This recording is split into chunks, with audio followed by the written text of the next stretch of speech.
to cut him off from family funds. So I guess instead of reeling things in and trying to behave, he wants to find out exactly how much time South Korea can possibly give him. I think his confidence is still high because, you know, when he went to Japan, they let him go with only 3 months of jail time. But the big difference here, though, is in Japan, he was thrown in jail and therefore he stopped committing felonies while he was in jail. Now in South Korea, they have a different approach where they travel ban him and let him provide for himself rather than the South Korean taxpayer. This seems to have kind of driven the guy crazy because now he's basically broke, banned on every streaming platform, so because of that, he has no real way of making any decent money. We found out that he wasn't being paid on Party, meaning he did this whole shirtless dancing stunt and then got arrested for zero upside. Not only is he the dumbest influencer, but also the most pathetic. But what he seemingly doesn't realize is the more felonies he documents himself doing, the more charges he'll inevitably get, and the longer his criminal trial will take, or trials, because there could easily be multiple trials here, meaning he will continue to be stuck in Korea. So instead of switching things up and actually behaving to get a lighter sentence, he starts threatening the Korean government and another YouTuber. Then he gets detained again by the police for doing some stunt in the park, and then to top everything off, for a small donation, he goes back out to taunt people the same day he was already detained, and 20 minutes later, the police were back on him. So we have quite a few things to talk about today, so let's start off with the strategical pivot at the Johnny Somali HQ. If Korea does not let me out of Korea, I'm telling you right now, it is a danger to the Korean women. I have had so much with Korean women while I've been locked here. I don't wear any when I these Korean women. I don't get any STD tests when I these Korean women. I don't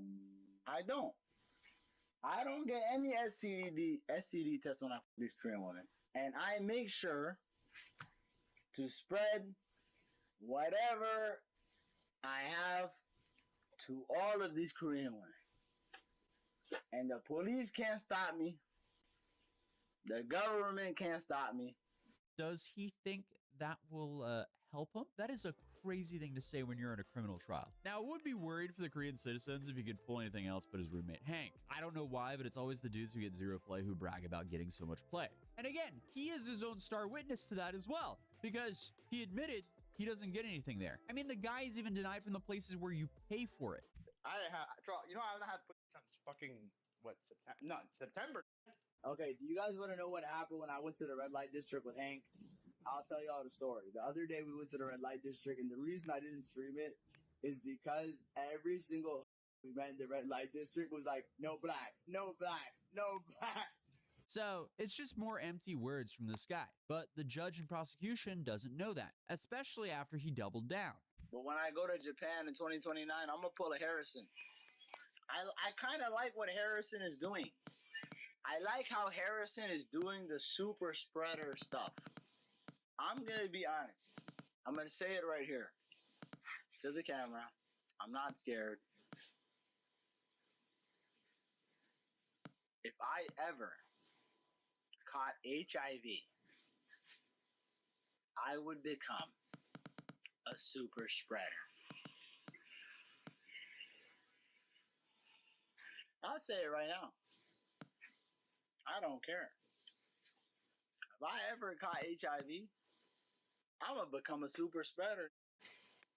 Dude's entire existence is just being a net loss to society. It's safe to say he's going to be the most fascinating test to the South Korean legal system, because his entire strategy here is to disrespect South Korea as much as possible for some attention on his stream. Dude is essentially trading his freedom and life to be this edgy middle school class clown. Now, I'm hoping this is just empty words like everything else he says, but just like in all the other videos covering the guy, he will inevitably make things worse for himself as he decided to threaten to give the YouTube creator Legal Mindset HIV. Legal Mindset. I don't need to fight that. I'll walk past it, inject them with some HIV blood with a needle. Legal Mindset. See, that's a very specific threat against a very specific person. That's actually gets me. So that is what you would call, and that's a threat. And that's what you call a pinprick attack, which is, you can Google it. There's actually Wikipedia pages about it. There's stuff like that about it. That is very much criminal to threaten, to talk about. And in many countries, there's actually specific statutes that relate to that legally. I mean, the fact that he even goes out and says that shows how much of a lowlife this guy is. But on top of that, Legal Mindset goes into detail on what these threats to the Korean public could mean for Johnny. But in Korea, if you actually went over and threatened people with HIV, you could be guilty of any of these things: injury, attempted injury, serious injury, special threat, attempted crime, murder. Also, Korea has a special statute, a special law called the Acquired Immunodeficiency Syndrome, that's AIDS, Prevention Act, Article 19, Prohibition on Conduct Risking Transmission. What does that carry? I know you all want to know, and that is 10 years in jail. So 10 years under that statute for any conduct that would involve that. So that would be stacking on top of his already full stack of issues, 10 years in potential years in prison. That's a maximum penalty there. So naturally, Johnny panics and starts backtracking, saying that that was all hypothetical and in Minecraft or whatever. But dude, that's not going to cover you legally. And he's realized how bad things are for him, hence why his new plan is to eventually flee South Korea, apparently. Going to Incheon, I'm renting a boat or an inflatable raft, and I'm going to stream sailing to international waters. As soon as I hit international water, can't touch me. That sounds like a great way to drown. So what's the plan here? Is he just trying to sail to Japan, where he's also banned? Because if he was going from Busan, his options are Japan, or I guess North Korea if he goes all the way up the coastline. But there's a whole bunch of Korean islands on the way to Japan, so there's no way he's gonna make it to international waters. He'll just get arrested again. Yeah, and that would be cool, Arling, except he didn't say Busan, he said Incheon, which is even worse for him, because then he only has North Korea and China and a whole bunch of Korean islands outside of Incheon. Great. Let's continue the video. But a lot of people have also been asking how his family are reacting to his antics. And he's actually addressed this before he was detained in Korea. So I can only imagine how they feel after all of this now. You guys are my family. I'm not gonna lie. Like I told you, my family disowned me. My dad, the other day, I was like, do I really cause you that much stress? And my dad told me, you caused the whole world stress. I'm ashamed to be your father. I was like, what? Dad, really?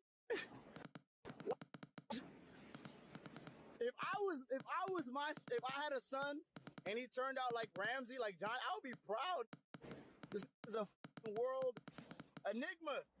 The only thing that makes Johnny an enigma is how stupid he acts. It's actually baffling. I've never seen a human being slowly self-sabotage and destroy his own life over the span of a few years for a handful of live stream viewers. At least not to this degree. This is just breaking records for being an absolute lowlife. How would you not be proud of this? How would you not be proud of this? The only thing I'm really tripping over is because my dad told me he does not want me to have kids. He literally said, do not reproduce. So I'm like, yeah, I'm gonna just go back to crashing out. Y'all don't like me anyway. I'll make a new family. You can't choose your family, guys, but you can make a new one. This guy picked a parasocial relationship with some viewers who hate him and want to see him either arrested or worse over his own family. The judgment on this one is phenomenal. But clearly, when people poke him about this, it really strikes a nerve. My father told me not to have kids. Yes, he said that. But for you to take that and make that a joke is not a fucking game. It's not fucking funny. Yes, my father said, do not have kids. He did say that. I'm gonna be honest. He did say that. I don't care. Yeah, that reaction says otherwise, but will he take this as a wake-up call? Absolutely not, as he was just detained in Korea multiple times in one single live stream. What's your name? What's your name? What's your name? What's your name? Hell nah. What's your name? No, I can film you. You in public.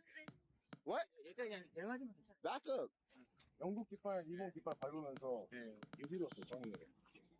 We in the park. Here it come, here it come. It's crazy, you guys see? Police state. This is a police state.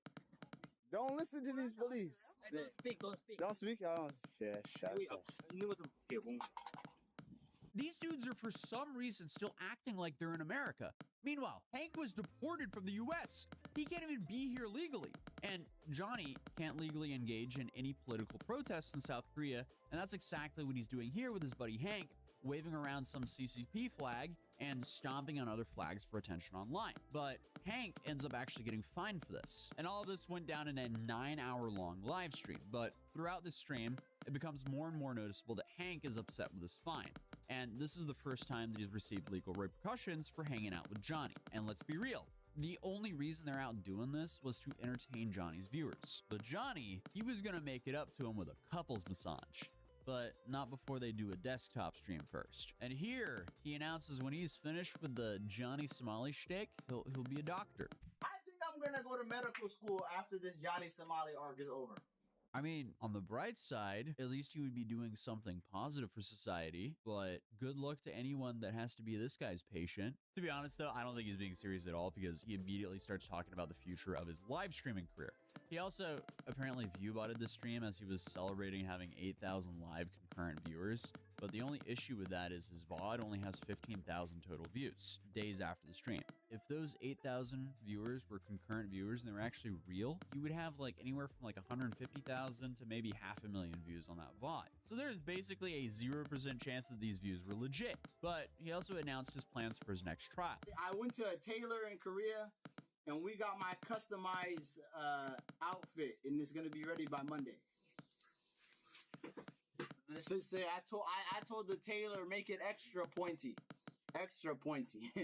we got some shit ready for the court. They got mad at me for wearing an oversized suit.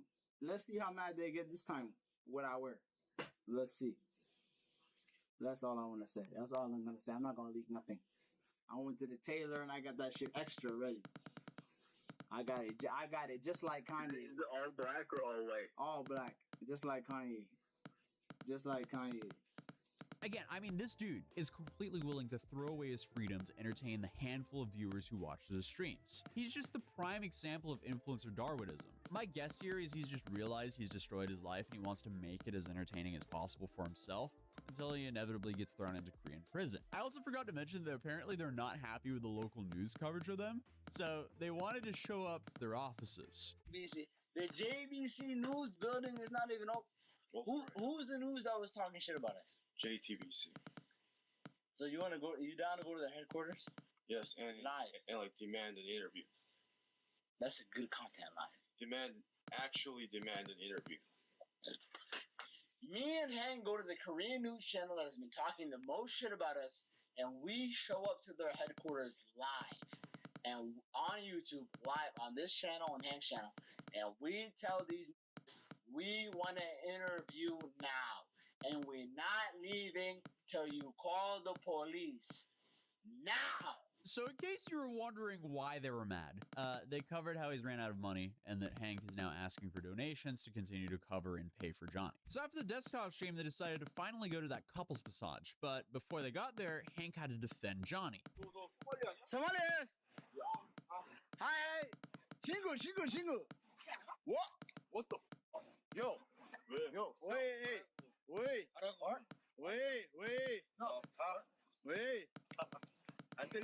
Why you want to fight? Chingu! After Hank defended Johnny, Johnny canceled the couples massage as he would rather just go and stream. So they parted ways. Alright, man. Go get your massage 2 hours. I'll go chill at the house. Johnny leaves and goes back to the house because, as he states, he can't be outside alone because, you know, the Golden Goblin game is still going on over there. Guys, I can't be out here solo unless Book Hunter is gonna pull through. And he's also openly admitted to being scared of walking around by himself out there due to being targeted. Please don't say Odiga. I have a PTSD when you say Odiga. Please, I don't want to hear that word. That's Odiga is like hearing the N-word to me, bro. That word is what the dude who knocked him out said just before knocking him out, which translates to, where are you going? But continuing the live stream, Johnny makes a mistake. Chat, another bottle of wine or what? Chat, another bottle of wine or what? Let me see one's in the chat. One's in the chat, another bottle of wine. So he buys the bottle of wine, goes back upstairs, and I guess gets even more drunk, and that makes him brave enough to go back outside, all by himself. Oh my God. Oh, it's the police. I'm gone. It's the police. I'm running from the police. I'm gone. It's the police. Oh, I'm gone. Someone called the police. Someone called the police. Oh, open. I'm closing the door. I'm closing the door on the cops. I'm closing the door on the cops. Go.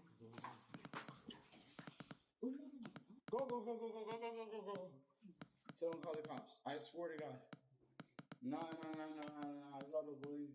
Clearly, he should have been wandering outside. He should have just stayed at home. So he got away from the police. Unsure if that could count as fleeing from the police, considering they actually had their lights on. But then for some reason, he decided to go back downstairs. Because remember, he lets his live stream chat make his life decisions for him. The same people that want him either arrested or worse. One in the chat go down. One in the chat go down. You think I'm lying? One in the chat go down. One in the chat go down. One in the chat go down. All right, say them. I swear they were for me. I'm going down. I'm not scared. What the fuck did they do to me? They harassed me. I don't give a fuck what they want. Oh, they for me. Oh, they for me. I'm closing. Oh, no. Goodbye. What you want? What do you want? 조용히 해야 돼. Calm. Huh? I'm YouTube live. I'm calm down. Calm down. Calm down. You can tell the police are just so fed up with him at this point because they clearly have to deal with him on the regular. So they just end up telling him to go back home. Go away from me. 짖지 말라고. Did you better go? 짖지 말라고. Okay, bye-bye. 짖지 마. Yeah, I'm scamming. Go away. 짖지 말라고. Go away. No. Okay. Go away. Stupid ass. Go away. Hey, go away. Go, hey. Hey, go. 비추. Huh?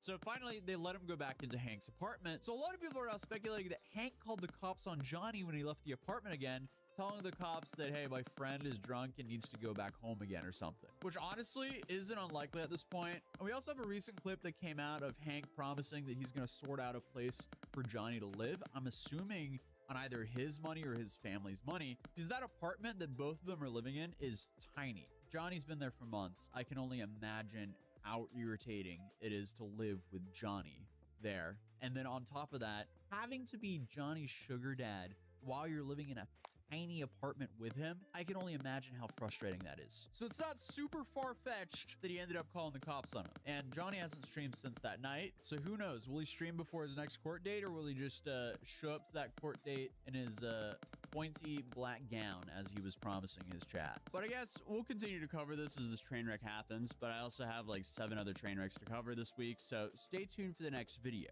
And also, hey, if you're new here, feel free to subscribe. And also, we've been dropping some new collections over on Matt.City. We just actually dropped Seoul alongside of many other cities, and we'll have many more to drop over the next couple of months. So stay tuned there as well. If you do want to check out the new collections, you can go to Matt.City. Link will be down in the description down below. But other than that, I'll see you guys in the next video. Peace.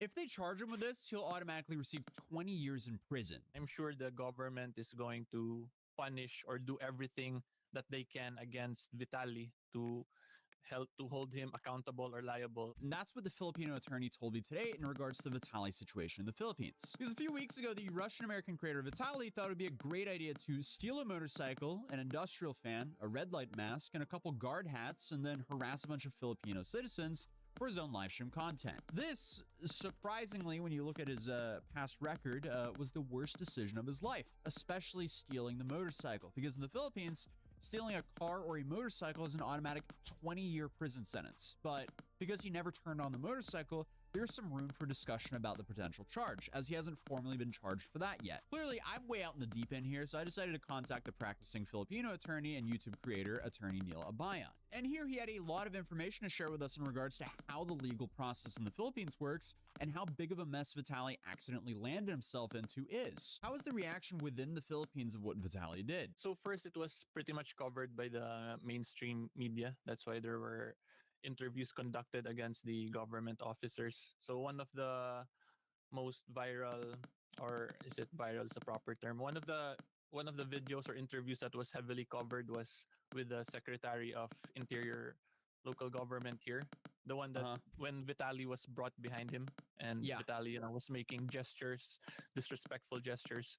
So that guy was the secretary of the Department of Interior local government, who has jurisdiction over the local government units here, over the police, and so on. Is there a lot of pressure from the Philippines to essentially actually punish this guy for what he did? I'm sure the government is going to punish or do everything that they can against Vitaly to help to hold him accountable or liable. So Vitaly just stumbled into being a pawn in some political game potentially. Yes, that could be one thing. So what they did there, that is not normal for criminals to be brought out like that. Yes, because first and foremost, Vitaly is not the only foreigner who was declared as an unfavorable alien, But Okay. because of what he did, he covered it in his social media. He conducted live streams with it. Yeah. So they treated him extra special, basically.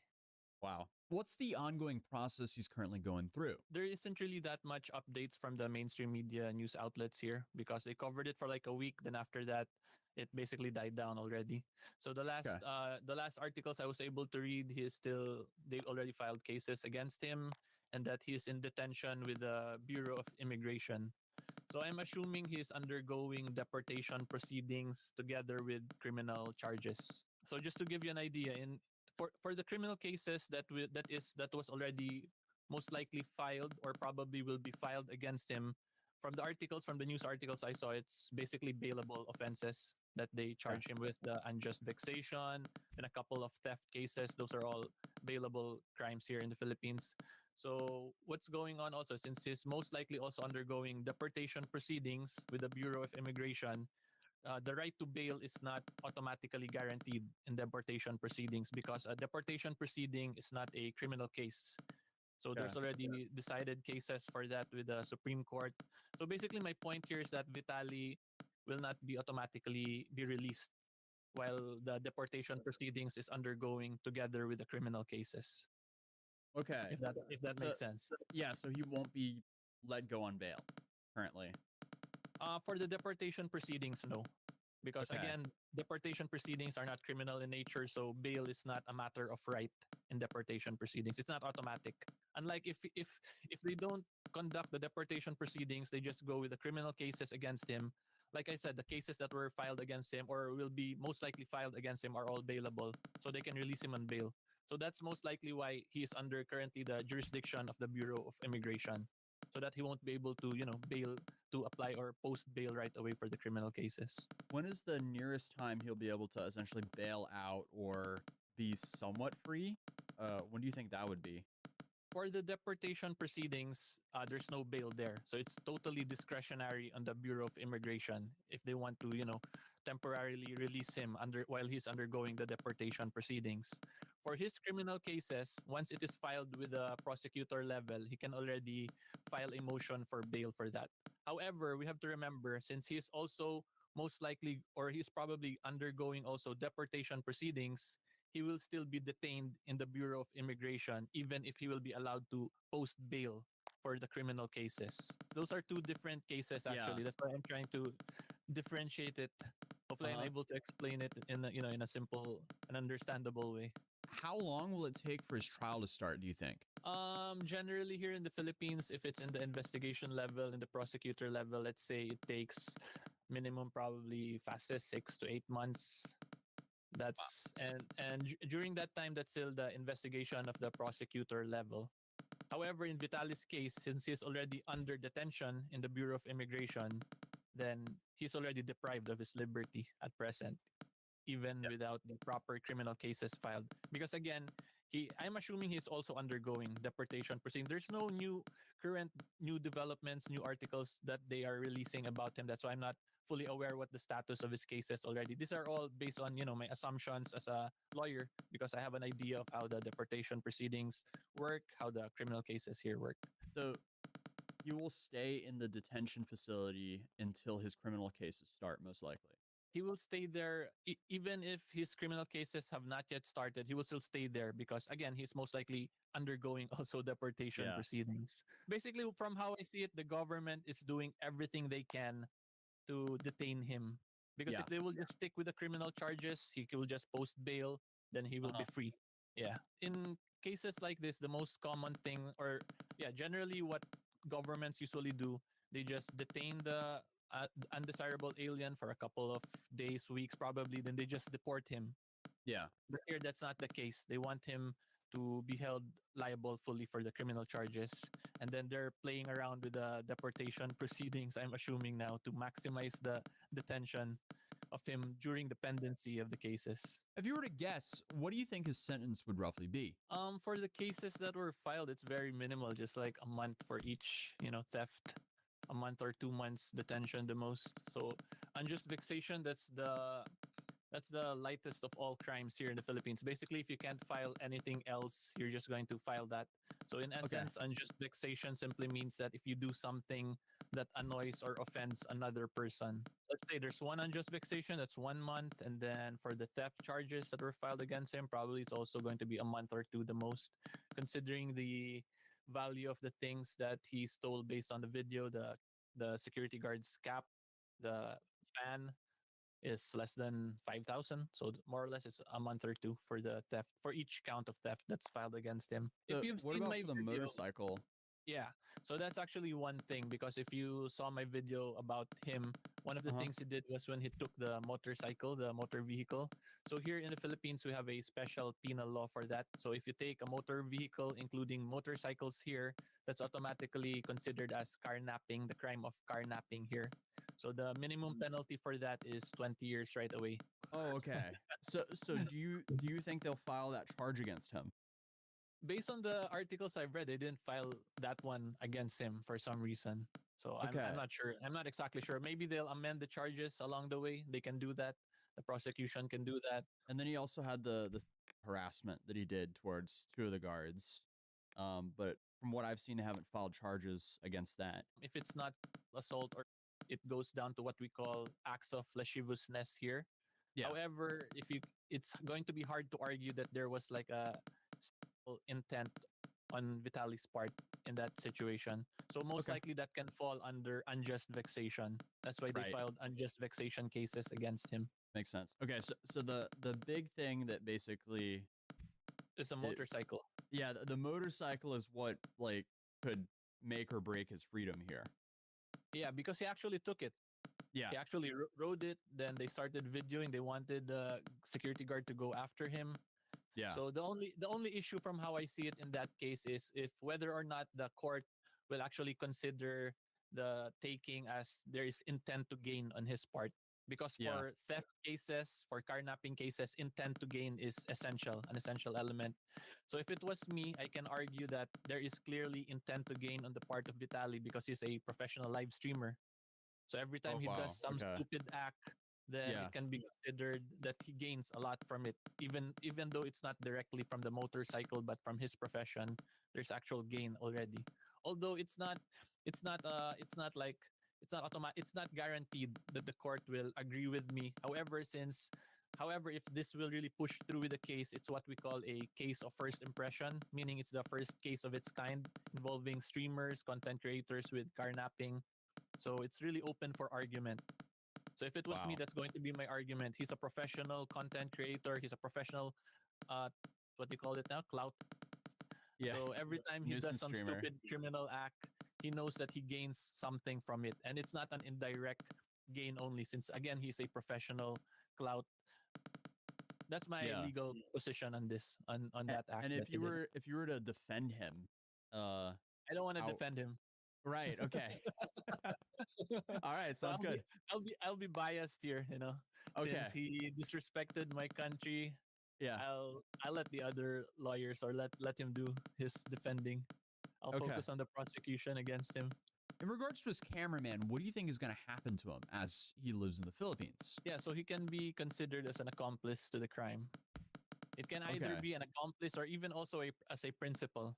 Since Yeah. since he also participated, it will just really depend on how the case is presented in court and up to what extent can the prosecution prove is the participation of the cameraman. But if you ask me, he can be held liable also either as a principal by cooperation or by an accomplice. Wow. Yeah, that's why he's hiding from the articles I've read. The cameraman's currently Yeah, in it hiding. seems like he's kind of on the run now. He's Yeah. addressed it, and he said that all the YouTubers are lying about him and that he's not wanted for questioning. But I'm not so sure if I buy that. So we can see in the videos that he's the one, assisting Vital in committing those crimes. So Yeah. automatically that makes you either an accomplice or a principal of the case itself. Do you think it's likely that he will just get picked up by the police, or will they start asking him to turn himself in?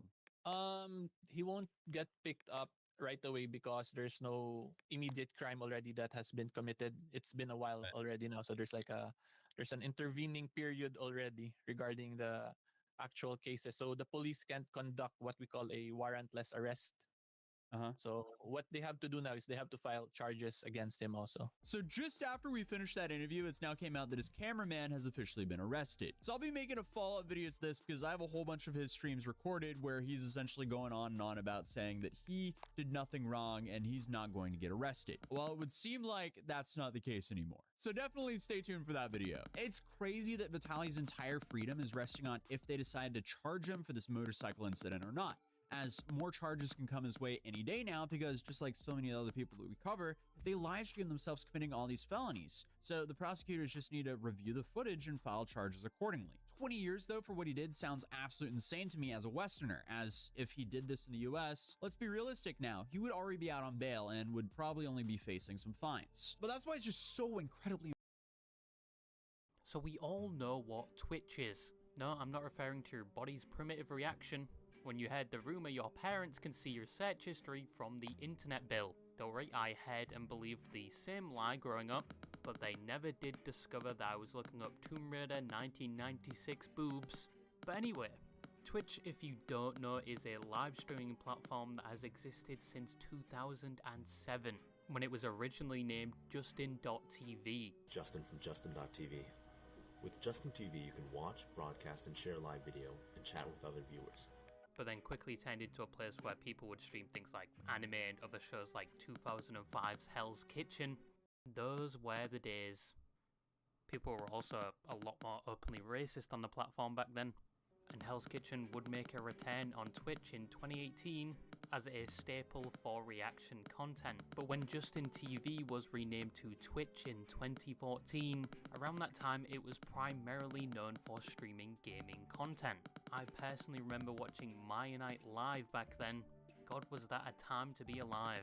But in the same year, the platform was bought by the man with a hairline of steel, Jeff Bezos, or Amazon, for $970 million. And things went from there. Twitch got a complete makeover, and it was no longer known as just a niche platform for streaming games. It gradually grew more popular over the years, to the point where in current times, most people don't get the old references from Twitch, like Forsen CD, Forsen Boys, The Two of Wives, Use the Shovel Soda, PVC, Where the Fuck I Am, Where the Shroud has a fat cock. Word on the street is that you got a fat cock. Lord rest his soul, Billy Harrington, and using the actual syntax for emotes in vocal and social conversations. Remember Pepe Hands, Pepe Sad, Omega Lol, and Pog? Spelled P-O-G, not the other way. Nobody says any of that anymore. And if you remember a single one of those references, you've probably already started contributing to that 401k, buddy. You old fuck. And if you don't remember them, here's some Minecraft parkour gameplay. I know I have to jingle the keys every now and again just to keep your attention, but more people found Twitch. It absolutely exploded in 2020 due to COVID, where people for the first time discovered the beauty of watching streams and maybe even starting their own. And in the present day, you now have a whole host of content and personalities on the platform. You didn't even have to stream games anymore. In fact, most streamers on Twitch don't even touch games. They just react to YouTube slop for a few hours, like police body cam footage. But Twitch, like every platform, has its fair share of problems.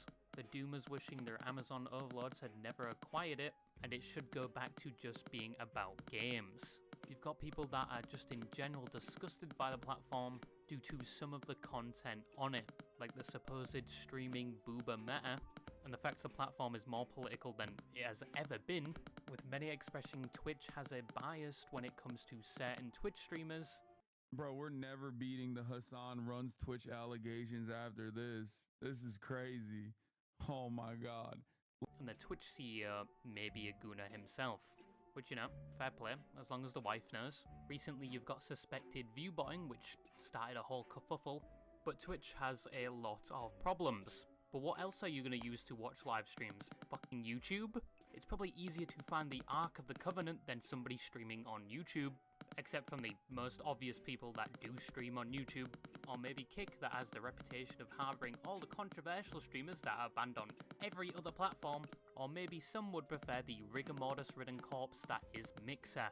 And I'm not even going to mention LiveLeak, but I think the first live streaming platform to implement semen racing will have my undivided attention. But I've been on Twitch for a while, and today I wanted to talk about the problems and common critiques it faces, and answer the question if the platform truly deserves it. Thank you so much for the sub. Oh my... Let me put you on the chalkboard. So probably the most prominent problem and loudest critique you will hear about Twitch is regarding some of the content on the platform. And by that I mean the content that is mainly within the just chatting or the hot tub section of Twitch, which the latter section was created due to the fact people hated that this was being put on the platform, and people started throwing their shit at Twitch for it, because some of the streamers were taking it a bit too far. So Twitch responded by creating a whole section for it. Some of these people now aren't even streaming in a hot tub pool or anything. Why is there a monkey? But the just chatting and hot tub section of Twitch has somewhat of a negative stigma surrounding it due to these categories being used to host suggestive borderline NSFW content, or as some may say, softcore porn. Many of these being female streamers, and the occasional guys doing this just to make fun of the trend. I got a mogul move for you. Ew. You smell it? Not yet. I'm trying to, though. But many put these streams and people under one title, which is something you've all probably heard before, which is ethot, which is used to describe things like these female streamers, and is used for people that use their bodies as their primary content to make money or garner attention. But this has been on Twitch for a while, and it's come in many forms over the years. First you had the chalkboard meta. Thank you so much for the sub. Oh my god, guys. Yes. Let me put you on the chalkboard.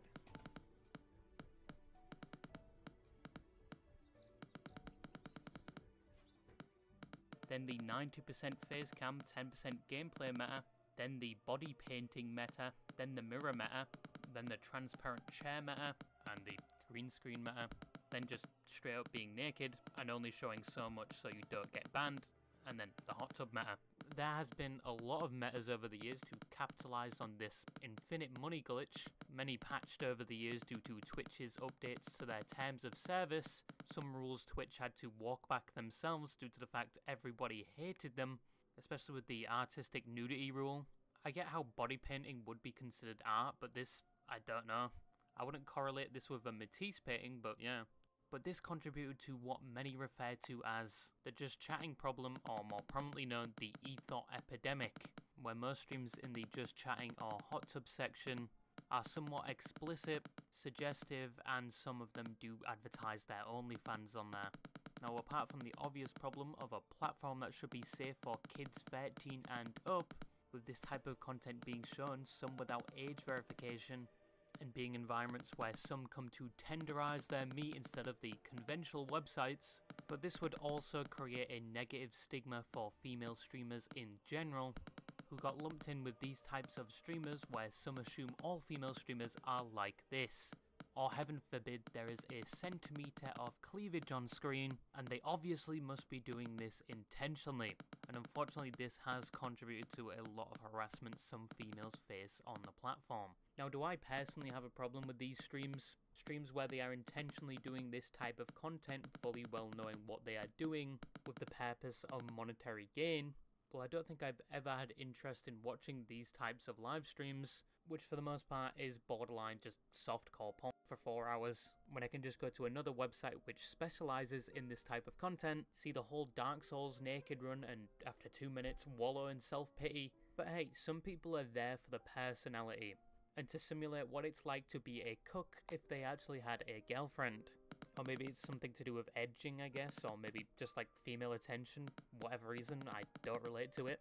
A lot of the people viewing anyway are from countries where porn is banned, like Turkey, and Twitch is the only way they can have access to it. But there's 3 takes people commonly have going against this type of content. 1, they blame the streamer themselves, commonly saying they shouldn't be doing this type of content on this platform, and they take advantage of people that are lonely and desperate for monetary gain. 2, they blame the people that are supporting them and actively gooning to their streams, which I think no pep talk in the world will persuade them not to do this, and you're probably going to have to persuade the final boss that is the Twitch CEO himself as well. And 3, blame the platform for hosting this type of content and not taking action against it. I personally side with the 3rd point, to be honest. Yes, the streamers know what they are doing. Some are constantly trying to push the line till they eventually break the terms of service of Twitch, in which Twitch will probably respond by adding a new rule, and to say no, you cannot deploy something equivalent to a periscope just so your viewers can see your ass. And I think at most times they only get a day to a week ban. Many people do defend these types of streams, saying you must be gay if you don't like this, or you must hate women. No, I just don't expect this type of content on a platform that used to be just for gaming. And once again, the age rating is 13+. Like Jackmate, I would expect this, but not Twitch. But if there's nothing being done about these streams except the occasional ban for a day or 2, and some people in the category are brute forcing the Twitch TOS to see what they can get away with, which then other streamers will copy, and then that'll be the meta for the next season, I'm pretty sure it's a platform problem at that point. I mean, the streamer Mogpie that has set the meta for many of these streamers got banned multiple times in the year of 2023, some within the same week, and only got a 2-day ban at most.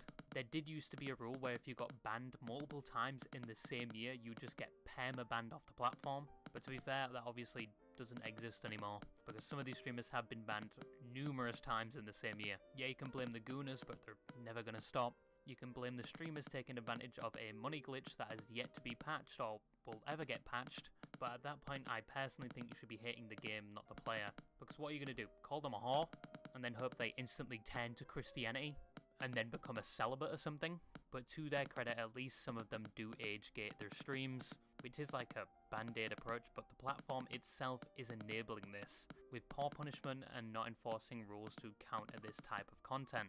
But another thing Twitch does get a bad rep for is its moderation itself. Oh, brother, this guy stinks! So another common critique of Twitch is that the moderation, or in other words, the actual staff of Twitch, that oversee the platform and are usually involved in tasks like banning or removing users or streamers that go against the terms of service of the platform. And they do this to keep the platform a somewhat safe place. But they do get a lot of shit, especially recently, due to the fact that many claim and believe that Twitch staff are biased to certain streamers, and when it comes to following their own rules and being fair, they are rather inconsistent.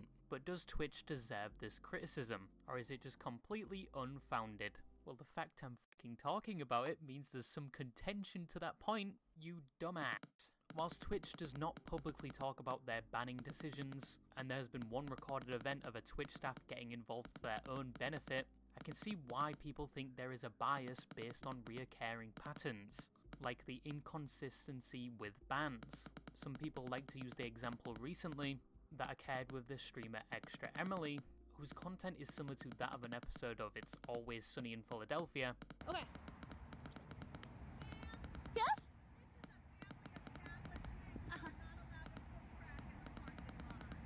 Oh, I'm cooking steak! But pretty entertaining. But a lot of streamers get in trouble for streaming whilst driving, mainly due to the fact they look at their phone whilst driving to look at their chat, which is obviously dangerous. But Extra Emily didn't even do that. She was messing with her camera whilst driving and flips the camera at the exact time she runs a red light and basically self-reports herself.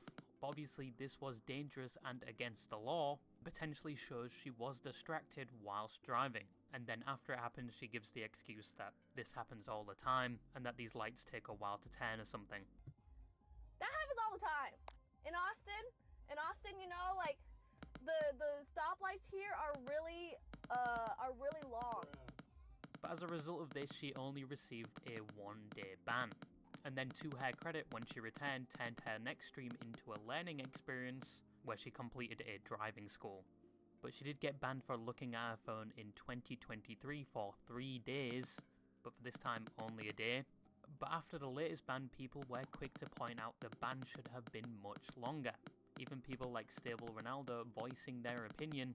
Someone who had been banned for reckless driving 10 months prior for 3 days after going over a speed bump too fast to the point where the car lifted up in the air. And he thought she should have been banned for the same amount of time he was. Said, I'm running this red light, but when I hit a pothole going the speed limit... don't give a I hit a pothole, by the way, chat, I hit a pothole with adapt, going the speed limit. It wasn't even a pothole, it was a speed bump. So my car went like this, and then all of a sudden, I'm banned for a week. The dumbest shit I've ever seen. She deserves to get banned for over a fucking month. This and other instances, like when Pokimane pulled up the hub by accident live on stream. Wait, we saw this, right? And only got a warning for it, compared to when Foursome pulled up a gif of the famous horse, also by accident but got banned for a whole month. Which has led to a lot of people believing that Twitch are more lenient when it comes to female streamers, more than their male counterparts. The main comment being Twitch staff are simps, which at this point this argument has been occurring for like 5 years now, due to Twitch's confusing banning process, where ban durations seem to differ for the same rule being broken. And they also bring up the point I discussed earlier, where some streamers in the just chatting section only get banned for a day for sexually explicit content, and some banned multiple times within the same week. But once again, there is no concrete evidence Twitch has a bias towards gender, due to the fact they do not advertise information regarding bans, or the banning process. But there are past events that have showed Twitch staff have involved themselves personally in the streaming environment and have even offered advantages to some streamers. A key example being Hassan. Not the Hassan you're thinking of, but he was a former member of the Twitch team and was the director of strategic partnerships. But in 2020 it came out that he had been accused of sexual misconduct and abuse of power. Launched by the streamer VO, and then later other female streamers who expressed the same situation with the same staff member, it was claimed that he leveraged his role at Twitch, where he would promise things like perks and promotional items in return for sexual favours. Sexual favours he would still conduct even when the other party was saying no. He also shared explicit images to other people without consent and disclosed confidential Twitch information, in which an internal investigation by Twitch was launched, and he was subsequently removed from his role, but he faced no legal repercussions. Obviously not all Twitch staff are like this. This is a single person, but at the time this event was used as a main point that Twitch staff do get personally involved and do have a bias, when they're supposed to be the complete opposite. But another point that people use that Twitch staff are biased is within the political sphere of Twitch. Yes, over the years, politics on the Twitch platform has grown significantly. It's not hard to find most streamers nowadays sticking their wrinkly, depraved toe into the political pool to give their opinion on the state of politics, in which I promptly click off the stream because it's not bedtime yet, and as I've said before, explaining politics to me is like giving me a lethal dose of NyQuil. But to some people's dismay, politics has been thriving on the Twitch platform for a while now. You have Hassan, previously Destiny, everyone's favourite cockroach king Asmongold, where some people are no longer interested in WoW gameplay and just want him to talk about politics. And you also have streamers like... yeah, I don't know that many political streamers. I'm only here for the gameplay and slop reaction, but especially recently politics has started a fiery war on the platform. And believe me, you cannot escape it. It is everywhere, and has lasted almost a year now.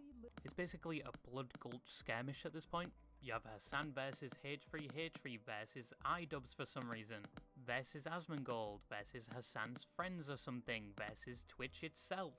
But basically everyone is throwing their shit at everyone, and some people believe Twitch has had a big hand in it, and as a result has led to their own YouTube adpocalypse of sorts.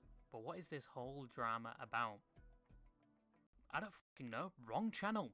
I'm a political infant at this point. I'm probably gonna load up Rust to learn my 3x3 has been fucking raided after this. But why is Twitch being brought up in this situation? Well, once again, they were accused of being biased towards other streamers based on their political beliefs. And again, their banning system being very inconsistent. People thought that the Twitch staff had a bias towards streamers like Hassan, who on stream said killing one US senator would solve a problem. Cared about Medicare fraud or Medicaid fraud, you would kill Rick Scott. Okay?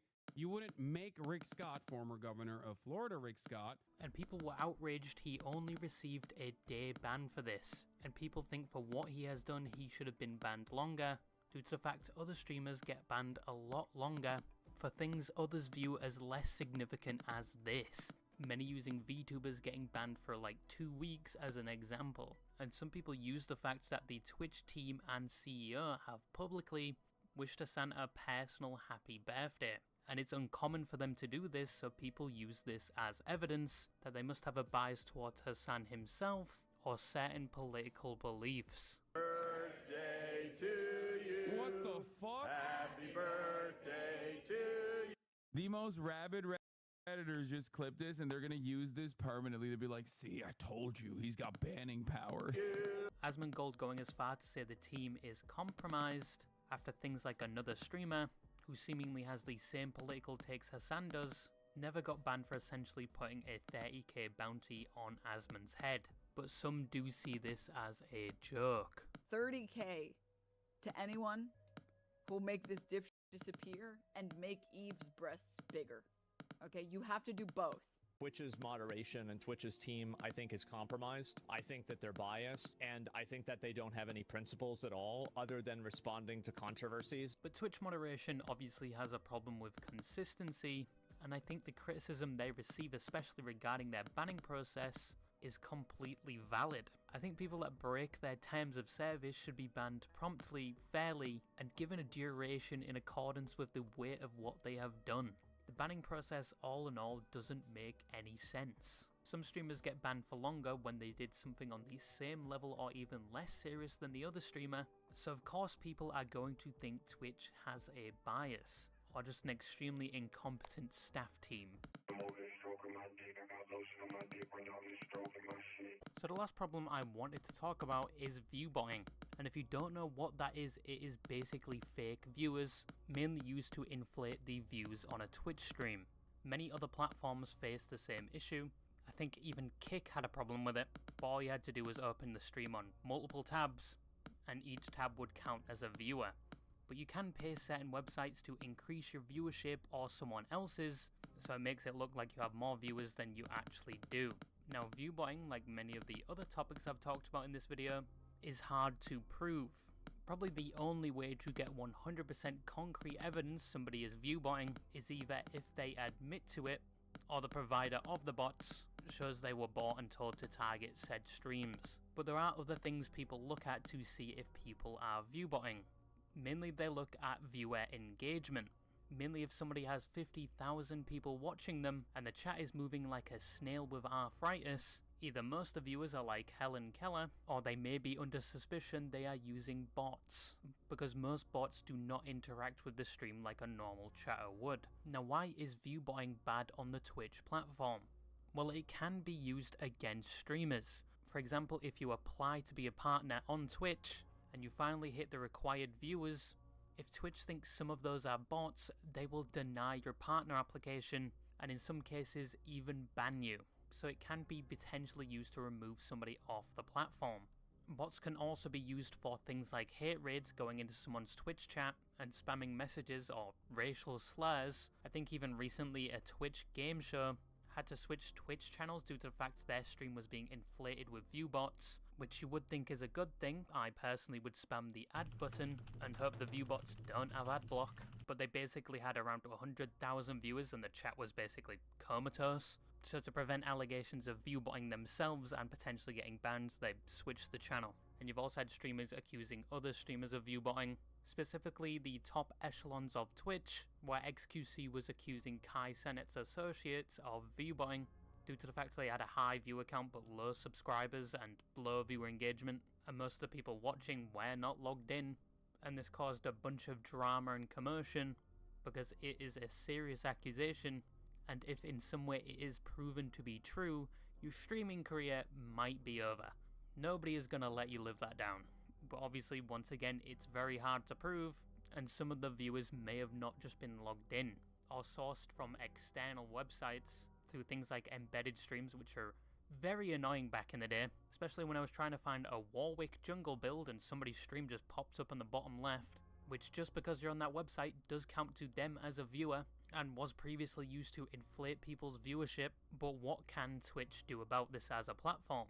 Well, they have been legally taking down bot provider websites, which are very easy to find apparently and not cheap, but they also purge accounts which are suspected to be bots. But it is a problem that is very hard to counter, and it can seriously affect streamers on the platform. Gee, that wasn't so awful. So in conclusion, Twitch does have a lot of problems. Some of its content doesn't match the environment Twitch is said to have, and its banning system leaves a lot to be desired. I do think they need to start explaining in detail why they have banned someone, and more detail around the process, especially determining the length of the ban. But at the current time, with somewhat of an arbitrary banning system, it has rightfully led to a lot of criticism, and Twitch does have a viewbotting problem that can be used to target streamers and inflate numbers for others, but I think Twitch is doing the best they can to counter that problem. I think Twitch is still a good platform. It has changed from its original design, but it still hosts a lot of entertaining people and innovative content. I'm probably going to go learn my base has been code locked now, but yeah, that's all I wanted to say, and bye bye.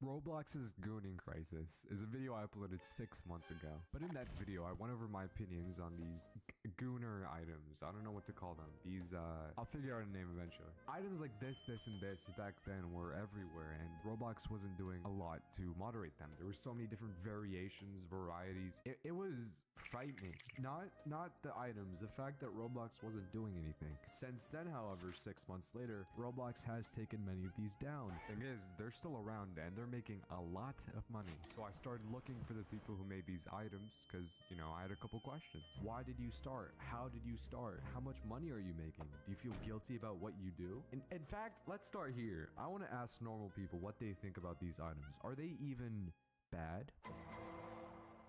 Hey man, what's your name? I'm Breadstick. Jenny. My name is Joe Nuts. Are you familiar with the rogue gooning wave? The UGC gooner items, whatever. Yes, I am quite familiar. What would you classify as a rogue gooner item? Songs, obviously the row chests, and What do you think about them? I don't think they really have a place on a kid's platform, considering they're not age moderated. It's just really oversized proportions typically. I think it sucks. I don't think it should be in here in this platform because it's full of kids, obviously. I don't know, it's just bad. The rogue Guna items are the most perpetually disgusting, degenerate things I've ever seen in my life. Holy hell. I had this one specific question, which is why I brought you on. A lot of people say that these like UGC chest accessories are just ways for girls and women to express themselves online. What do you think about that? Is that valid? Honestly, no. That's not how it goes. Like I've seen the 3D items where it makes your chest look bigger. And I've seen those. I just think it's really bad. It just makes you look like I don't know, degenerate. As a woman, I know like some girls are like, oh, like I want to like my avatar to be like, oh, like there's a woman, like it's clearly, but you're in a kid's game. You have to understand you're in a kid's game. Like that should not be necessary. I feel like already the avatar, the torso that I'm wearing, that's enough. Like Yeah, I think your shit's snatched for real. What are you? yeah, guys, I'm Alright, snatched. I'm on a Ozempic. I'm on Ozempic too. I sorry to interrupt the video. What does snatched mean? I looked it up on the Urban Dictionary. It means on point or fleek, especially in a gay way. But like, is that it? Is that the entire? I feel like there's more to this. What do you think the effects of having these items on Roblox could have on people? It's more so it's just kids seeing things that they probably shouldn't see. Because when they research, they find people who are interested in that same hobby, and then they talk, and then they join communities, etc., and it just spreads, you know? All right, think about it, right? Everybody around you is if you're like 12, right? You like imitating people, you like following trends. When everybody around you is wearing is that like okay to say? Sorry, femboy avatars. Yeah, femboy avatars with like the thigh highs and shit and the collars and the like short skirts, and then you got people over here with like literal fucking breasts. Like remember, this is a Lego game, okay? Canonically, we're like 5 inches tall in real life. Like every single Roblox avatar is like 5 inches tall. Correct me if I'm wrong, but we are Lego pieces. You should be given fucking Lego pieces, breasts and ass and little skirts and fucking collars and shit. It's not right, bro. You're a very wise man, Mr. Nuts.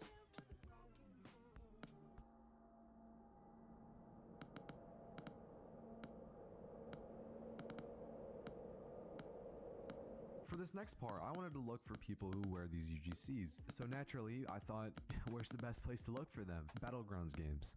That's where the best place is. So I hit up Z Mythical. He makes JJS videos, and recently he's done a series on JJS's Condo Problem, which is a great series. I do recommend you go watch. Why is there such a high density of these goon avatars, goon accessories on fighting games? I'm sure you probably know the term chronically online. A lot of the quote-unquote competitive players are chronically online. You can go on almost any battleground game. You can go look at the leaderboard and you'll probably see somebody with a triple D. And it's just people having too much free time, and they think that that's normal when it's not. Why do you think so many chronically online people decide to dress this way? So many of these people have too much free time. They usually have to talk with other people who have the exact same issue. For some of these people, it's a fetish, so that's why they do it. Basically warping their perception of what is normal to wear and what isn't. You want to go find some? Hell yeah. Hell yeah, I do. So for the next couple hours, we looked for road gooners, and we found a lot, but some of them weren't using the accessories. They were just using plain t-shirts and bands. This is their avatar. I can... Okay. I have questions. Stop questions. So to ask some questions, dude. And we looked for hours. Like even on my own time, I looked for goonish to interview. Literally none of them answered the questions. They were either like speaking another language. Hebrew. Okay.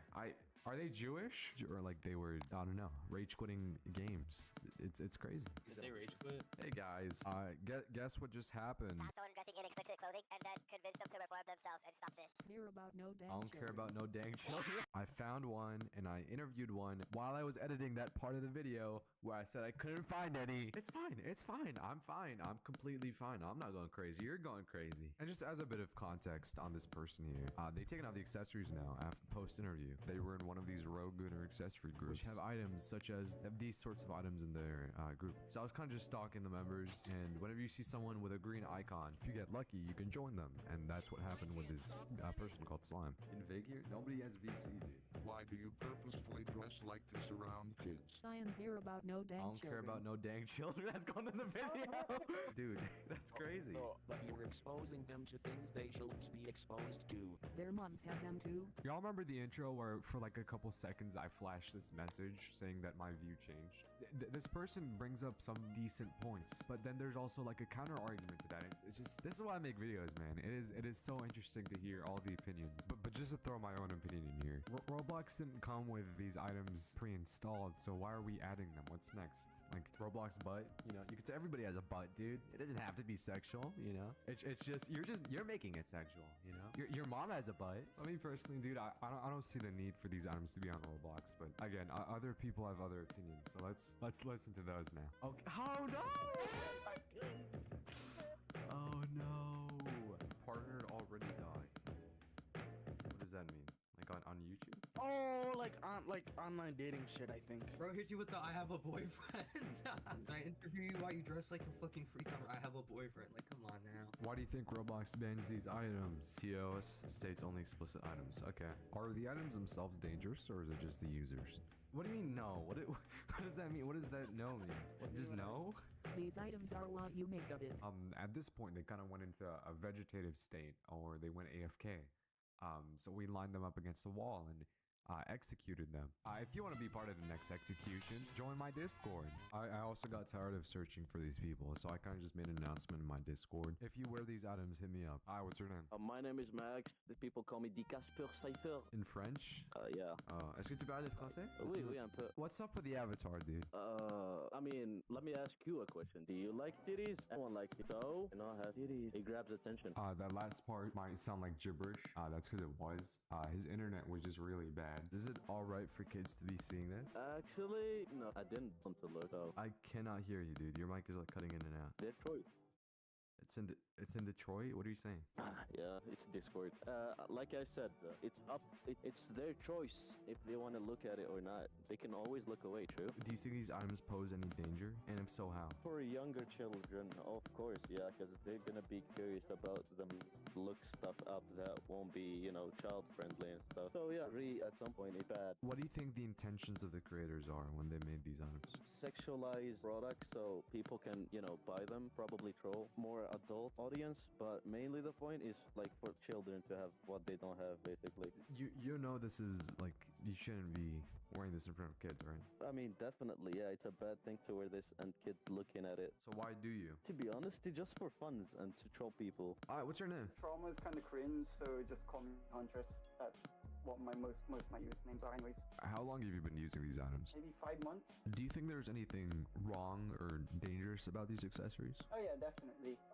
There's a lot of people who use rotatees and other UGCs for nefarious purposes. Yeah, I don't think they should exist. Why do you continue to wear these accessories? As I said, I'm not wearing it like in an explicit way. What do you think the intentions of the creators are? I think all of them are nefarious in the sense that they're meant to be used in a illicit way, and then people like me who don't use them in sexual ways are a very small minority. For this next part, I wanted to interview people who made UGCs about their opinion on this topic. This is their domain. I also want to add, UGCs aren't the only problem in this Roblox's gooning crisis. This has been around for a while. There are more than UGCs. There's shirts and pants everywhere that Roblox isn't moderating. It's really the bigger issue here. These UGCs, these are a tiny speck of what gooning on Roblox truly is. Mr. Nam, what do you do? I make UGCs on Roblox. Whoa, hey guys, I just saw this, and it's from this game called The Coffin of Andy and Lele. Basically, it's a psychological horror game with elements of incest. It's not a big part of the game, but it is still present. So I asked him why he made it. He was just like, for the money, dude. But is it justified? You look at this item, and it isn't inherently anything bad, right? We all know why this is on the catalog. It's not to show your love for The Coffin of Andrew and Lele, the psychological horror game. You know, it's to express your love in another way. Which, is that reasonable to have on Roblox? Maybe not. It's up to you to decide. Why do I sound like that? Oh my god. The accessories have been taken down since then, though. What do you think about the Rogue Gunner accessories? It's like a double-edged sword, in my opinion. On the one side, it's like a normal human body part, but on the other side, it's usually only used for like sexual purposes. How much money do you think these accessories make? 200,000, probably in a few months. Are they dangerous? Yeah, especially on a kid's game. What makes them dangerous? The intent that it's being used for. You can call me Tree or Daro, Desi Daro. I make UGCs. Are you familiar with Roblox's gooning crisis? Very much. Like, I had a friend who like always had a gooner outfit on. I can't unfriend them. I just have to stain on my friends list. What are the items involved in the gooning crisis? The usual. The fucking boobs and with the turtleneck and the bodysuit. How complicated are these items to make? They're not really complicated. They're like, I can make them in like fucking 3 seconds. How much money do you think these items make? A lot, because people goon a lot. Why do you think people make these sort of items? To capitalize off of, you know, horny teens. Are the items dangerous? They expose kids to like sexual content and stuff. It's not really a good look. Buy my UGC. This is why videos take so long to make. I couldn't find anybody to interview. But luckily, I came across this like tongue item. And the creator of the item was actually in a game. A Dahood game. And I don't know how to play Dahood. So I had someone find him for me. I think Gio is the one invisible. Yeah, he keeps teleporting around. He's invisible. Let me find him. Yo, what up, what up? I found Gio. You did? You did? Cody is my goat, dude. He managed to echolocate, geolocate. They found Geo somehow. And I'm making a video about UGC. And you just so happen to have a UGC uploaded that I want to ask you about. Yo, I've watched one of your videos. Have you? I was on the catalog, right? And I came across this item all tongue. Oh my god. I wanted to ask why you uploaded it. Yo, I'm gonna be honest. I just wanted to upload something freaky. There was this one UGC. It was like a tongue UGC. I bought it and it got deleted, so I just uploaded one of myself. Why do you need a tongue UGC? Cause it just makes my avatar pop. Like it makes the face like just look better. Like it really makes it unbland. It makes it like if you have like a face on that shows the teeth, tongue is the perfect thing. I wanted to show you some other people who also made their avatars pop. Like this person, for example. Their name is Sunshine. Were you expecting this use case, or is this like a... No, I didn't actually. I didn't expect this. I did not expect this. I'll be honest. What I'm looking at right now scares me a little bit. And just to cover it a little more, the avatar was wearing one of these botched faces. We make a lot of jokes about these, but these are like disturbing to me. And I don't think there's an excuse for these to be on Roblox. Like you go to the group Skinny. First of all, 246,000 members. And then second of all, they have items such as Rosempic. You'll find that a lot of these Gooner outfits, they don't come from these like mysterious incel groups that only upload, you know, tippies. They also come from these like diva groups. Like I don't think we should be pushing this out to our youth. And there's 3 groups I want to highlight that are some of the worst offenders. First of all, it's party girls. They mostly sell clothing, including clothing, and I don't know a nice way to say what kind of clothing this is. This group, they do make UGC, again, the botched fillers, but again, they're also making these types of clothing, right? Call me controversial, but I don't think kids should be wearing this. I don't think kids should be seeing this, right? Kiki Luminescence, you have a censored mini skirt. I think there was like a Playboy earrings, yeah, right here, Playboy earrings as well. I'm all for like expressing yourself, but if we create places where stuff like this is acceptable, what else are we accepting, right? The avatars I see when I go through these like, you know, ace groups or like these condo communities, a lot of the avatars are very like, I don't know how to put it. They're very, they use the items that we've seen so far, like bruises on the body and like the botched and crying, right? I don't know. I just don't like it. I don't think it should be acceptable to have this on this platform. Then again, I don't own this platform. I'm just a guy in his bedroom making videos and complaining. Roblox, how are you gonna let this happen, right? UGC, you control everything. You have their IDs. Look at this item. It's a skirt, right? And it says censored on it. What are you thinking? Why are you letting this slide? Not once, but 6 times. It says censored on this mini skirt. This could not possibly imply anything else. What other use case scenario is this for? Other than what we're covering now, right? This is UGC. Roblox controls every aspect of how this item was made. They had to give Roblox a monthly fee. They had to give Roblox their ID. Literally, the icon. The icon. You can literally see it from the icon. It says it is a skirt. It says censored on it. So this isn't about the money. This is just about making an item that you like. Yeah. What do you think about the people who do upload weird items? Oh, they do it for the money, obviously. Hey, I've seen a billion of them, bro. Like, you know, the Roblox food. They probably make hella money off of it. You see hella kids buying that stuff or seeing that stuff. And it's kind of like it influenced them to, like, of something like they shouldn't be seeing or doing. Do you think the people who make those items know what they're doing? Oh, yes. Do you think the creators of this item knew what they were doing? Yes, bro. And it's not just that.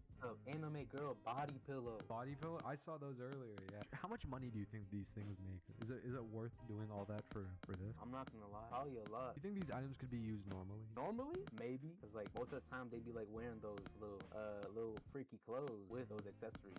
It's time for nearly the end of the video. You know what that means? You don't know what that means, actually. Because you don't know what's gonna happen next. For all you know, the video could end now.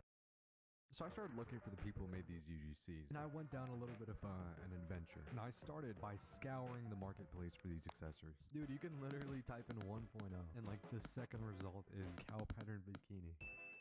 Chest. Oh, wow. Okay, there's a bunch. After this, it was a simple process of just going through all the groups and seeing if they had a Discord linked. Oh, so I joined and I messaged 2 highest ranked people. Hi, would it be possible to interview you? And then they banned me from all of their servers. Notice how I said all. There's a network of servers here. And to be honest, with the reputation of some of these creators, I did expect to get banned. These were very antisocial, closeted people.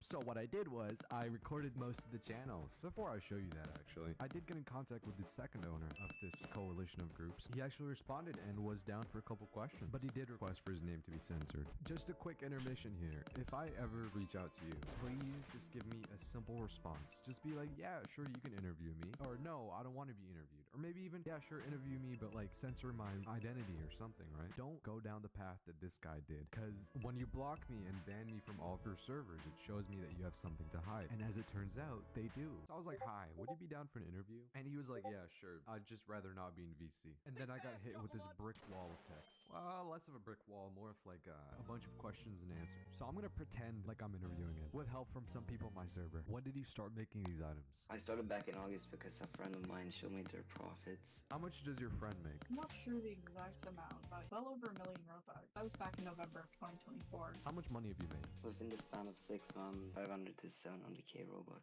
Why do you make these items? I was basically just looking to make a quick buck in a way. Is what you do above minimum wage in the place you live? It's the same pay as a full-time job. Uneducated, obviously. I'm a student, so it helps with my expenses. How old are you? I'm 18. How long does it take to create one of these items? I currently have people modeling for me, so it takes about 1 to 2 days.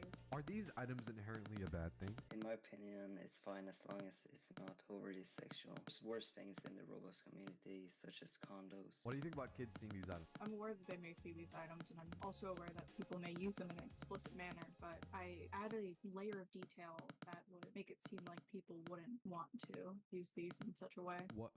Who do you think the main people are that buy your items? I'm not entirely sure. From what I've seen, it's both genders and a lot of different communities, whether it's the anime community, the cosplay community, furry community. Though I will admit there are gooners, no doubt, but the majority of people I've interacted with are very against the explicit avatars. Will you continue making these items? Yes, sadly I will, but only for the money because I use it for monthly expenses IRL. It's time to do some exploring. So I was on Twitter, or X, I don't know what you call it. I came across this tweet by this guy called Ransomware. He was criticizing the system that this guy called Airbase Development made. Basically, just looks at the items your avatar is wearing, gives those items a score point value based on their name, and if it's past a certain threshold when added together, the system will mark the avatar as inappropriate. Albeit a good idea, there was a couple issues with this system. First being, what's inappropriate is relative. As an example, I don't much like the Botox fillers, but there are people out there who think, yeah, this is perfectly normal and safe. And second being, the words that were flagged, sometimes they didn't appear in the item name. Basically in this tweet, they were arguing what's inappropriate and what's not inappropriate. Things like the word woman was blacklisted or corset or piercing. But everybody seemed to agree that these items, they're bad. One guy disagreed, he got 78 likes. Ratio! According to these percentages, let's be generous. Let's say 1 in 6 people support these items. That's a lot of people. And where there's people, there's bound to be communities. So I started wondering, are there communities based around these items? As it turns out, there are. So I started exploring this first group. I believe it's called BFM, but on Roblox, they have some like cryptic thing to avoid moderation, I'm guessing. And in this server, the owner has a channel called #MyResponse. I personally do not condone the usage of my own UGC. I'm also backed up by Roblox. He brings up points of like how our throw is, I don't know, suggestive. Some people use my UGC weird, and he tries to like justify what he's doing. But dude, look at the items he's posted. He's so obviously just trying to like avoid blame, you know? He knows what he's doing. He's just trying to avoid confrontation, I'm guessing. There's not a lot going on in their server, but as it turns out, they're partnered with these people called VNX, and they have this joint server called BFM and VNX. This is where things get a little weird, because in the BFM and VNX server, they have an outfits channel. Most of the outfits are pretty normal, just using, you know, their accessories. But when you go to the VNX server, they also have outfits channel. The outfits here are very, very strange. I don't believe I can show this to you, quite honestly. I can show you some of the items side by side, and you can imagine what they look like in combination with each other. There's so many of these. If you're really attentive, what you'll notice is a lot of these items can't be found on the catalog. That's because they're privately bypassed. And by bypass, I mean making them look like something else. And this has gotten so big now that there's actually servers you can join that allow you to buy these items. From what I've seen, servers usually sell more safe items. Private sellers, which is the other means of buying, sell more explicit items. I actually managed to access one of these groups by paying. Yeah, you have to pay to get access to this group. This is a cult now. I feel like a Hollywood billionaire, except I'm not in Hollywood and I'm not a billionaire.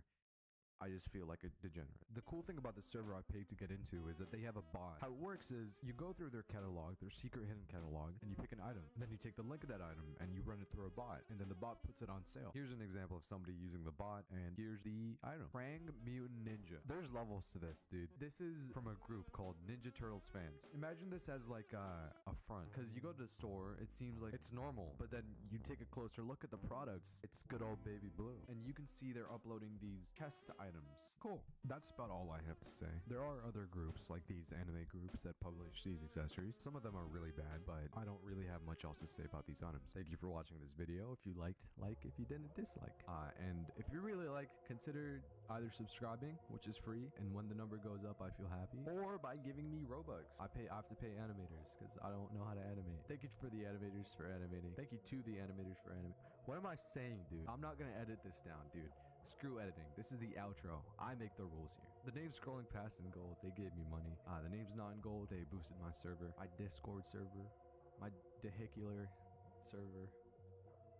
Why'd I say that? Why'd I say There are currently 24 different towers in BTD6, and today we're going to find out how far every tower can survive. Let's hop right into it. And we are starting today's video off with the OG Mr. Dart Monkey. Yes, this guy's been around for a long time, seen a lot of things, and today he's getting put to the ultimate test. Now, before we get too deep into this challenge, I need to set some boundaries, some base rules, so then everyone kind of knows what we're working with to see how far these towers can survive. So the first thing you may notice is the Dart Monkey's pretty cheap, only $170, and that's because all this testing will be done inside of easy mode to see how far these towers can be pushed to their absolute limit. And on top of that, obviously Monkey Knowledge is enabled, which actually allows us to get Sharpshooter a little bit cheaper than normal, $16.55 as opposed to $17.40. And the way that Monkey Knowledge actually works is it allows primary towers to attack 5% faster if all are below tier 3 and cost 5% less if all are tier 3 or 4. So I can actually utilize that to my advantage by upgrading tier 4 towers when there's no tier 2 or 5 towers on the screen, if that makes sense. So here, for example, I can a Juggernaut very cheap because there's only tier 3 and tier 4 towers on the screen. That way we can pop those lead balloons, perfect. And you also want to wait to cross path because since I only have tier 4 towers on the screen, that means my cross path is actually cheaper than normal as well. So yeah, Monkey Knowledge is going to be an interesting addition in today's video to see how to optimize these runs more effectively. But either way, with a Juggernaut and a crossbow on the screen, I'd imagine we can pretty easily save for this crossbow master. It is easy mode at the end of the day, so this is extremely cheap. But wait a second, before I do that, it is technically more effective for me to get the Plasma Monkey fan club first. Because that Monkey Knowledge I was talking about beforehand also applies the discount to the first 5th tier you buy. And you can see here, normally the Plasma Monkey fan club is $38,250. But if I buy it with that discount, I save about $2,000, which is awesome. So it's smartest for me to buy the most expensive 5th tier first, which we are flying through all these rounds. I could technically buy it right now if I want to, but I've got to be smart about this. Right when I buy this, I can no longer get that 4th tier discount, right? It's no longer an option since I have a 5th tier on the screen. So let's think here. Do I want to get any more tier 3 or tier 4 Dart Monkeys first? And I'm gonna answer yes to that. I'd like to get 20 triple shots on the screen for the Plasma Monkey fan club that I'll be getting. So let's do that. Oh wait, round 63 as well. Do I beat this round with my current setup? I'm pretty sure I do. Juggernaut actually does some incredible work here. Already 30k pops in this guy. Yeah, we're looking solid. I don't even need to use that fan club ability, but I will just for fun. And how many trip darts do I have at this point? 1, 2, 3, 4, 5, 6, 7, 8, 9, 10, 11, 12, 13, 14, 15, 16, 18, 19, and 20. Perfect. And still, before I upgrade this Plasma Monkey fan club, I'm also going to cross path these Dart Monkeys to get the cheap cross paths, which I'm thinking, do I want to get camel path or top path? I'll probably get top path, cross path on the ones more centralized because they don't need range as much. And the ones on the outskirts, I'll get bottom cross path. I think that's the most effective way to do this. This is the setup, ladies and gentlemen. Now I can get the Plasma Monkey fan club on the screen. And I guess we just get the Ultra Juggernaut, Crossbow Master as well, and probably get the second Crossbow Master. I honestly should have gotten the second Sharpshooter as well before I got Plasma Monkey fan club. We did miss out on a little bit of savings there, but that's totally fine. I forgot about the Monkey Knowledge where you can get 2 Crossbow Masters. But now we're just gonna save up to get the other 5th tier Dart Monkeys in here. It shouldn't be too difficult. Dart Monkeys has got to be one of those towers that can survive the longest to my imagination, out of all the towers in the game. Can pop every single type of balloon. It's pretty strong. It's got a paragon with it too. I feel like all the towers with paragons are going to be the best. Well, in all honesty though, lots of the towers you probably aren't going to be able to afford the paragon, even though it's easy mode. Dart I should be able to, because Dart paragon is extremely cheap. But the other ones I'm not sure. And it's looking like on round 82 I get my first Crossmaster on the screen. I already have the Ultra Juggernaut here. And then round 85 I get the second Crossmaster on the screen. Perfect. So now I need to save 127.5k for this Apex Plasmaster, which I don't know how hard it's going to be to save that up. I've already saved up 30k, but the rounds are certainly going to get a lot more difficult here. Glimpse at DT is around 95. I have yet to need to use that Plasmonkey Fan Club ability. It looks like we're still good against this. Crossmasters do some pretty solid work. I think I'll just use it here for show. It is incredibly strong, even without like Glue Storm or the damage amplifiers you typically want with the Plasmonkey Fan Club. It's still a very strong ability. And just like that, guys, we've made it to the BAD on round 100. Shouldn't be that hard for us to deal with. Yeah, Plasmonkey Fan Club absolutely obliterates that. I'm 60k on the save up right now, so I'm roughly, what, halfway? Okay, it's good to know. I think DTs are probably my biggest weakness at the moment, so we kind of just want to keep the Plasmonkey Fan Club ability for in case we struggle to those. But I also need it here for these ZOMGs. Those ZOMGs look deadly. I'm gonna get back off cooldown in time though, right? Yeah, we're chilling. Alright, and just like that, guys, we are nearing the 100k mark on the save up. Fortified DTs, once again, are extremely deadly, so I need that fan club ability to deal with those. And the rest of the round is easy. Okay. If we hit one of those points, though, where I need to use the fan club to pop DTs, and there's just more DTs that come out right after, things will get scary. I'll say that much, but hopefully we get the Apex Plasmaster before we reach that point. Fan club here against these ZOMGs. That is a lot of ZOMGs, actually. Good thing some of these fan clubs have extra pierce on them, but this actually could be a problem. Am I even going to be able to afford the Apex Plasmaster? I'm hoping. Another fan club ability. We're hanging on. Not that much remaining here. Round 111 is pretty crazy. And then I'm going to use the last one now, and we're good. Okay. Oh, wait. This is what I was talking about, guys. This is literally what I was afraid of. I am dead. Yeah, I ended the previous round with fan club used. Disturbed Karen loses her mind when banned from Hobby Lobby. On February 20th, 2024, officers responded to a Hobby Lobby for a call of a disorderly customer. Not a big Hobby Lobby fan, I'll be honest with you. Why are we going through the void here? Hi, what's going on? I have the rights to complain and have also the dump name of the manager and direct breach of privacy in full cyber security. They're directly of customers' breach of privacy, and they have consumer rights of breach of privacy, and it not need to have So stalking? exploitation. Hobby Lobby stalking her? Like I am a healthcare professional and U.S. Army cyber harassment So you're saying syndicate. Hobby Lobby's cyber stalking you? Cyber stalking and full security, yes, they are consumers' rights of privacy. And you think I'm it's a this healthcare. Hobby Lobby? You can check into those. One thing is you can check if there was nothing, then you could even. So it's Hobby Lobby is cyber stalking her. Why would they do that? Seems like they just they talk it out and she goes home.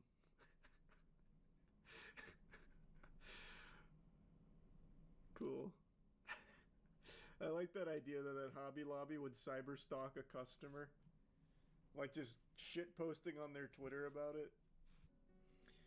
Search the ADHD and Supernatural. Oh yeah.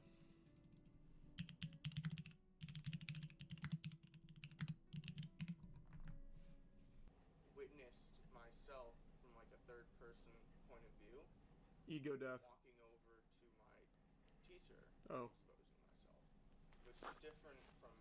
That's not ego death. So that a half an hour would not be out of the norm for you to be exposed that long and not realize it when you're walking around with your sweatpants basically choking your penis while you're walking around. You see how it's not making a lot of sense? But I do promise that it was an accident. But I don't exactly have like the biggest, if I can say. What is happening? Why would you? Why would what? Well, this is sad. What is the story here? So I was in class, or not in class, I was in Williams Hall studying for an exam. How does this go on for 36 minutes? It seems like it's kind of kaput right there in the first minute. Was this guy, when I sat down, he was like kind of looking at me, but I just was like, whatever. Sir, let me see your penis. Let me see if it matches the description. Can step in there real quick. Just so we're not... Officer Jacobs, I'm doing a peen inspection in there. Cover me. I have ADHD, so my mind wanders a lot. Okay. I know it's happened a lot at home. Okay. In which I'll like go to the bathroom and then.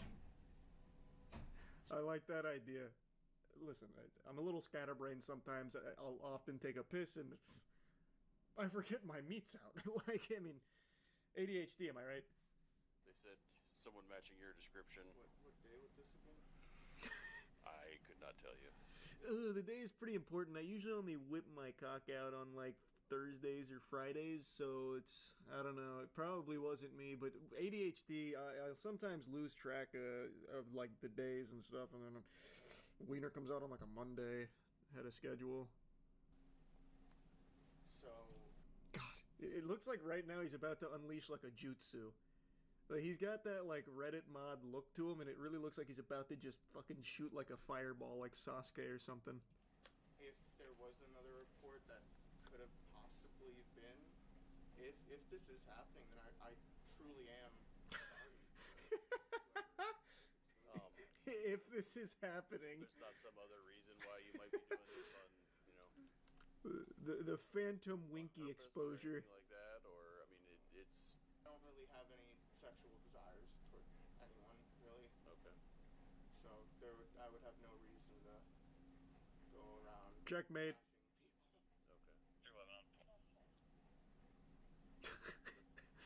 Well, we're good here. I mean, that checks out. We're fine. I really. Just pay a little more attention. Back in high school, about 4 Well, years. this is what we just saw on the Sizzler reel. Okay. It was slightly different. At that time, we still don't really know what happened. We're still investigating. Out of body experience, but that's not what's happening this time. Had a close encounter of the third kind. The aliens pulled my whole fucking schlong out. Okay. Study hall was traumatized. That is an issue. We did a bunch of brain scans and whatnot, and nothing was abnormal. So. Okay. Why would? I'm very curious. Why would that have been the next steps there? So he unleashes the hog, and they're like, we gotta get to the bottom of this. We gotta see what ghost in this man's head was pulling the levers there that forced him to do such a thing. Put him in the MRI just to check for like the Wiener Master or something. It's going alright. Doing really well in Japanese. I actually applied for a study abroad program. Oh, cool. Oh my. Oh my. That would be another reason why we should do something to taint that. Jeopardize Yeah. that. You a commuter student? Yes, sir. Thought it sounded like. Okay. We're gonna have to sort some things out. I got another officer talking to the young lady who made the report, so. He didn't like pull them down. It was just like kind of between the sweatshirt and like top of the pants. Okay. You think he like intentionally? Oh, he upper decked it. Yeah. Oh, I see. Because the way that like he was looking at me when I first sat down, I thought was like a little weird, dude. Really, he was just like, what? The top turnbuckle. Yeah. I thought he did like a whole like dropping trow. Like what was happening, or well, they found him out at Williams, so the police are with him now. So I just came out to talk to you and. Do you want to see him? Figure out what was going You want to go say hi? I just like I said, it's of course he never admitted to anything, but it definitely felt intentional. Yeah. Seems like a hard thing to be on accident. I called my mom. Called your mom about it. Yeah. Okay. You rather. It looks like, judging by how I don't feel like watching all 35 minutes of this conversation with this guy, but it looks like they do end up pressing charges for the public indecency. That scare you? Well, you scare me with your lack of hygiene. It's time to fix that. Get some Cheeky soap. Use Cheeky.com. We've made the perfect soap. You should not use anything that's not cheeky. I'm looking out for you. You see the video of the Florida man offering a cop a drink in the middle of a car chase. Didn't we see that one? That sounds so familiar. Officers can't keep a straight face with this entitled woman. That sounds really familiar.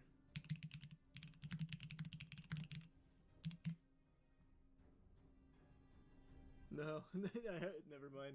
That title sounds so familiar, but I do not recognize that thumbnail.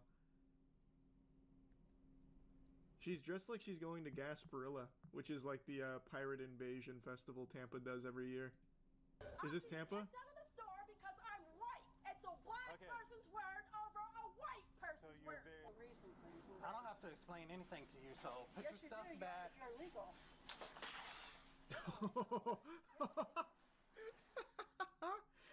This guy is not having it. I'm so used to body cams over the last week where the officers like entertain like the weirdos.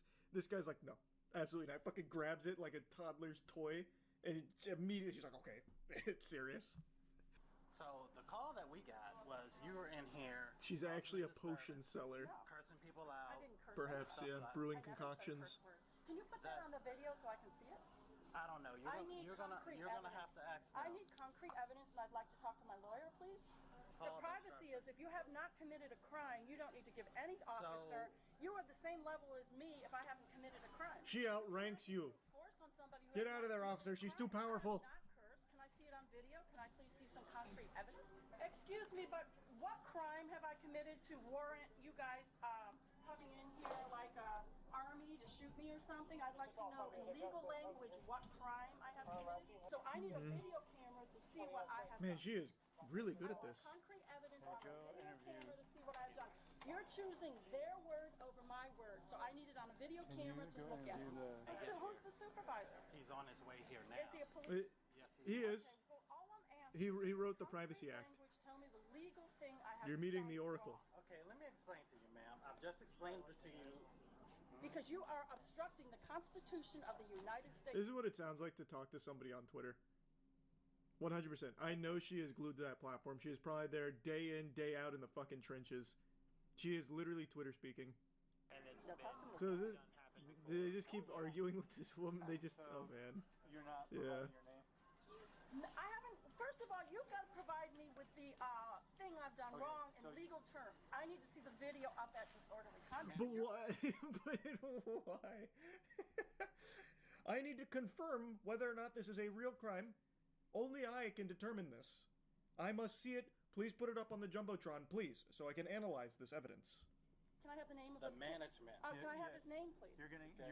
She's trying to settle the court case in this store. I want the name of the Yeah, true. manager who's banning me so I can take it to my attorney.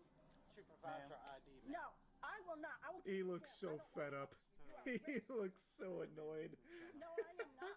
A racist is somebody that kicks somebody out of a store for no reason, for just being white. I relate better to people of my own race. I relate better. They always hit me, push me, What the push me around, cheat me, lie to me, steal my money when I do stuff. I want to talk to someone that I relate to. Like what? It is that is 100% a Twitter addict. 100%. You're accusing me of something. I want you to see what you're accusing me of. It's crazy people like this exist. It's so good. Does this go on the... Yeah, it looks like this is the whole thing. I don't feel like listening to... Well, they actually do eventually get her out. I thought it was going to go the whole 20 minutes. They bring her outside and just keep talking to her. What an insightful conversation that must have been. You're missing the best legal advice you'd ever hear. I just can't keep listening. It's just such a yap fest. You see the EWU body cam video, how to catch 9 felony charges in 1 minute. Guy sounds like a cartoon character. Isn't that the one I just watched? I don't remember that being the name of it though. Is this Hank? They got Hank Schrader in here? What happened? What went so wrong? They're minerals, Marie.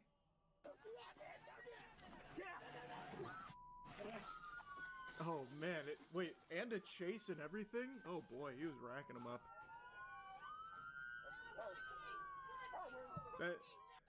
Trust me, pup, that is not a fight you win. Oh my god, it's going after the police canine. Uh-oh. Wow, this thing seems like it pops off. What a crazy sizzler reel. When officers in Stewart, Florida receive reports of Hey. We know how to do it big. Unconscious man behind the Love wheel it. of a truck in the middle of a residential street, they immediately respond for a welfare check. Is this one even safe to watch on stream? This one sounds like super serious. This one goes ballistic. It's fine. I'm just gonna double check. I'm gonna look it up real quick. Surprisingly, it did not come up when I typed this one in right away. There's too many other people that also caught 9 felony charges in a minute in Florida. I scrubbed through. The dog doesn't get hurt. That's all I needed to hear then. God, if you missed him a pedicure. Dispatchers in Martin County receive a concerning call in December, on their non-emergency line. That's Christmas time. In a pickup truck with a trailer hooked up to it. It's like he's like sleeping, but the truck is on. Like I said, I knocked on the door. He's door meditating. I knocked. I yelled. He didn't respond. It's called astral projection. Or in the truck. Excuse me. I got lost in the sun. Been on some friends. You need some friends? Yeah, well. Where do they live? Pump City. He sounds like the guy from Joe Dirt. Home is where you make it. That guy? He does have an interesting voice. A lot of body cams with people with cool voices recently. I was going to Jersey Mike's. Give me a sandwich there. To Jersey Mike's? Is he just like super drunk? Is that what's happening? Okay, I got you. Do you just have your license on you? This is your truck? You were asleep and passed out behind the wheel, and I could smell what... Don't do that, please. I just want to make sure that I'm safe. I can do the same thing back. So, I'm going to ask... Oh, he's going to get his phone out with the flashlight. Close your eyes. Nothing wrong here. You know what? So, if you refuse to step out, I will... He sounds like that like quintessential witch character in old cartoons. Like, I feel like he's about to start reciting some kind of ancient incantation. Take you out. In an instant, the Tasmanian devil, takes or a that, yeah. sudden and dramatic turn for the worse. So would you be willing to step out for me? Sir, we need you to step out. I'm not doing that, no. Sir. Don't do that, man. Oh, shit. You ran on help. You alright? Yeah. Do you have anybody that's able to pit or no? I don't think they want to pit because of the trailer. Unaware that the truck had a trailer attached, an officer joining the pursuit executes a tactical pit maneuver, stopping the vehicle, but the chase isn't over yet. What? Wait, how would you not know the trailer is attached? Did he have like camouflage on it, like cloaking tech? Is this Tony Stark or something? I feel like you'd see the trailer, right? How did you miss that? Of everything on a truck. Steve finally comes to a stop in the driveway of his residence. Oh, you can't touch him now. That's a safe haven. That's a no PvP zone. Oh, maybe this is all an advertisement for his business. For firewood delivery. Maybe that's what it was. He was delivering firewood to Freddy Krueger, so he had to go into his dream palace in order to contact him. So I see. It's all a big misunderstanding.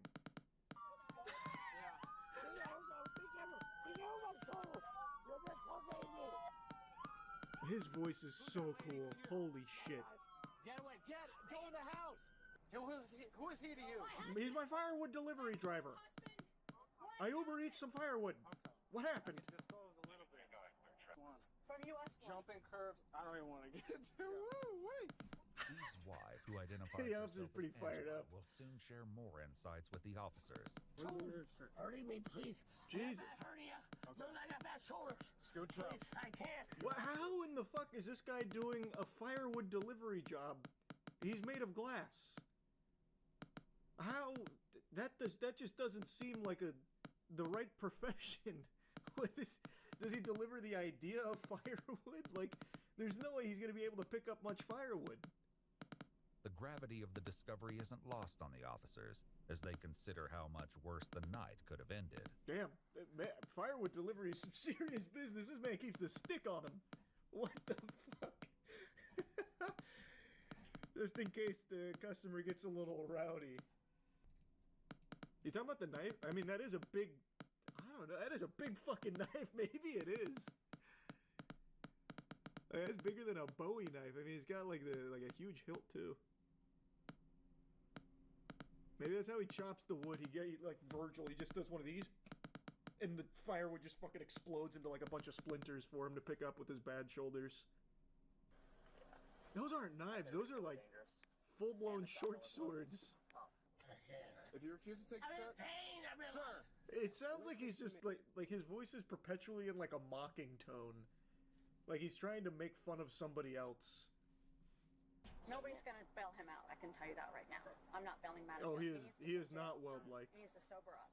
Where's my wife at? She misses you too, Steve.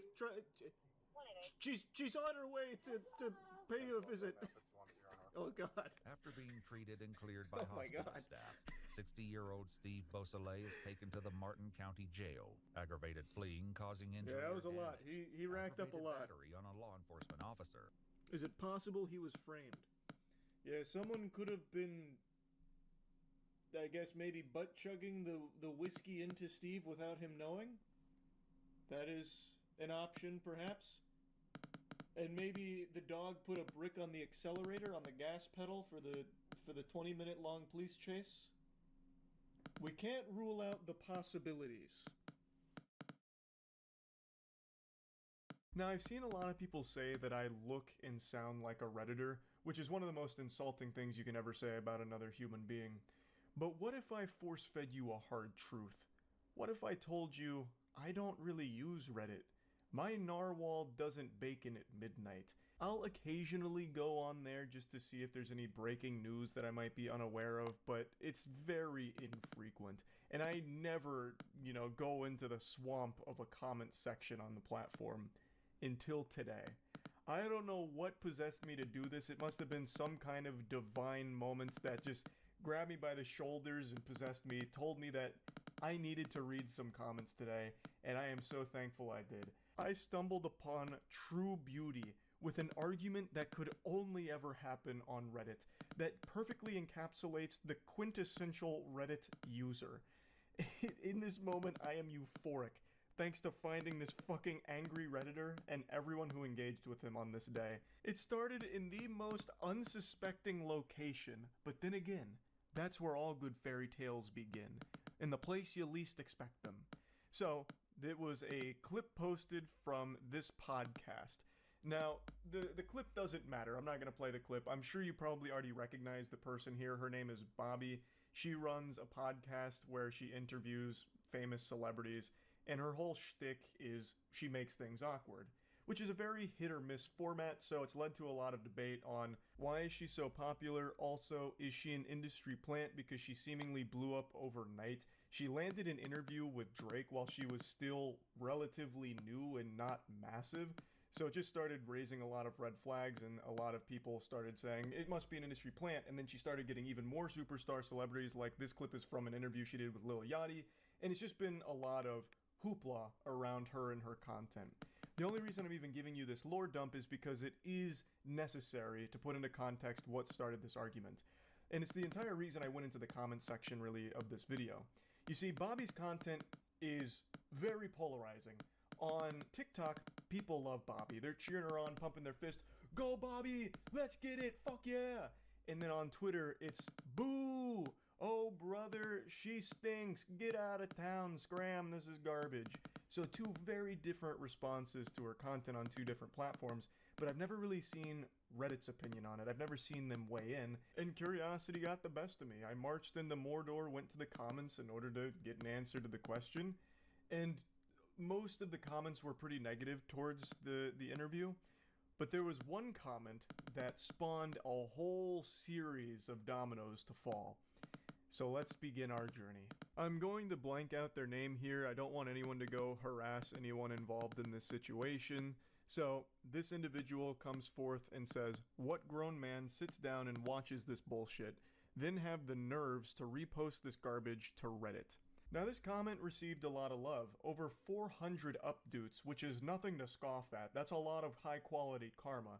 Unfortunately, no Reddit Gold, Reddit Platinum, or Reddit Silver was gifted to it, so we weren't blessed with the edit "thanks for the gold, stranger," or anything like that, but still, the community responded very positively to this comment, and most of the comment section here echoed the same sentiment that they didn't really understand the appeal of the clip. Now, all of this doesn't matter. You can wipe your ass with all of this now, because going forward, this comment spiraled into something that had nothing to do with the original post anymore. And it went fucking insano style. Now we're introduced to our primary antagonist of Season 1. So, from out of nowhere, our main character gets challenged. Someone steps in and says, "Lol, you're on the Hot Wheels sub, dude. Weird to take shots at what grown men should be into when your interests include Hot Wheels. Different people like different things. Leave it be." So he goes into the post history of this individual and notices that they are a frequent poster on the Hot Wheels subreddit. And he's using it to take some shots at him to try and showcase, like, hey man, you say grown men shouldn't be into that, but I could also say grown men shouldn't be into Hot Wheels. You see how that works? And he's not wrong. He's coming for the throat here. You could absolutely say the same thing. What grown men would be so into Hot Wheels that they'd go on to Reddit and talk about it all the time? I personally have no problem with that at all, and I don't think this poster does either. He's just using it to make a point. I think whatever hobby you're into, whatever you collect, I think it's great. I think that shit slaps. Having something that you're passionate about that you would collect it, I think is a cool thing. I mean, I have fucking cards framed on my wall from Yu-Gi-Oh! And Pokemon, right? Like, I get it. But this really struck a nerve with this guy. He responded by saying, "Grown man liking cars? Who would have thought?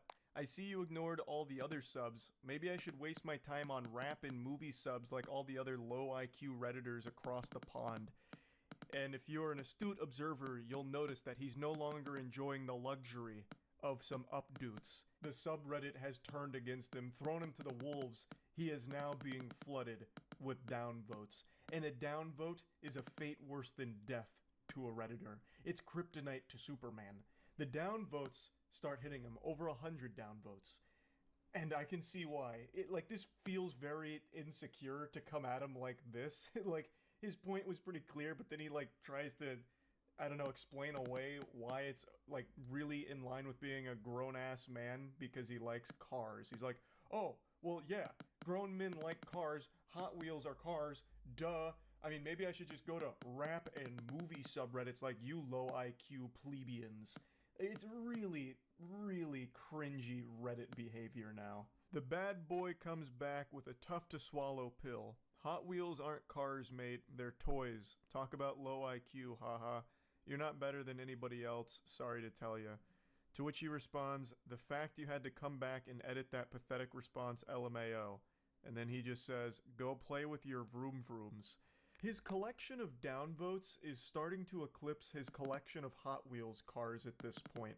They just keep pouring in. As you can see, most people are rallying behind the other guy who's just saying, brother, they're toys, not real cars. And he's right. He is fluent in facts. He is spittin'.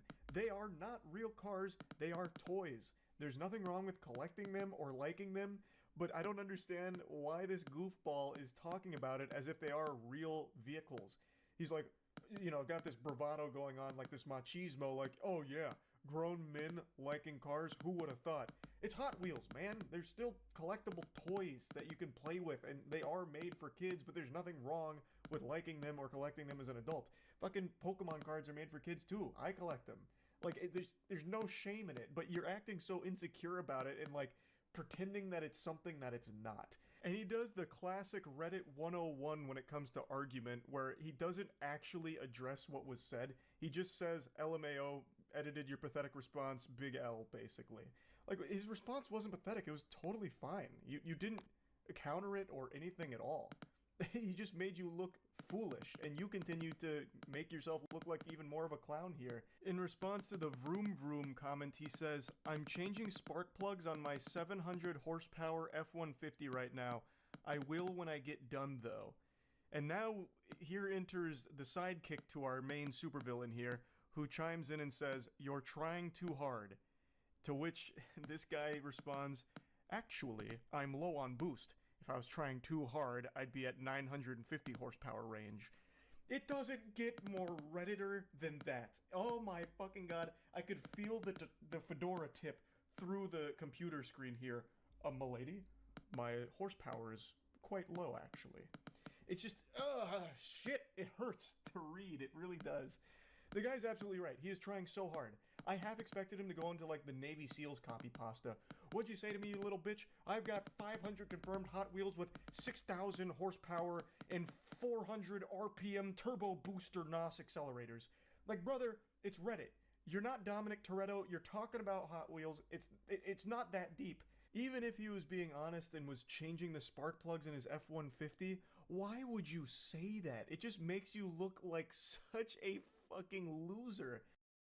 We're back with more TCAP. Woo! Yeah, we're here. Dane's awake. I thought you were yawning. I was. I tried to stop it real fast. I was like, oh shit. This one's called Criminal Mastermind Sends His 15-year-old goon to take the fall. So this may be the first time in TCAP history that they send a decoy to handle the decoy. Oh! It's like a Pokemon battle. Like a Pokemon battle. I send you, 15-year-old. Use grooming. It's super effective. Coming up, a new approach. Here we got three guys, sending in a scout to make sure the coast is clear.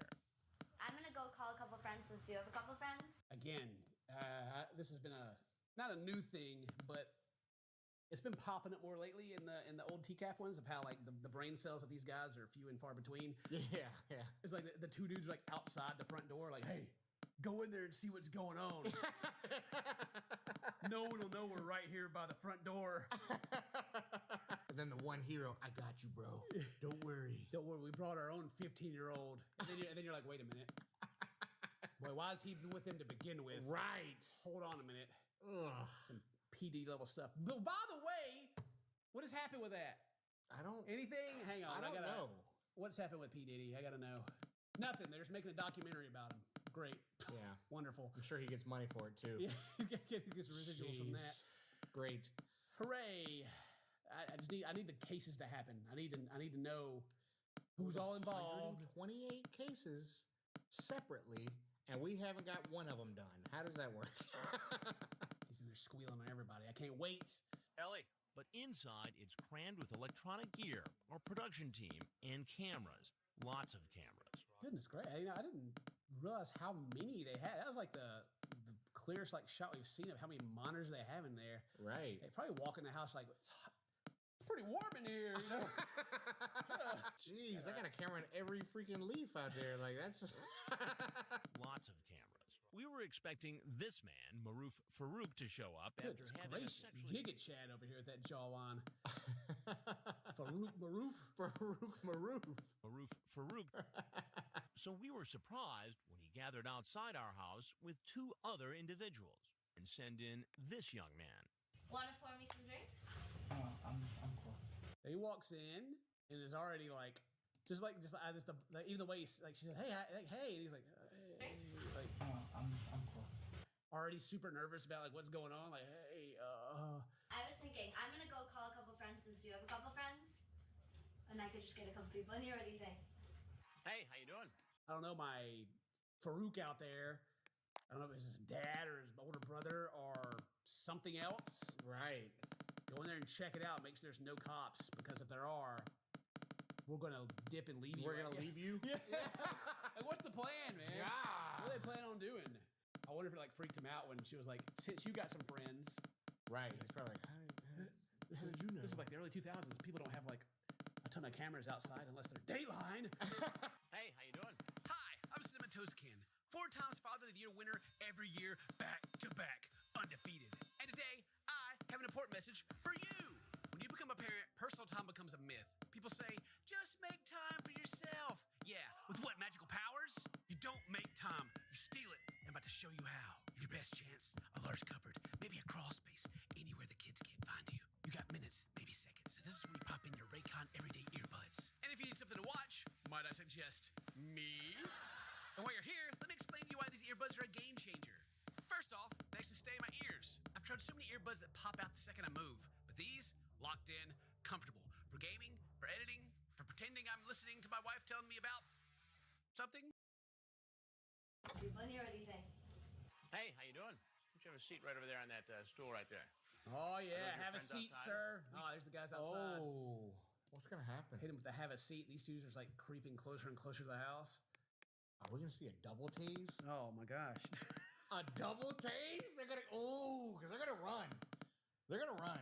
I feel it. I just don't know how to understand the. They're gonna get caught and be like, we weren't gonna do anything. We were just acting super suspicious. We had to send in someone to check to make sure, dude, that there were no cops. But we were just here to hang out. We brought our other 15-year-old a friend. Crew, dude, the whole crew. He brought the whole crew to meet a 12-year-old. Or is it? Yeah, was it a 12-year-old? Yeah. I got lost in the sauce. Like I just. Oh, that's gross. It's always, I don't know. It's always so easy to like get caught up in like we try to like make like laugh about all this stuff, but then you like really think about what's going on. You're like, whoa, yeah, like God, whoa, dude. The young man, who we learn is just 15, doesn't seem to know what's going on. I'm not come for the sex. I'm just coming for the meet, like friend. I have a girlfriend already. He's already got a girlfriend. Well, she's gonna be super disappointed. Yeah, absolutely. Here to see another chick, you know what's going on? She's gonna break up with you, dog. He was just here to meet a friend. Doesn't know what's going on. Huh? Or does he? That's the thing, right? You never know. Right? I have no idea what's going on, but I do know Chris Hansen's got them loafers on right now. Ooh, boy. Comfy. He tells us that it was that man outside, Farouk, whose idea it was to come here. Using the screen name Spanky786, Farouk Okay. That's how you get all the chicks. Okay, Spanky. It was his idea. He's the mastermind while they're creeping around the house. Like, yeah. And who's the other guy then? I'll be the old white man for a second. They're all sagging out here up to no good. Pull your pants up. Early 2000s, you Jinko wearing kids. That's right. I know you're 12, but girls these days are way ahead, he writes. Man, it's just blatant. Wow. Girls these days too, so like he knows. He hasn't been this ain't his first. He knows 12. He knows all the 12-year-old girls. Trust. Ugh. And he's just straight up graphic at the beginning, huh? Would you let me lick you everywhere? Back inside, this 15-year-old is still saying his friend set this all up. My friend told me she said she's 17. That's why. I guess Chris Hansen's continuing the interview as normal. Like, hey, here's the whole conversation right here, man. Did your friend tell you he sent this? Gross. Whoa, bro, I ain't riding with him. Can I get a ride home? I want to see that. So I wonder, they're creeping up to the house. I eventually going to look in the front door, I guess, and like see Chris Hansen talking to him. I wonder if are they going to run and ditch, or what are they going to do? Oh, are they going to jump him? Like, hey, we outnumber him. Yeah. I don't know. That guy looks about 6'3". I don't know. Dude, Chris is tall. I don't know if we can take him or not. The two men outside apparently get suspicious. They're running.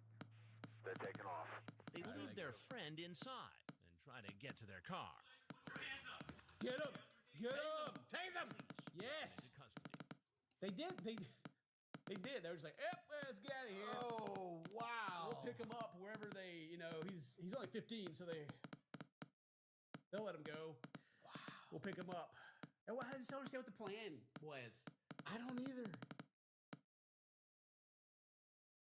Literally, it had to be, hey, he's 15. We're good. If he finds the cops and we get out of here before. Guys, it doesn't make any sense. And the fact that they're all there and for the conversation is just like, these are some. This one's next level. Yeah. This is like an onion. It's like an onion I don't want to peel. I don't want to.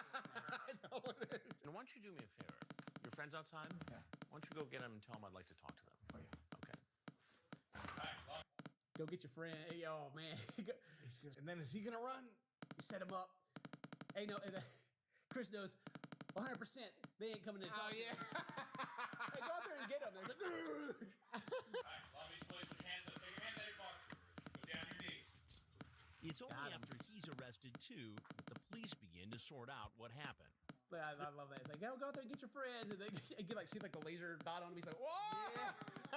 Whoa, dude! Did you see how far up they had his cuffs? Oh, they got him like straight like. Jeez! Got is touching his shoulder back here. Goodness gracious. I'd be one of those people in here like, not that limber, please. Mercy. Full Nelson, no. The 15-year-old is released and isn't charged with a crime. And the other man who accompanied Farouk also tells the police he didn't know what was going on. Was that Farouk back there staring at him right now? Yeah, he's like, you throwing me under the bus, bro? Let me, like in my face? Let me go back some frames here. Like, yeah. I mean, I might say that I don't know what's going on either. If Farouk's back there looking at me like that. Like, yeah, that's true. Actually, I'd hit him with the, hey, this man kidnapped me. Look at him. Who do you believe, me or him? Yeah. His jawline is not as pronounced as it was. That's true. Was that even a picture of him? Yeah. Who was that? Lord Farquhar over there? Now we got like a round face Farouk. I can't trust anything this man says. Later, police also release him and don't charge him with a crime. Okay, so they didn't know what was going on. They're just here. And all these dudes in the background are also going. Wow. This is the pod. There's all the guys they caught tonight. My gosh. Jeez. Do you believe that, though? The other guy's another grown man. The way that they were sneaking around the outside of the house. He had to have known. What is he so suspicious of? Like, yeah. And he even like told us, like, we gotta get out of here, you know? Yeah. But maybe they just didn't have like the intent or anything because they have the chat logs from him. I don't know. But it's like, I found it hard to believe that neither of them knew. Yeah. Yeah. I mean, the 15-year-old, it's like, yeah, that's a pretty much a given. Like, cut him loose or something. But I would imagine, unless the other grown man, you know, that's out there creeping outside and like, ooh, we gotta get back to the car. I mean, even if Farouk said, "Hey, man, let's go steal some stuff from this house," you know what I mean? Like you're sneaking around, like you know something shady's happening. So I would just guess they don't have like enough. Like, it's just suspicion. Yeah. That it probably wouldn't fly, and like one of the higher ups was like, yeah, let's cut if you had him involved with it, you'd have to let them all go. And we got Farouk already. This is also like early days too, like earlier day TCAP, so they didn't have like everything like they do now. All right, I think that man dodged a bullet. Shame. But Farouk himself, the man who had those graphic chats with someone who said she was 12, is charged with one count of an attempted lewd act upon a child. Good. One charge? One whole charge. He looks like he's about to rage out. Yeah. The jaw's more there now than it was. Yeah, that's a better angle. It's a shame. Like, Farouk seems like he'd actually, like, if he didn't give off supervillain vibes, he'd be like a pretty handsome guy, you know? He's got that beard that like grows in like completely full, which I'm jealous of. Dude, I don't want to talk about my beard, man. It's bad. Got like the heart-shaped hair. Oh, look at that. He's even got a heart right there. Yeah, look at it. He could have done things, but no. Doing time, hopefully. He chose crime. Yeah. We'll have to look at the Wikipedia and see who this guy is in a minute. Later, Maruf Farouk pleaded not guilty. Of course he's not guilty. Maruf Farouk, he didn't do it. All right, let's look him up. All right, so aftermath is his partners were not charged due to the lack of evidence of an intent. But he originally pleaded not guilty, was convicted of his crime, and was sentenced to 3 years probation and a year of sexual assault counseling. According to a blog post from 2021, he spent 6 years in custody fighting deportation to Pakistan. Although according to the author, Farouk's Megan Law page listed him as deported when the author last checked. However, after Megan's Law system was updated, Farouk's profile was removed entirely. According to Hansen on his Predators I've Caught podcast, he was in fact detained for several years and deported following his conviction. He currently resides in Pakistan, although Hansen was able to find a few numbers associated with Farouk and his father, the latter which still lives in California. Neither replied to Hansen's calls. Okay, so his dad still, they live in California, but Farouk himself back in Pakistan should have been deported as far as anyone knows. In his incredibly brief, previously unreleased phone call, Farouk is revealed to have an American accent, suggesting he spent quite a long time in the United States before his arrest and deportation. Yeah, like the other guys, their English was very...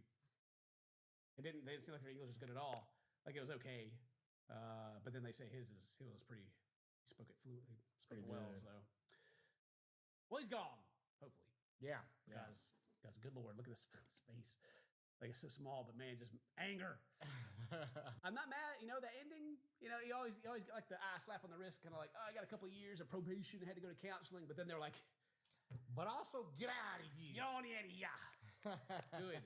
All right. Good. I'd like to hear that. All right. Well, that's Mr. Pancake, you're under arrest. Imagine this. It's a late night, and you get a call where you have to go and take care of a man called Mr. Pancake. Get on your belly, Mr. Pancake. He's a regular, and there may be gerbils involved. Where are the gerbils? Where are the gerbils? Where are the gerbils, Mr. Pancake? How do you handle the situation? Leave it alone, Pancake. Get on your belly. Where are the gerbils? Where are the gerbils? Where are the gerbils, Mr. Pancake? Where are the gerbils? Oh God, they're gonna request this body camera video. Where has he hidden the gerbils? I need answers. The gerbil napper. A man out walking his dog calls 911 after hearing alarms and witnessing a break-in at a nearby construction company in Hilliard, Ohio. Of course it's Ohio, too. You know it is. You know it is. It's either that or Florida. Florida man escapes to Ohio. That'd be the end of the world. Oh, my God. There's someone in the back. They're breaking in something. How many people are out there? Even though the caller can hear the destruction echoing across the street, he offers no clue as to who might be doing this. I just hear a whole bunch of banging, like boom, boom. Here's that banging, and he can hear it. It's clear as daylight. I've never heard daylight before. But best believe when it comes through, it's loud and clear, baby. What a nitpicky thing. Shame on me. Imagine like the sun. What was that? The old Ricky Morty episode where the sun raises and it's just like, ah! Look, you guys, the sun's rising. Screaming. God dang daylight again. Another call comes in minutes later. Another call? This time, the caller is the general manager of Roosters. It looks like a late teens to mid-20s Hispanic male. He has I can't tell if it's camo, but it's a print sweatsuit on. I think that's our Mr. Pancake. He's wearing camo. Our leopard print. He's out there stalking his prey. The roosters. I gotta rescue these animals. Uh-oh. Oh, he broke in. Close, please. Anybody in here? Make yourself known. Jeez. Gonna search the whole place? Where's he at? I bet you said she only found one. It almost looks like blood, but I don't see blood anywhere else. I've been looking on the floor, and it doesn't make sense that he would have blood on a rock before he threw it through the window. Huh. Yeah. All right, so there's something on a rock. It looks like blood, but why would it be on the rock before he threw it in the window?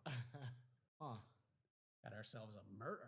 We got a mystery on our hands right now. Yeah, we do. And it doesn't make sense that he would have blood on a rock before he threw it through the window. Yeah. I'm surprised it's a rock. I thought those doors like that were a little more reinforced than a rock. A big rock, maybe a brick. We've seen videos of people running cars into those doors and they just kind of fold. I know. It don't really shatter. I guess roosters ain't too worried about it though. It said it'd be dried, but it looks like blood. Yeah, it is. Fresh. Officers try to find its source, completely unaware of a brewing disturbance developing rapidly at a nearby business. I saw him over by Westchester walking on the side of the road. Hey, it literally looks like those pajamas, like cheetah print pajamas. Yeah. Cheetah print pajamas, throwing rocks through windows. And what did he even steal? He went in there and got himself a soft drink. Yeah. Made a drink and I'm thirsty. Apparently he's gone to another business nearby.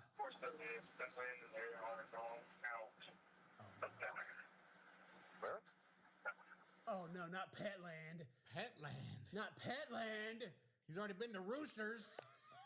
He was looking for roosters there. Petland. I've never been to a Petland before. I haven't either. Gotta go to Memphis for one. Petland. Welcome to Petland. Oh, look at these little pets. Is this like a shelter? Or is it like a PetSmart? Like a PetSmart kind of thing? Yeah, both. Sold sick puppies. Petland. What happened to Petland? What they facing? Faces 5 Ohio lawsuits to cruel puppy. Oh, wow. Oh, when did this happen? 2024.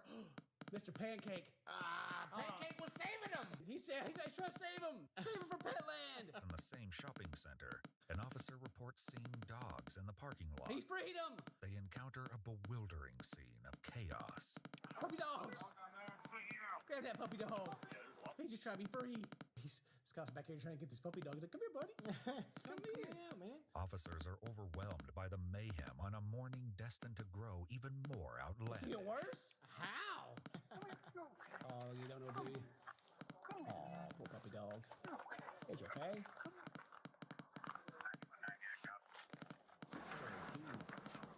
You're a scared dog. You little scared puppy dog. Scared. Arrested. Put him in the back of the car. All right, we got the suspects. Yeah, let's roll out, boys. Put it in the back of the cop car. Don't matter if that pee and poop in there. Let's wash out the hose. Ding. Woo!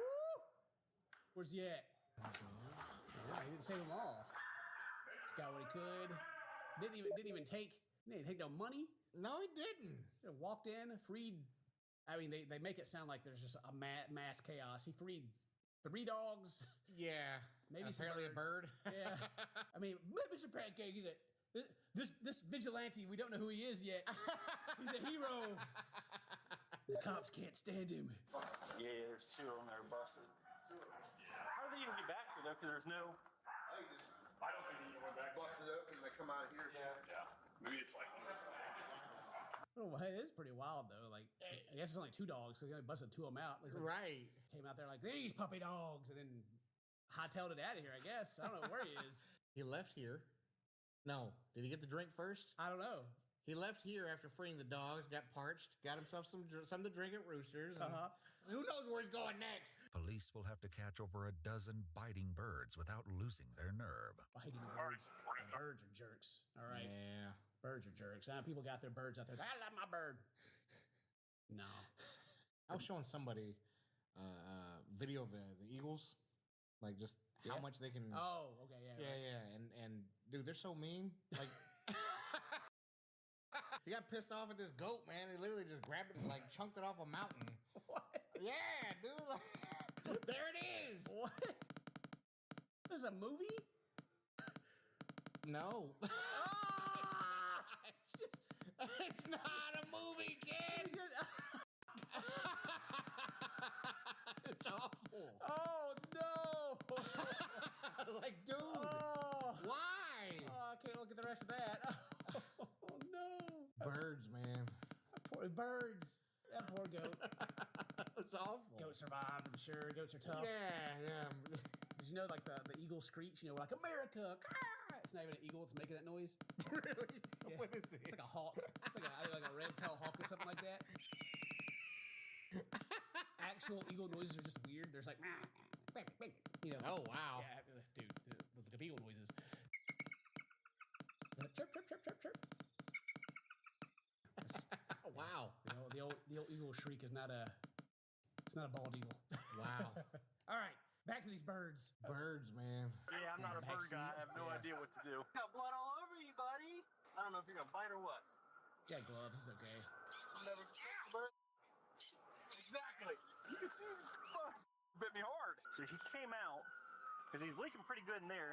Did he hit up there? Well, he had to have hit up Roosters because that's how the rock got bloody. I don't see blood anywhere else, and it doesn't make sense. You're right, Dane. He went here first. Went here first, was bleeding, had his rock that he used to free the dogs, and then went to Roosters. Maybe to free Roosters or maybe get a drinks. We don't know. Yeah, who knows? So he would have blood on a rock before he threw it through the window. Yeah. That's him, because I recognize that thing. Oh, there he is. It's pink. There he is. We saw him on the shirt. Yep. He's got his cheetah print and his tie on. Yep, we know him. Oh, they know him too. Have the breakthrough they've been looking for. 154, that's our known suspect from a run earlier. It's going to be Matthew Pancake. Matthew Pancake! Oh, not Mr. Pancakes! He looks like a villain. It does! I mean, our hero, just imagine if he had like a Batman mask on right now, he had that strong jaw. Oh, dude. Out there, vigilante, saving animals. Matthew What if he talks to the animals like this? That's why they're so freaking out there. Yeah. Trying to call the birds to attack the cops for him. They follow his line of vandalism toward famous footwear. He's got to get some shoes. He's just breaking into everything. Bro. What I'm learning from this video is like most of these places don't have alarms, I guess. Like you just break in and as long as you don't open the door when you're not supposed to, you can just go in. Right, like, jeez. Anybody in there make yourself known? Hey, police! Merchandise is proof to Matthew's whereabouts nearby. Is there shoes laying out there? He's leaving a trail of shoes? Yeah, there's stuff past Aldi. Okay. He's going down to the Aldi. Oh, he's hungry. Hungry for some deals on food. Apparently he has animals stuffed in his. Oh. I talked to over here at the gas station. He's like, yeah, he had gerbils all down his pants. He's saving the gerbils by carrying them. He doesn't have pockets, Dane. He doesn't have pockets on the outside of his pants, so he's gonna put them inside of his pants, hold his shoes and his drink. Oh no. Oh no. Oh no. Oh no, Mr. Pancake, not like this. He's gonna use his present pocket. No! No, Mr. Pancake, please. Approximately 3/4 Is it of Big a mile Lots? north of Petland. Man, he's hoofing it. Yeah, it looks like he also tried to break into the smokehouse, like, vape shop. And he tried to get a vape. Dang! That was for the gerbils. That ain't him. The gerbils probably got a problem. He got shoes first, then freed the animals, then got a drink, and then now he's heading to Big Lots. That's right. To find some nice furniture. At long last, authorities have located their perpetrator, but they have to act fast before he awakes and commits more acts of destruction. Is he asleep? They think the suspect is sleeping on the bench. Passed out from all this justice he's been dishing out. South. South of Roberts. Is it? Wait. There's Nike Drive. No, it's north. Turn around. All right, cops are bamboozled where he's playing the mind games. He's like the Riddler out there. Man, he's out here juking, man. Yeah, these guys, they don't know where the road is exactly. That's fine. They'll get there, though. Big Lots is there. Cut right. Oh, where? God damn it, Ian. Come back around. What? Somebody's like, I found him. Like, no! I wanted to catch him. I get there first. God dang it, where is he? I'll glove off. Is he out here by Big Lots? Oh, he's out by the vape store probably still. I'm getting. Oh, he's even got a little bag. He's got a bag. How's he asleep? We got all these lights on him. He's over there just snoozing. Look at them brand new shoes, boy. Oh, he got those Uggs on. All right, get him, boys. Mr. Pancake, you're under arrest. Don't move. Get on your belly. Oh. Roll. Get on your belly, Mr. Pancake. Mr. Pancake. Pancake, get on your belly. Pancake, get on your belly. He's just like, what's happening? Give up your other hand. Oh, he even had like a flower like in his hair. I know. Yeah. That's what he got at Roosters. They had like those little flowery drinks. Like, nice. I'm out of here. Mr. Pancake was here. The margarita. Oh, my face hurts. There's a lot of blood.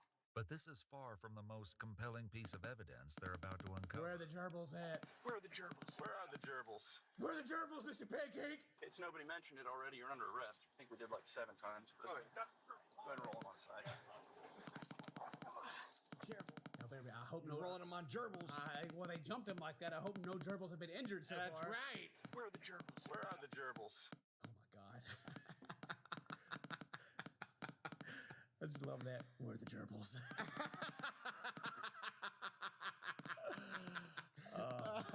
Matthew offers weak excuses for the cuts.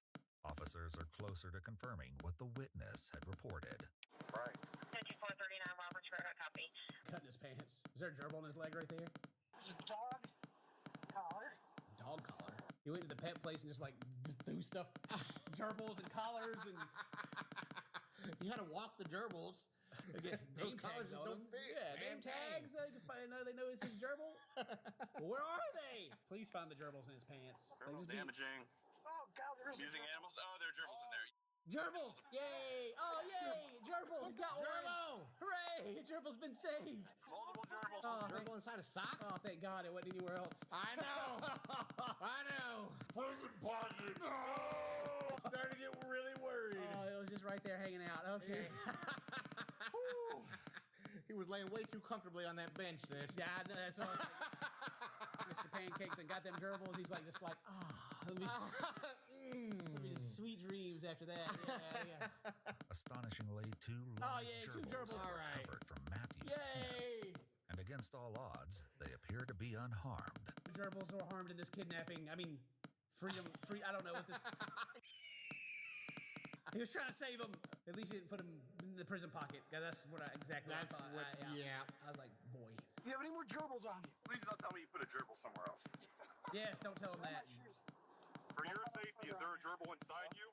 Listen, Mr. Pancake, I need you to answer the question. Are there gerbils inside of you right now? For one, we need to save that gerbil, and for two, if it stays in there... I gotta go clock out.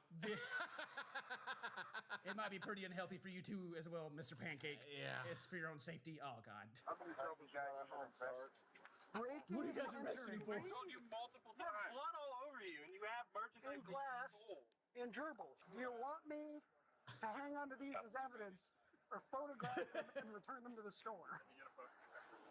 Gerbil. Everybody just wants some gerbils now. Evidence. This is the greatest run ever. Officers pause a moment to document this unforgettable night. No, we can't.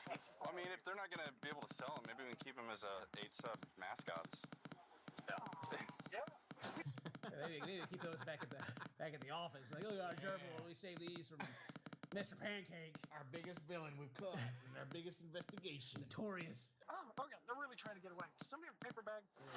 Get the gerbils in the bag. All right. Those are my good stuff, too. Yeah. Ooh. I can feel them. What? They come up with These cops are starting to like, they're like, hey, I see why you put them gerbils down his pants. Right. Hey, whoa. Ooh. I can feel them. What's wrong with me? Hold on a second here. on my resume that I led Operation Gerbil Bandit. Operation Gerbil. Do you have the gerbil? Yes, I got the gerbils. We're going to have a couple of gerbil 5-1s back at that land. I copy. Are they okay, sir, though? I think just emotional trauma. Emotional trauma. You cannot make this up. What happened to Mr. Pancake? Miraculously, all of the gerbils survived and were returned safely to Petland.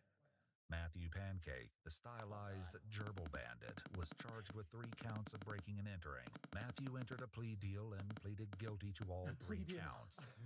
He was sentenced to 12 months in the Ohio Department of Rehabilitation and Correction and asked to pay a fine of up to $2,500. Ah, wow. $2,500. He got 3? Did he break into, like, with the shoes, roosters, the pet place? Did that get in big? Or maybe he's outside of Big Lots in the vape Big store. Lots in the vape store. Yeah. Huh. Guess he got off easy. Gotta do a year in the slammer, the gerbil bandit. The gerbil bandit. Probably like in like city or county too, so they come by and be like, "Hey, old gerbil bandit, how's it going in there?" You know, he's in isolation. That's the Pancake. They put him in lineup. The gerbils out there. Can you identify the man who tried to stick you in his prison pocket? It's him. Long drag of a cigarette. You haven't lived what I lived through. Where are the gerbils at, Mr. Pancake? I hope you guys enjoyed that. If you like that video, leave a like, leave a comment, do all that cool stuff. Today's your birthday. Happy birthday! So toast to my friends. I love you. We'll see you next time. Bye-bye. Prison pocket! No!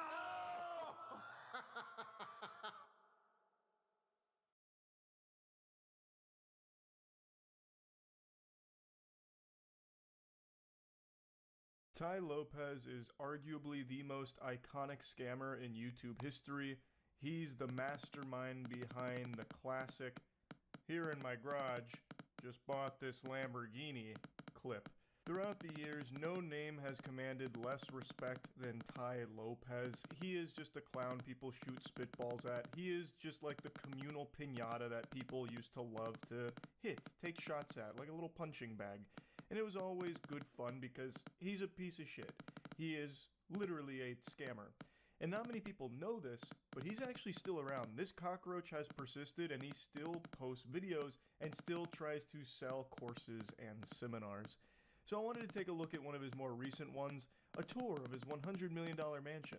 Except it's not his mansion, he's leasing it. And he's not trying to hide that fact either. He wears it proudly on his sleeve and spends 17 minutes coping trying to convince his audience that leasing a $100 million property is actually a galaxy brain, giga chad financial decision, and tries to convince them that leasing is better than buying in a lot of cases.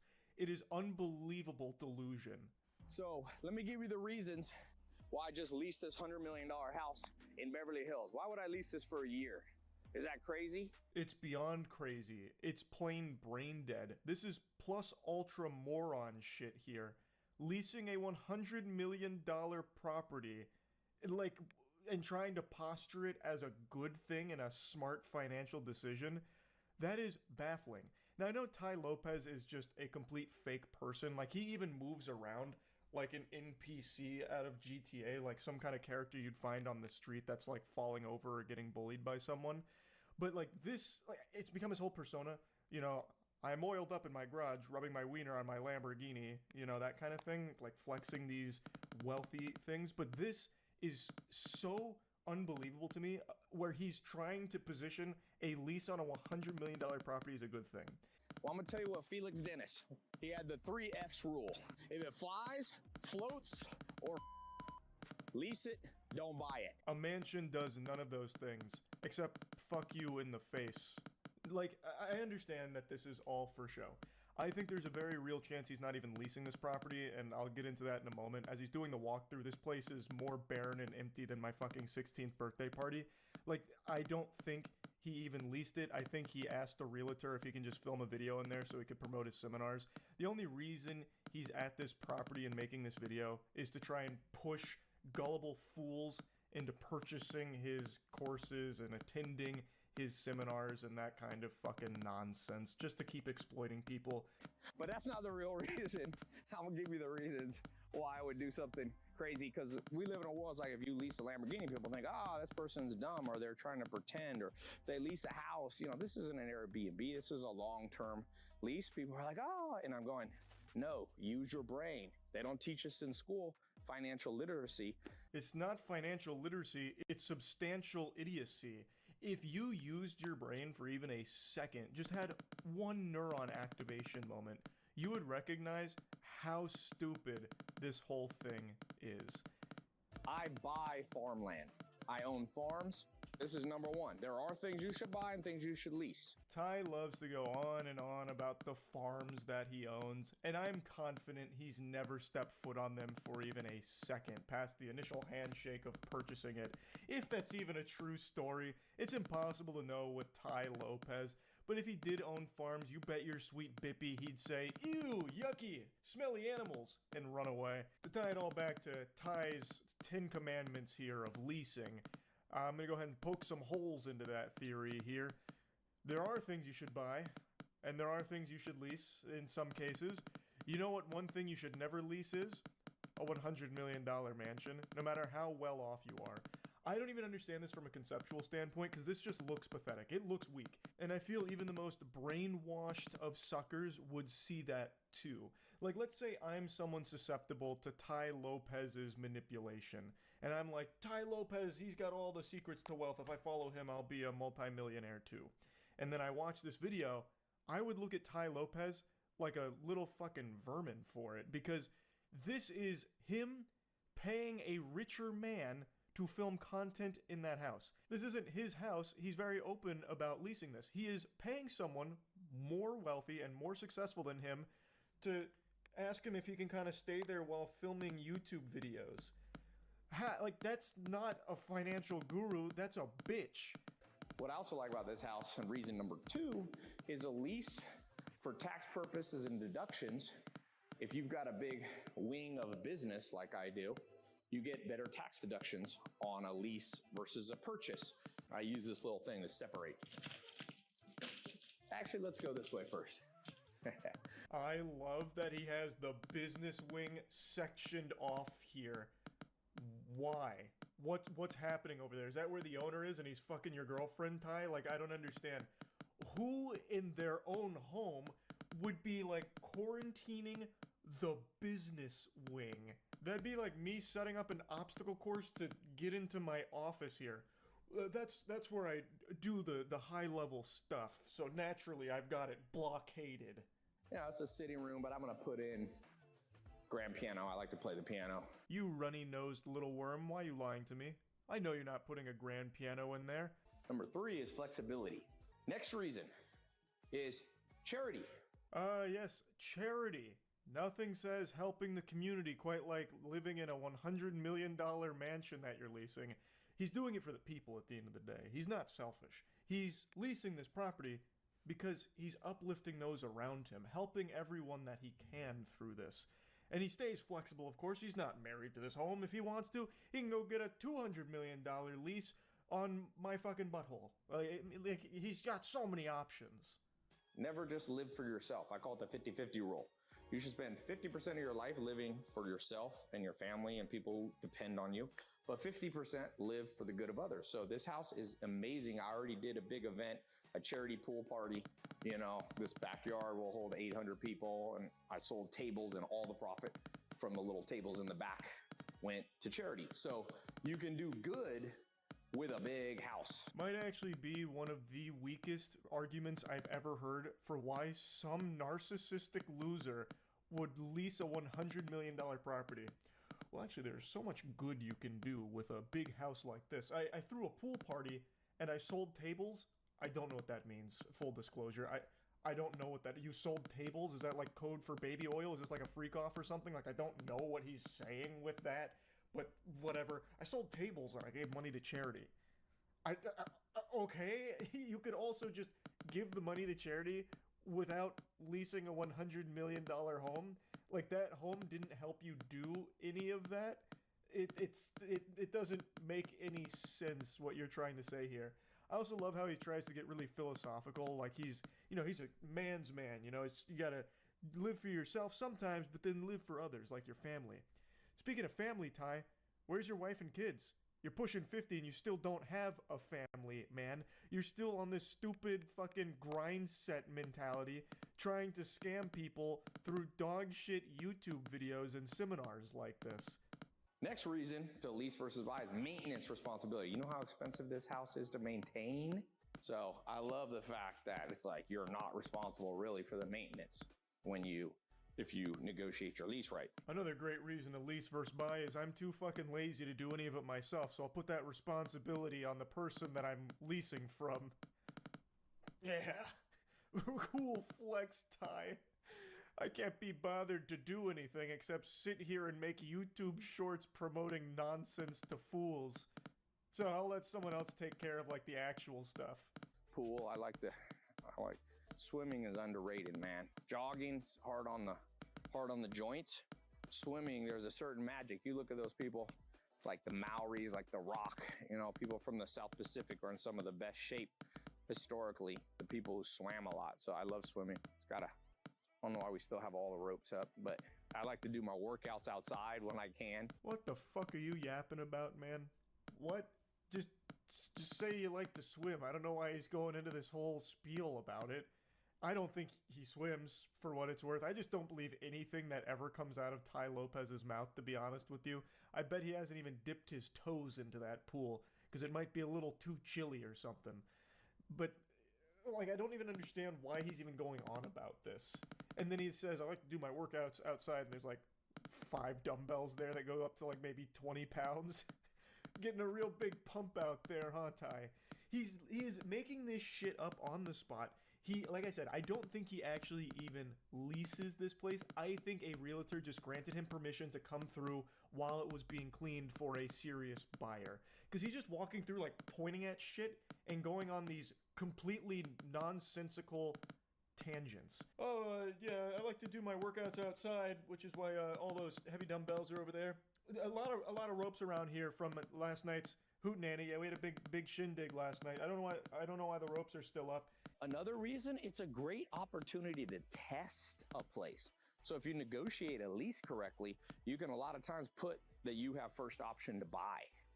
So it's a great way. This is the guest house here in the pool.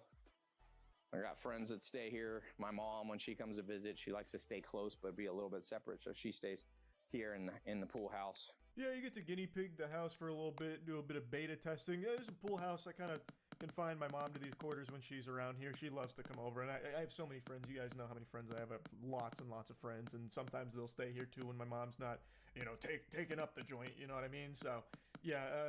Also, like, he's just going around making up stories for shit. He is just spitballing lore for things that he sees, like a game of I Spy. This is where we had the tables for the charity thing. It was pretty cool. We had the DJ over there. So this room, I'm turning, Anton's here, CEO here. He's getting some work done, but This is becoming the game room. Is Anton even alive over there? It looks like he's out cold. You should be going over there to check for a pulse, brother. Man looks like he overdosed on chill pills.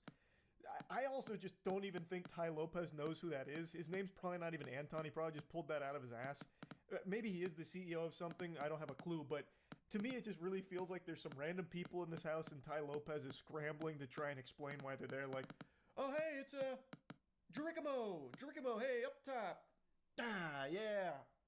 Good game last night. Yeah, Jericho was at the charity function last night. He donated $5 million to the charity we were partying for, and then I think he ended up having like a threesome or something. But anyway, it's great to see you. Great to see you. Yeah. Oh, yep. Nope. Another charity event next week. That's right.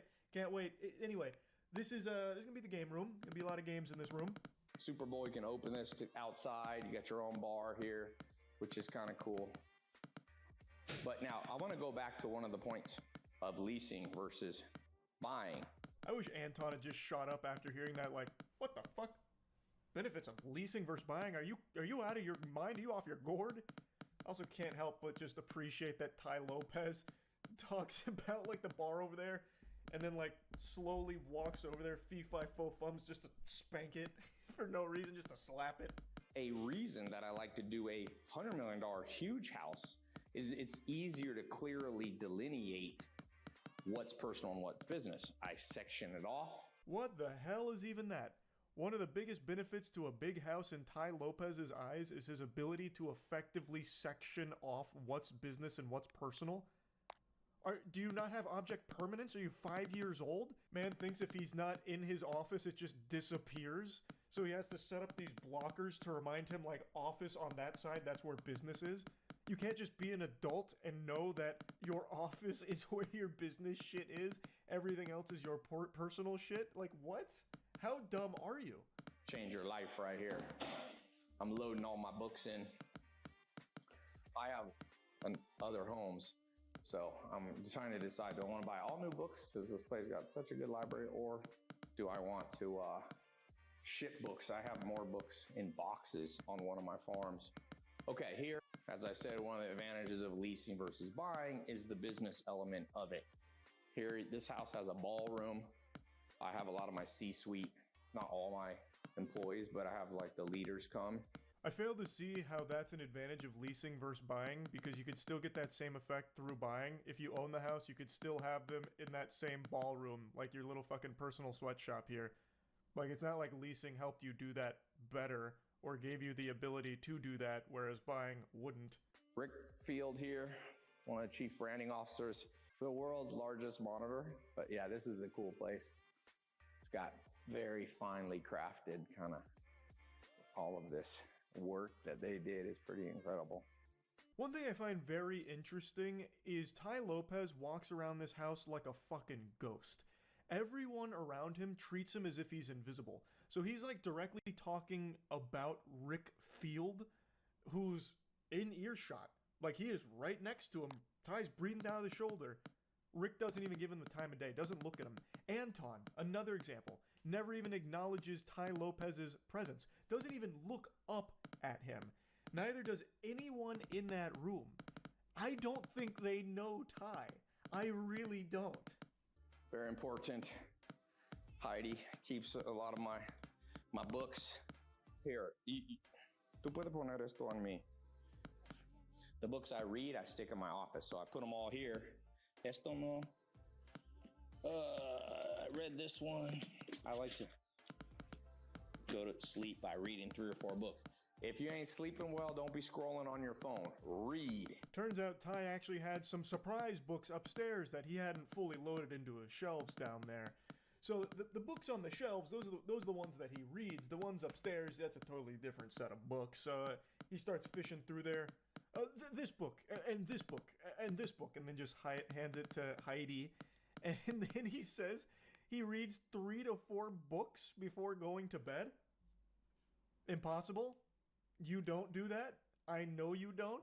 What do you mean you read 3 to 4 books? Like maybe picture books or something where you flip through Green Eggs and Ham, perhaps, but you're not reading full books every night before bed. No shot. That's not happening. I haven't fully even... I don't spend all my time here. California is not my main home. It's somewhere else, and I also live in Europe part-time. So Another reason to lease, why leased versus purchase, is I like to have multiple homes. And I feel like when you own something, you see it as your nest egg and you literally don't travel as much. I know that's psychological, but it's true. I just cannot believe that he's saying these things on camera to his audience, because it is so clear to anybody watching this how full of shit this man is. So you're telling me you lease tons of homes apparently and live a lot of different places. You're leasing a $100 million home despite not really spending that much time here. Why? Why lease a $100 million home then? You are actually just flushing money down the shitter. The reason you'd buy multiple homes if you've reached like an absurd level of wealth is you're building equity. Like, you're building things. Like, you are able to make money off those investments long term. Here, you are actually just burning money. So you're bad with money is what you're admitting to here, Ty. I cannot believe that he's not able to process that. I've got a big party coming up. By the way, I'm doing these I do these mansion seminars in the ballroom, and I do these charity parties. So I'll put a link in the description if you want to see the calendar of the upcoming stuff. Gorsh. Absolutely, Ty. Sign me up. Parties, mansion seminars, and a leased $100 million property. I can't wait to be taught by the master. This place, they used to use it for like big charity events. Brad Pitt had an event here. It's pretty cool. But, you know, a lot of times if you do it right, another thing I like is you can lease homes that will never come up for sale. It's kind of cool because sometimes people don't want to sell the whole home. So for me, life is about adventure. I'm not number one. My core drive is not material things. So like I said, I like to buy farmland. Farmland's been the best risk-adjusted return. You know, I'd rather own farms that have a productive use than just homes or mansions. Ty's serving up a full course of the Yappy meal here on the world's slowest elevator.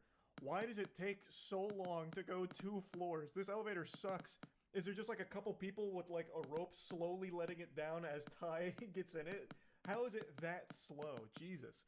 And anyway, whatever he's talking about in there is fucking stupid in the first place, saying how his number one motivator is not material things. Meanwhile, his whole persona is material things and presenting material things, flexing material things, and convincing his audience that they should and can get those material things through following him.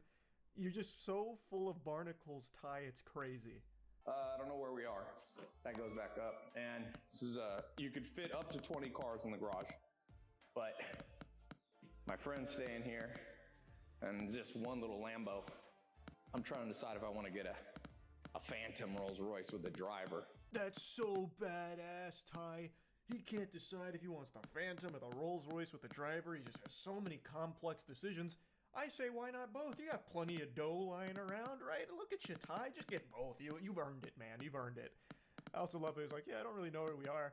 Of course you don't. Of course you don't know where you are, Ty. Because I don't think you actually lease this place. You just come in here because you know the realtor and he'd let you come in here and just take a fucking tour through it while presenting as if it's yours so you could sell some fools on your fucking courses to make money off of them.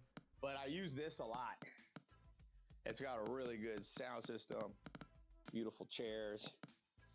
I had the first night I moved in, like 5 friends, and we all, what did we watch?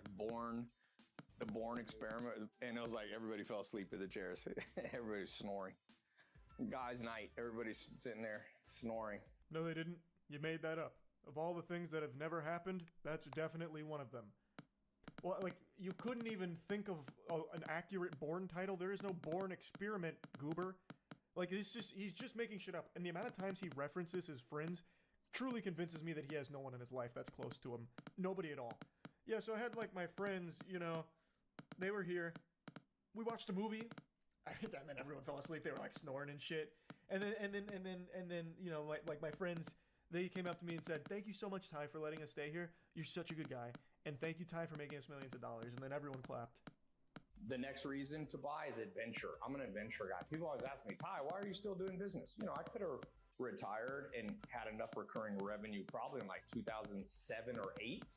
You know, why didn't I? I like adventure. Of course. No, absolutely, Ty. He's just a real adventurous soul. And he doesn't like to be tied down by like a family or anything. He likes to do it alone. He prefers to be alone. It's his choice.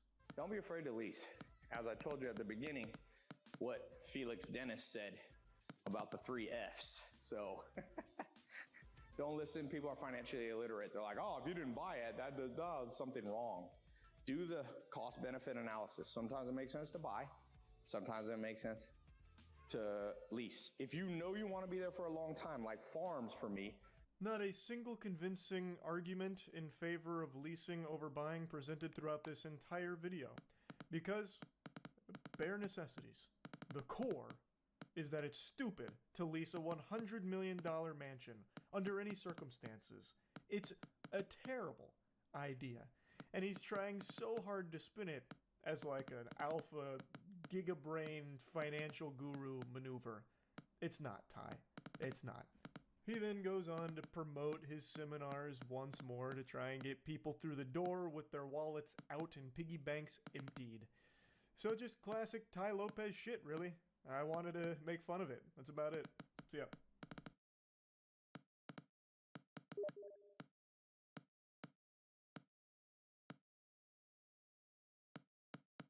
Title's not clickbait. The biggest YouTube scam has just been revealed by a channel called Megalag.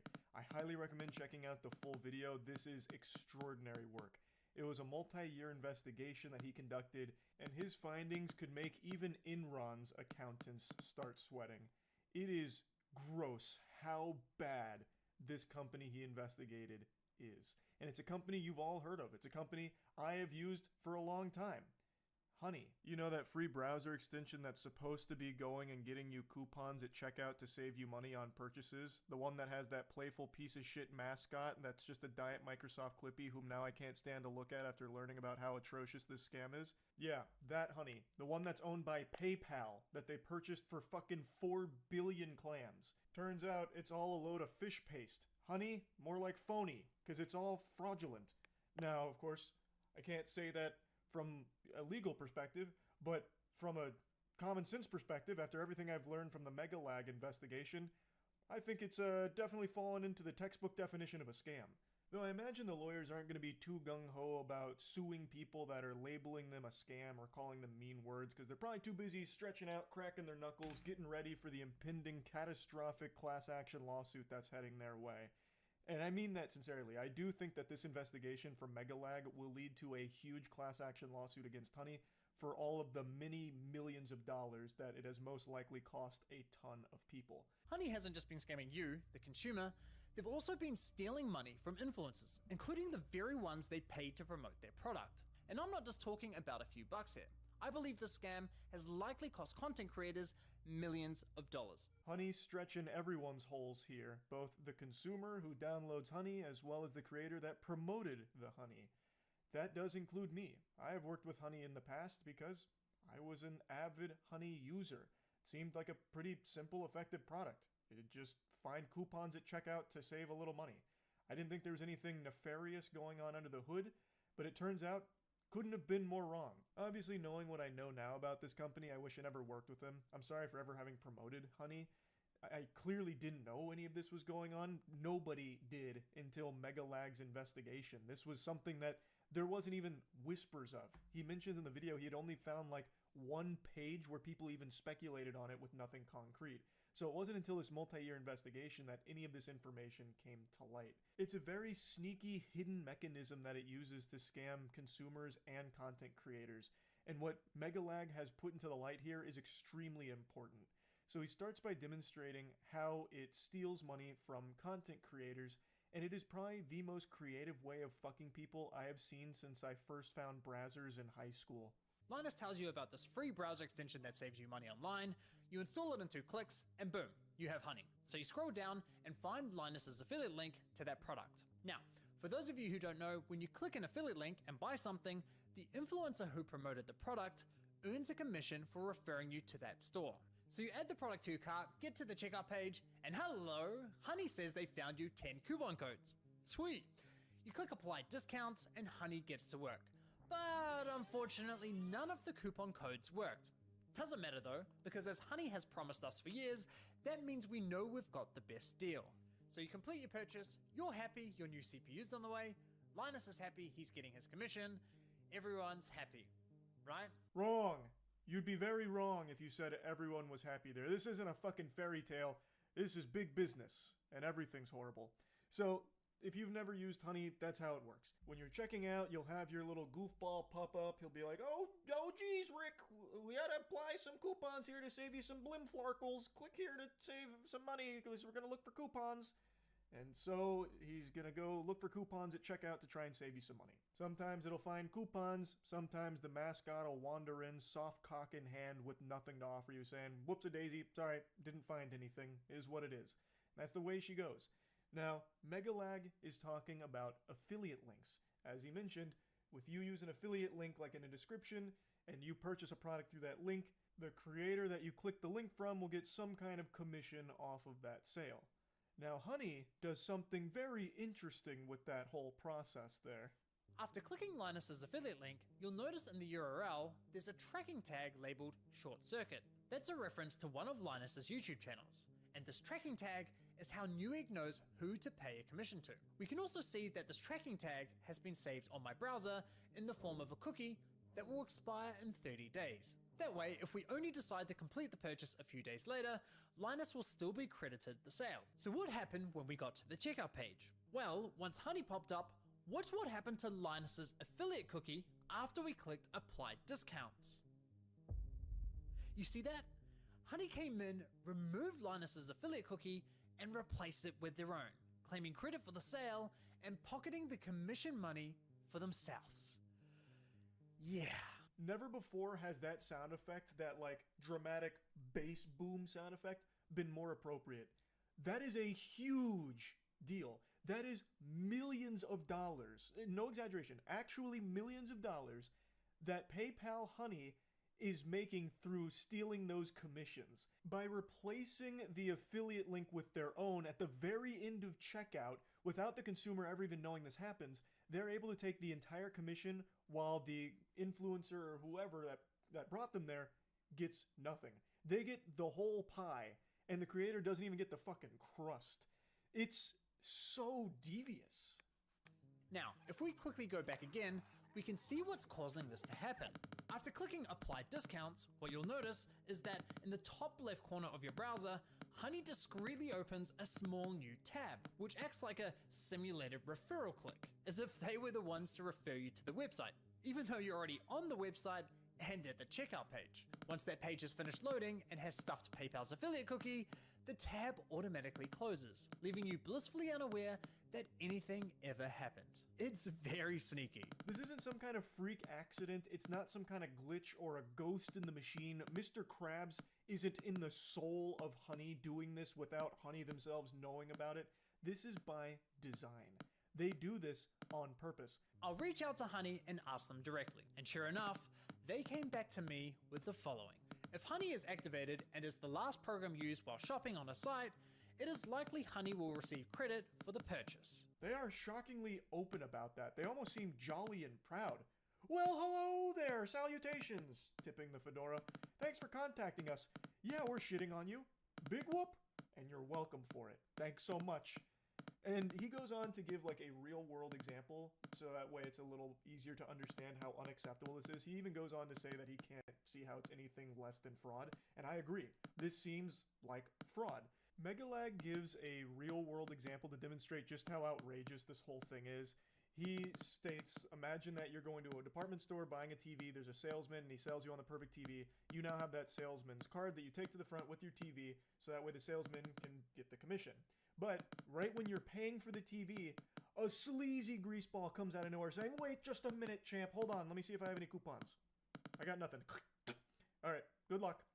But before he leaves, he switches out that salesman's card with his own card. So now the salesman that actually sold you the TV gets nothing, whereas that guy who came in at the very end gets everything. That is how this concept works in the real world. That would be completely unacceptable. PayPal Honey did none of the work to get the consumer there, to get the purchase or anything, yet it takes the entire piece of the pie and leaves not even the crust behind.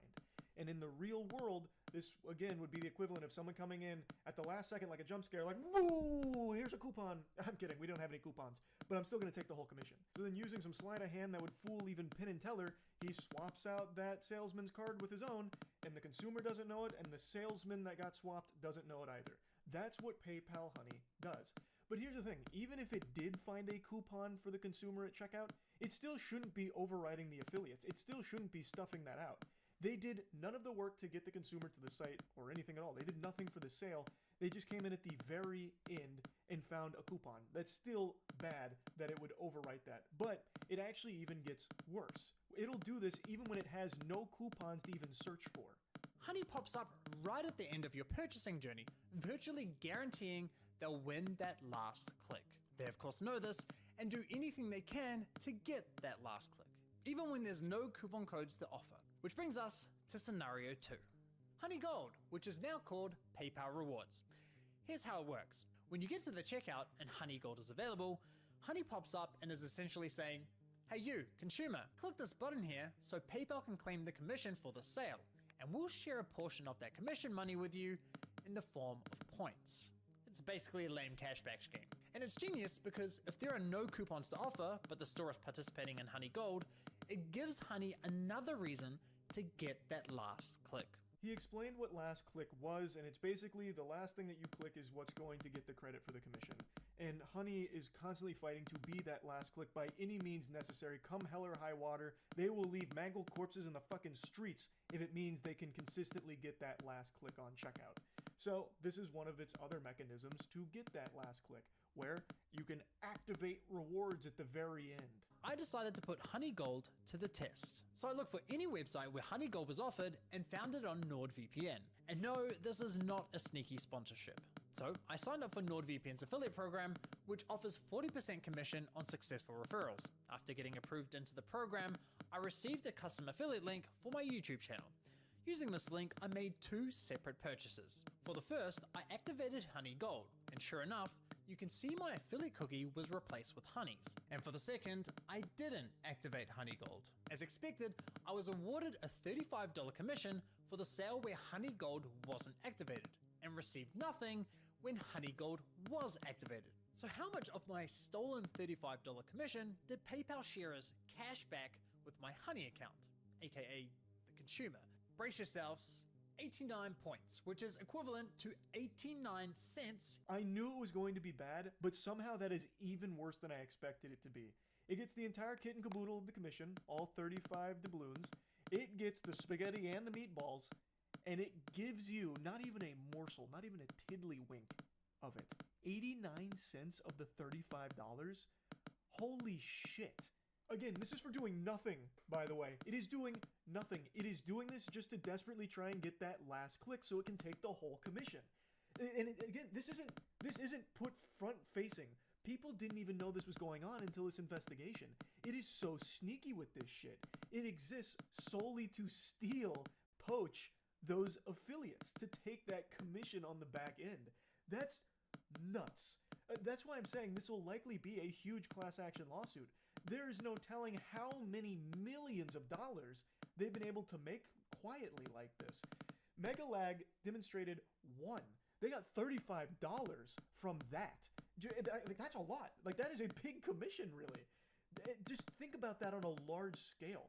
Megalag pulls up the numbers. Honey had been promoting on YouTube in particular to the tune of like 7.9 billion views worth of videos. They had like 5,000 or something like sponsored segments across so many different channels. 7.9 billion views. They have what, 20 million users? Think about how much money they were pulling in from this scam.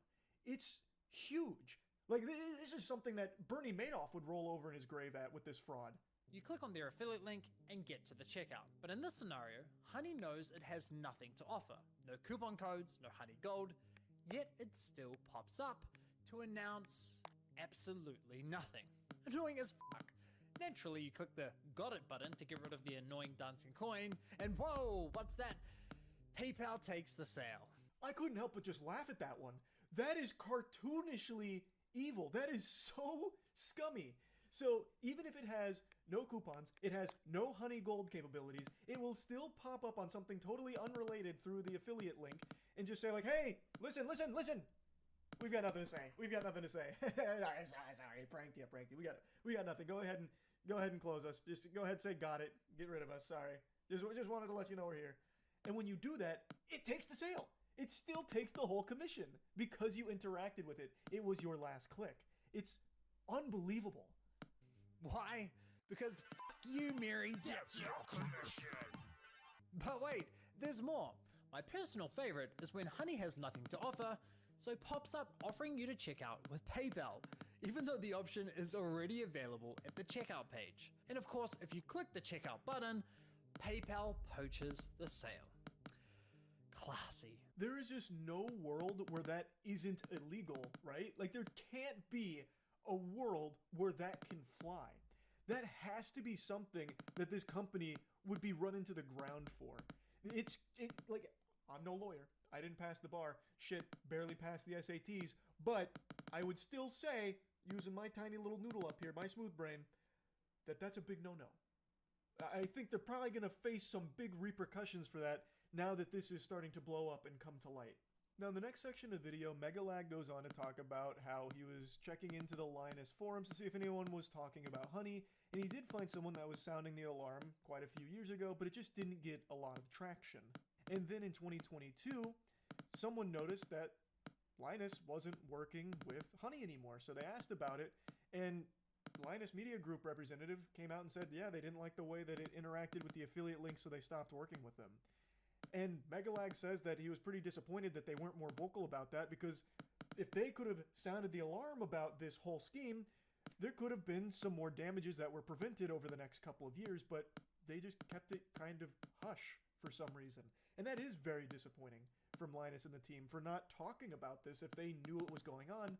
And then Megalag goes on to talk about, well, they did actually take a different coupon sponsor that does the same thing called Karma. Essentially, if someone clicked on an affiliate link and then they use Honey and search for a deal, Honey will override that tracking link even if they don't find you a deal. That didn't jive with us, so we ended the partnership. They should have made more noise about this. But what's truly baffling to me is that after LMG ended their partnership with Honey, they then went ahead and partnered with a company called Karma Now, a coupon browser extension that literally engages in similar behavior.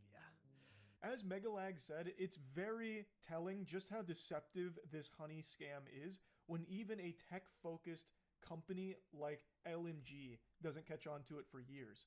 And it is baffling that even when they did catch on to it or were tipped off about it, they chose a different coupon sponsor that does like basically the same thing, it seems. That's so weird. That is so weird. Now the next part of the video showcases how Honey scams you, the consumer. Now it's not only about the influencers getting all their affiliates commissions stolen, now Megalag shows you what Honey does to fuck you in the face. When I reached the checkout page, Honey would claim it couldn't find me any coupon codes. Yet when I searched manually, I found working codes with ease. And even when Honey did find me a code, I was often able to find another code of better value. Kind of strange, given their claim that, well, thanks to Honey, manually searching for coupon codes is now a thing of the past. Another oddity was that Honey would often only find me Honey branded coupon codes, such as Honey 5 or Honey 10. Why would a store only have Honey branded coupon codes? Kind of weird, right? But the biggest red flag was that when I tried submitting the better coupon codes I'd found, Honey wasn't adding them to their database. Now this was not a case of Honey just not doing its job well, where it was missing a couple of coupons here and there that were slipping through the cracks, but it was still trying its best and it was still doing an admirable, noble attempt at finding you those best deal coupons. It wasn't doing its job at all. When Megalag would submit coupons to it, it wouldn't even take it into the database, and it was far more effective to just manually enter coupons because Honey wasn't finding them, and it was finding a lot of Honey coupons pretty often. All very peculiar, I would say. It turns out that one of the key benefits for stores partnering with Honey is that they are given full control over which coupon codes go live on the platform, if any at all. What would you say to any brand that is considered working with Honey but hasn't yet? I would say missing out on converting customers. Like I said before, Gen Z is super discount savvy. You can't ignore the fact that they will hunt for like discount codes and they might find a better deal. With Honey, you can also control the discount code percentage, which means like they will potentially find a higher discount code on the internet. It literally lets you control like the customer journey, convert and control like the discount code percentage as well. This is a podcast that Megalag found that seems to be focused on trying to drive more brands to work with honey. So this is a brand that has worked with honey talking about the benefits. One of them that she's very excited about is that with honey, it helps discourage consumers from seeking out coupon codes, and with honey, you can control which coupon codes are even getting shared in the first place. So let's say there's a 20% off coupon that does exist for this brand, but the brand doesn't really want it shared with everyone using honey. Well, then it just doesn't. Honey won't share it if the brand doesn't want it to. It's one of the benefits of working with honey. You won't have that 20% go out to the consumers. Maybe instead you'll give them a 5% through honey, or none. Maybe you won't even let them share any of the coupons through honey. So even if the coupons do exist, the brand may not want honey to share with consumers, so it won't. Which of course is counterintuitive to even owning honey in the first place. The whole point is that it's supposed to find the best deals, the best coupons to use. But if the brands can say we don't want the best deals to be shared with them, then honey will say, okay, that's fine. All right, that's okay. You got it, chief. And it won't. You have control over the content hosted on the Honey platform. So yes, even if Honey knows of a coupon code that offers say 20% off, but a partnering store tells them, hey, only share a 5% off coupon, then that's the only discount Honey will apply to your cart at the checkout page. I mean, holy shit. Honey wasn't finding you the best deals possible, they were intentionally withholding them from you for their own financial gain. If you partner with us and pay us an affiliate commission, we'll let you control which discount codes are shared on our platform. And we'll tell our consumers we scoured the internet and found them the best deal possible. This is a scam Ed Nettie wouldn't even pull for Jawbreakers.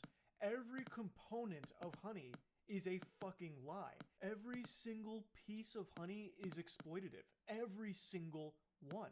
So in this video, he talked about how it's scamming consumers as well as the influencers that have promoted it. And he teases that in part 2, there's an entirely new victim that is also getting fucked by honey. Megalag leads into the upcoming part by stating that in his experimenting and his investigation, he noticed there were times where honey worked extremely well to an almost unbelievable degree with discounts and deals that just made no sense with everything else he was finding, and sometimes it wasn't overwriting the affiliates. So it wasn't making sense how that discrepancy was happening with everything else he had learned. And then it clicked and he figured out what was going on. So that's what part 2 is going to focus on, and he has some interviews that he has at like a sizzler reel at the end. It's actually incomprehensible just how deep this rabbit hole goes. It really just seems like everything about PayPal Honey is fraudulent, just a full-blown scam. Like that's what it seems. Like, I don't know how any of it could possibly be explained away or justified. I mean, shit, even when they were directly asked about it, they were like, yeah, hey, that is what it is. If honey's the last thing you click, yeah, we're taking the affiliate. Like, what? Honey is usually going to be the last thing that someone clicks if you have honey, because you might as well check if there's discounts. That's like the whole selling point of honey. But not only is it not actually finding you the best coupons, if it's even finding you coupons, it is then stealing the commission from the affiliate that got you there in the first place. So it's fucking everybody for doing nothing. And even when it is actually doing full-blown nothing, where it's on a site that doesn't have honey gold, it has no coupons, it will still pop up just to say nothing. It just goes, and then you click got it to get rid of it, and then it will still steal the commission. It is just crazy how scummy this is. I cannot imagine that what honey is doing and how it operates is legal. It can't be. It shouldn't be if it somehow is through loopholes. That is completely unacceptable. And Megalag's investigation is extraordinary. A huge thanks to Megalag for bringing all of this information to light. It's an incredible video. Again, I highly recommend you check out the full thing. There's going to be a link to it in the description of this one. I didn't even cover all of it. He has done an immaculate job with this investigation. This is up there with CoffeeZilla's best work. This is incredible. So huge thanks to Megalag for doing this. So yeah, that's really about it. See ya.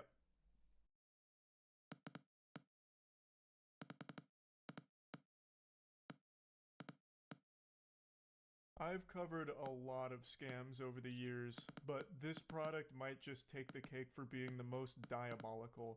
It's an automatic litter box that is killing cats. It kind of stops being a litter box and becomes like a pseudo guillotine that executes some of the cats that use it. It is horrifying and heartbreaking. There's a YouTube channel called One Man 5 Cats that just posted an incredible breakdown going over how dangerous and deadly this device is. Those two adorable cats pictured there, Mochi and Charlie, are two of the who knows how many victims of this death trap.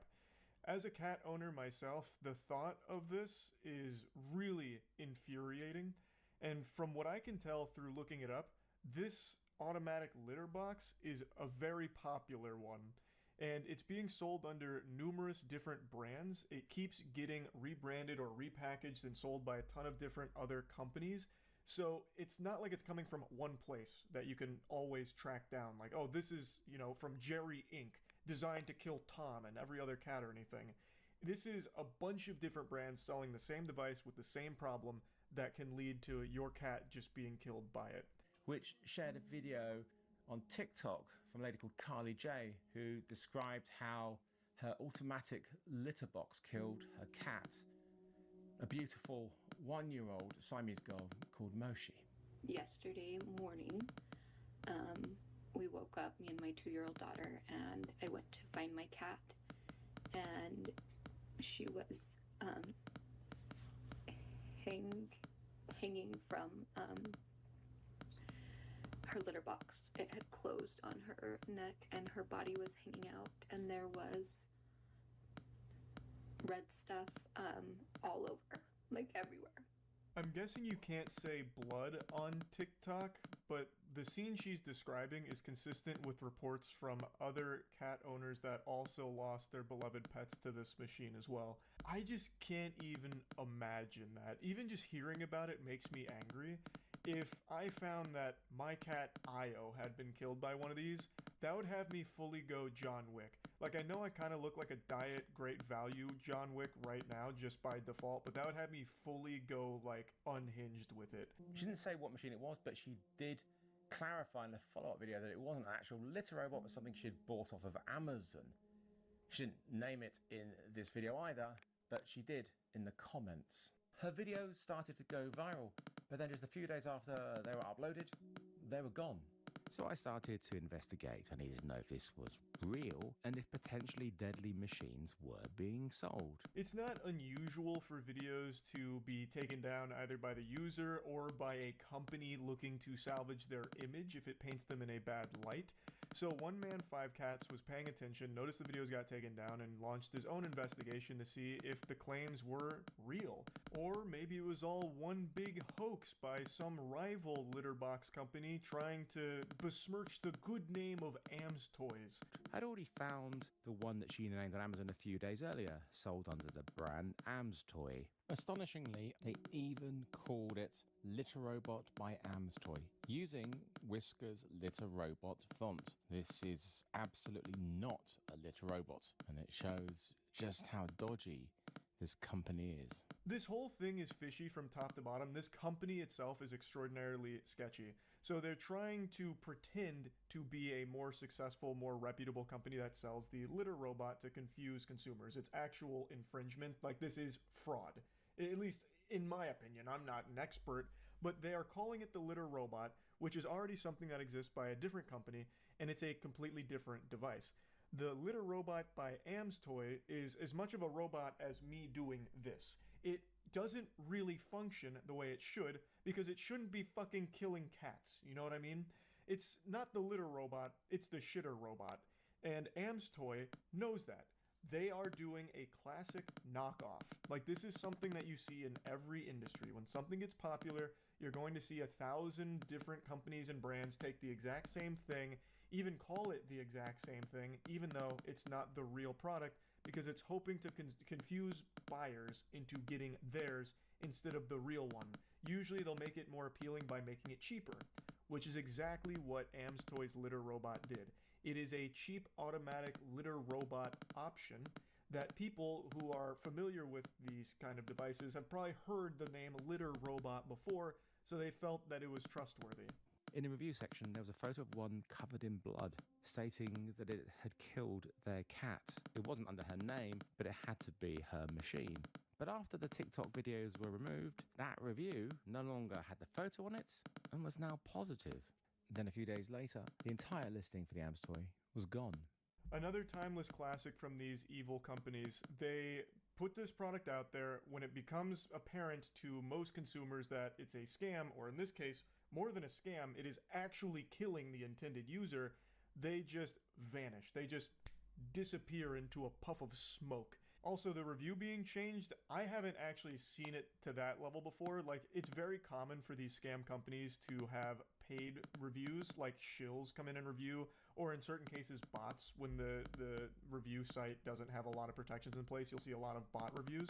But this one's really weird. Not only did they try and bury that review about the cat that was murdered by their product, they changed it to "good machine with cute ears." That's like the fakest sounding review ever. And in a case like this, that's like someone leaving a review for the Brazen Bull, like, "was boiled alive, but man did it look cool on the outside. 4 stars. These people are fucked up. It's not like they don't know what's going on here. They are clearly aware that their product is killing cats.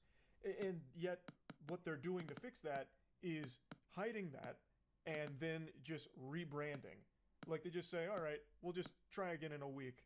That was so good, I think I'll try it a second time. What about second breakfast? Here we go, new brand, same machine. It'll probably kill a couple cats, and when that happens, we'll just do it all over again. Rinse and repeat. There are also a lot of very similar looking machines under different names on Amazon and Wayfair in the US, not just under the AMS toy name. After looking at the photos and videos of them, I saw a potential danger. So I had to buy one to see for myself. And they didn't actually send me the one I ordered, which was identical to the AMS toy version, minus the ears. But what I received was still the same fundamental design. It's one of the countless generic machines which are generally bought in bulk and branded by a random company. That's why you see so many identical ones online with different names. Without the ears, this shit actually does just look like a minion. It looks like a minion that was trapped in a noir film. So as you can see, this machine is being used by a ton of different sellers under a ton of different names, ton of different brands. But it remains the same fundamentally terrible product that can kill a cat. I immediately started testing it straight out the box, as shipped, and had my fears confirmed.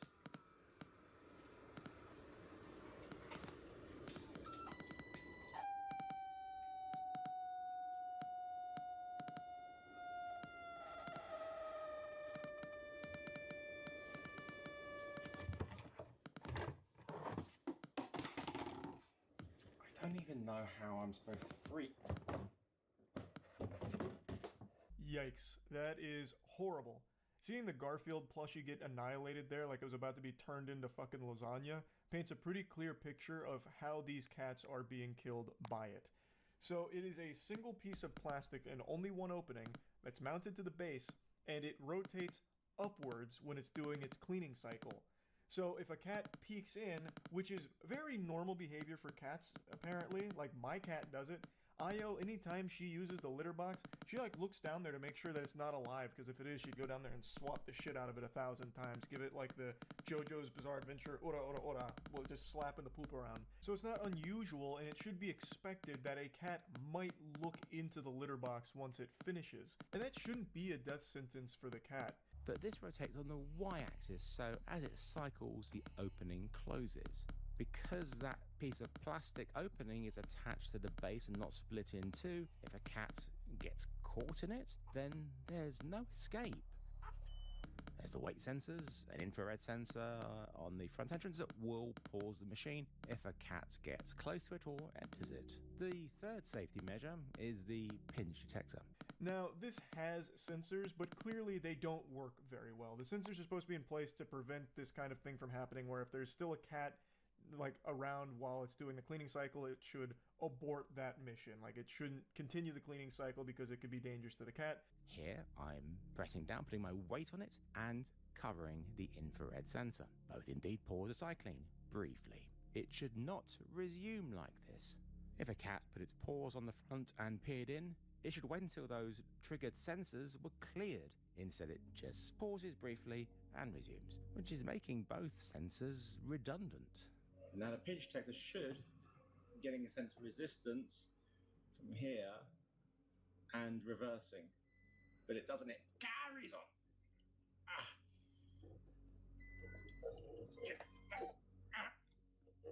God. really hurts. Dude almost just sacrificed his hand to the Am's Toy Bloodlord here. So clearly, these sensors are not effective. Now they did roll out an update on the app to fix the sensors, which did actually fix them, but I still argue that that's just not good enough. It is a terrible product even with functioning sensors. It is still a dog shit design that is inherently dangerous for cats. There is no reason why it should be rotating upwards and have a fucking fixed base that it's rotating against. Because technology breaks. No matter how much you fix something or roll out changes, there's always going to be malfunctions. And in the case of this putrid motherfucker, it's going to cost the cat its life. Other automatic litter boxes that I've seen don't rotate upwards often. Most of them rotate onto their side. But the ones that do also don't rotate against a fixed base, they rotate against something that can pop off. So even if a cat somehow does find itself stuck on one of the other machines that's going upwards, because they're in two pieces, the top pops off and the cat is alive and it gets to live to see another day. Here, that is not the case. The inside rim of the plastic opening is actually quite sharp too, so that combined with the force and the 3 safety measures all failing to do their job made this machine incredibly dangerous. Once I had finished these initial tests, I connected it to the Tuya Smart app to see if there were any firmware updates, and yeah, there was one. So I installed it, and amazingly, the sensor started to work properly, including the pinch detector. One Man 5 Cat mentions that there was no indication that there needed to be a firmware update. There was nothing in the manual that even talked about safety, really. So the vast majority of buyers of this product would have no idea that they need to download and update the firmware to have the sensors function properly. When you purchase something, you're expecting it to be in a working order that's not going to just be some kind of fucking saw trap for your cat. From my experience in my Facebook group, I know that many people don't bother with apps, which means if they have one of these, then they won't have the safer firmware. Are the sellers on Amazon, Wayfair, and AliExpress contacting people who've bought them to tell them that they must update the firmware? Well, if this was a single machine sold by a well-known brand, I'm sure they would. But with all these different random companies, it's doubtful. I just really hope that they are. I am extremely confident that they're not. I would eat my fucking left shoe if it turns out any of these sellers bothered reaching any of the buyers to tell them to upgrade the firmware, to update it, otherwise their cat might die in it. I feel like most of the companies would be really weary of sending an email like that to the buyers because it might put them into legal hot water or something. They probably wouldn't even alert the buyers to those safety concerns in the first place, and they just sit there crossing their fingers hoping that their cat doesn't die, because then it might be bad for their brand and they'll have to restart again under a different name, like they're doing countless times. Then there's just how good are the sensors? How reliable are they? Sensors fail, especially cheap sensors. And looking at the build quality of this, I highly doubt the sensors are high quality. So if the sensors stop working, then you still have this incredibly dangerous design of the opening closing off with no way to escape. It's something One Man 5 Cats also mentions here, and then also talks about how bad the build quality is and how it's just, even aside from being a death trap, a really awful automatic litter box. Now, he actually did get in contact with the initial poster of that TikTok video who lost her cat to one of these, and it's really interesting what we learn from her. AmSoy had given a financial assessment to delete the videos and the Amazon review. As part of the settlement, AmSoy would remove the machine from sale. Her husband was unable to delete the Amazon review, so he changed it to a positive one. So that solves the mystery of the deleted TikTok videos and the changed Amazon review. So they were financially compensated by this company that had led to the death of their cat to take down the videos and also get rid of the Amazon review. What a scummy organization. And apparently they had stopped the sale of that product. Bah humbug, I know they're not. They're just selling it under a different name now. No doubt in my mind. One Man 5 Cats goes on to say that he doesn't blame her for taking the settlement. He mentions he doesn't know how much it was, but she mentioned it wasn't a lot. The main reason she did it was to get the product to stop being sold on Amazon, but she just didn't know how widespread of an issue this is. This isn't just one company selling it. It's not just Amstoy. This is that product being sold by a ton of different other sellers, and I'm sure whoever's behind Amstoy is still selling it themselves, but under a different name. So ultimately, it didn't stop getting sold as a result of this, unfortunately. Carly also told me about a lady called Trish who messaged her to say that her cat had also been killed by the Amstoy machine, and she put me in touch with her. Trish's kitten Charlie was 3 months old and over the minimum weight that the manual states a cat should be before turning on autocycling. On the 19th of July, Trish got a video call from her 13-year-old daughter frantically telling her that Charlie's neck was caught in the closed opening. I'll go ahead and stop the story here. It is heartbreaking. Like, it is awful. It's these goddamn vultures that are so hungry to just push out these scams, these really cheaply made products to try and make a quick buck off deceiving consumers into purchasing them by emulating popular brands, and people are just none the wiser. It's on Amazon, and most people have like some level of faith in an Amazon product at least not going to kill someone, right? And these fucking vermin know that. So they put it on Amazon, they know it's dangerous and deadly, and do not care, because they're trying to make some money on top of these kitten corpses.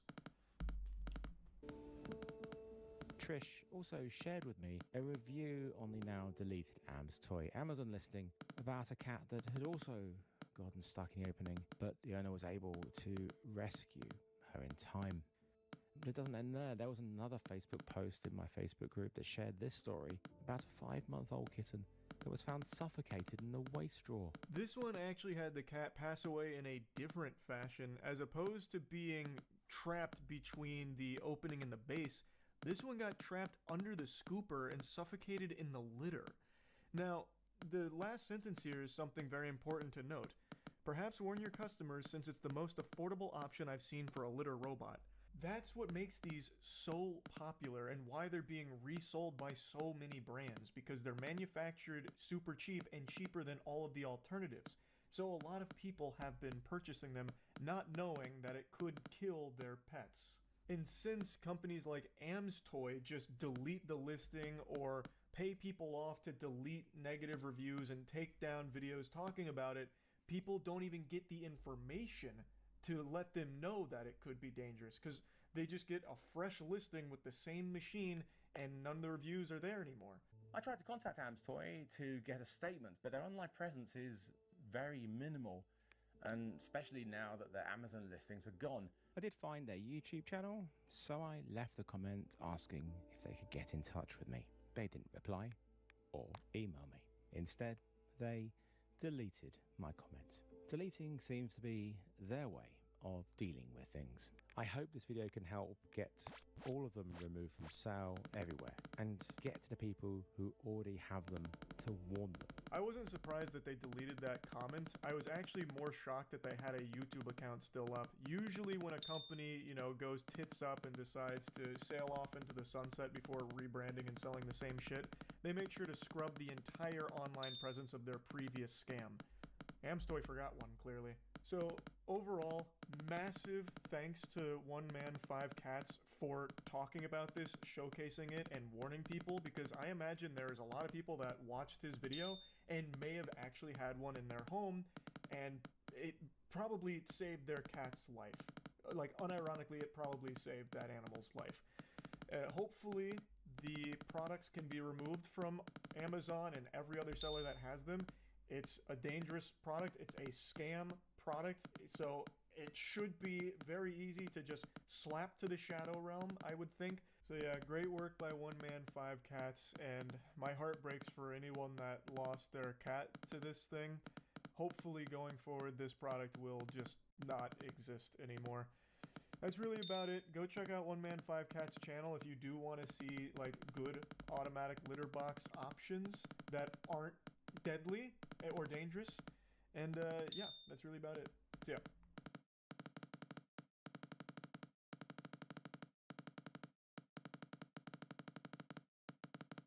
We were overdue for a little internet wackiness, and you were looking a little malnourished, so allow me to feed you some vitamin D.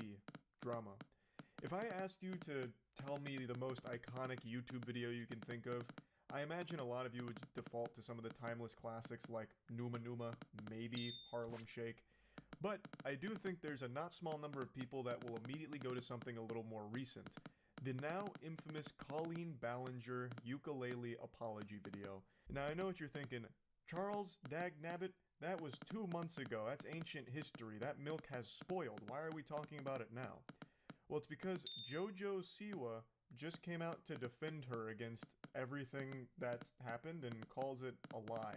Speaking of friends, are you, and if I'm wrong, are you friends with Colleen Ballinger still? Yeah, What do you say about I've that? I've known Colleen since I was 12. No, I recognize on the internet things move faster than me on a basketball court. It's always going a million miles per hour, so there's a good chance a lot of you forgot why Colleen Ballinger even got in trouble in the first place. So I'll give you a brief refresher. Colleen Ballinger is the woman behind the Miranda Sings brand, and recently, 2 months ago, it came to light that she had a history of talking and acting inappropriately with underage fans, even sending some extremely disturbing and inappropriate videos to children in her audience, and a lot of other very awful allegations and accusations against her and the way she acts around children.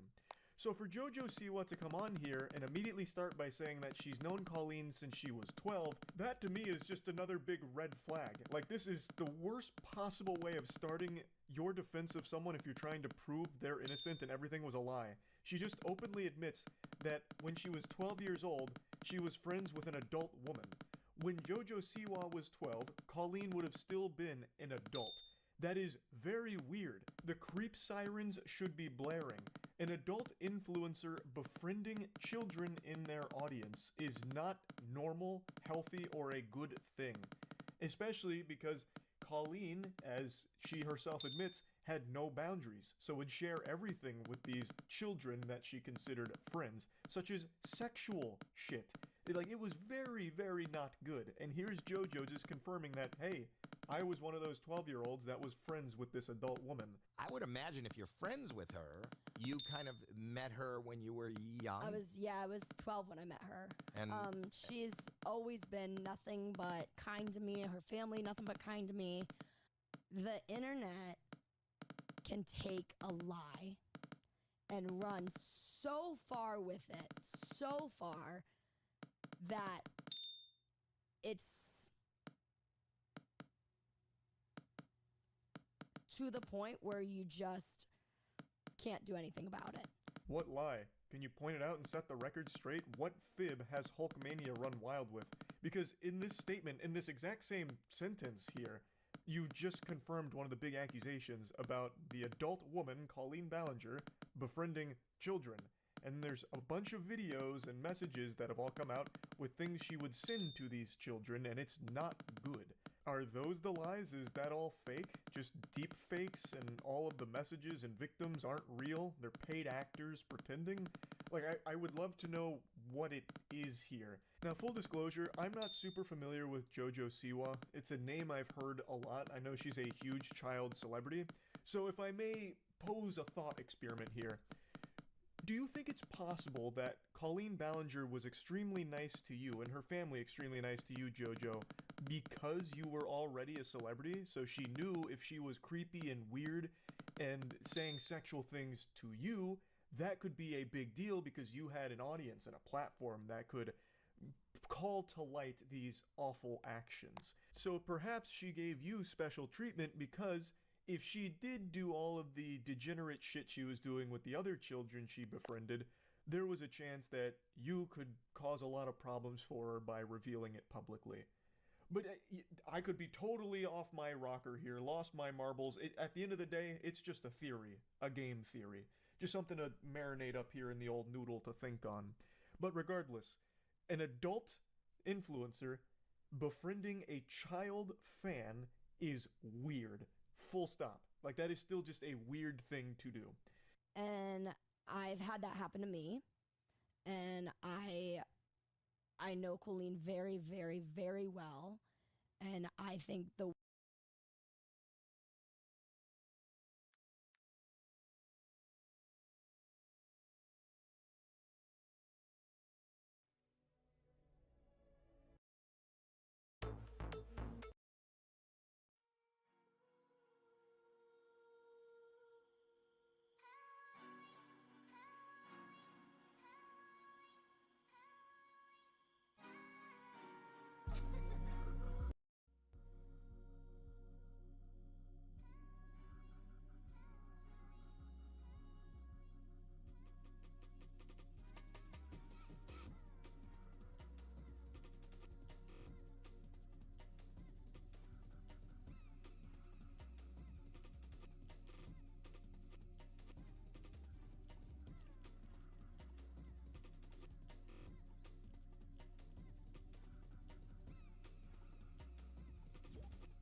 Yeah.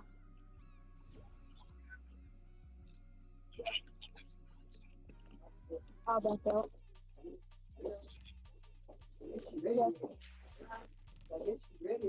Yeah.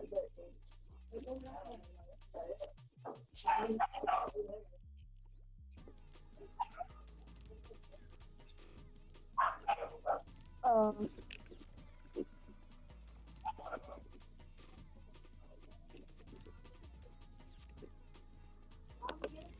Anna,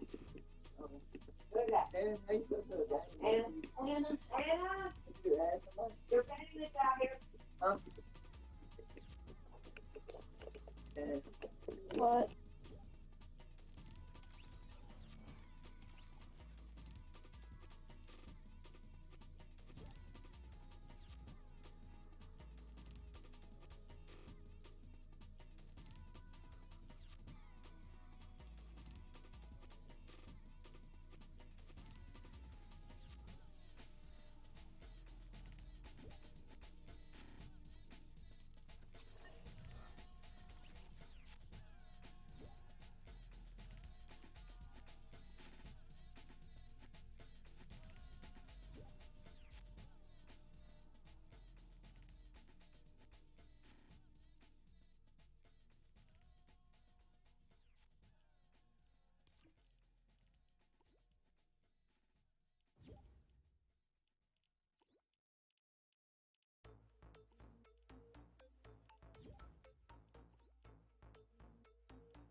I'm playing with my friends, Chris. That's why. Oh.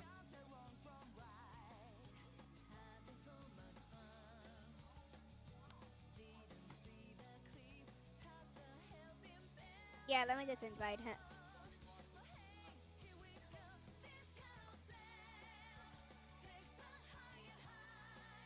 Carl, say hello to my coach. This is my coach.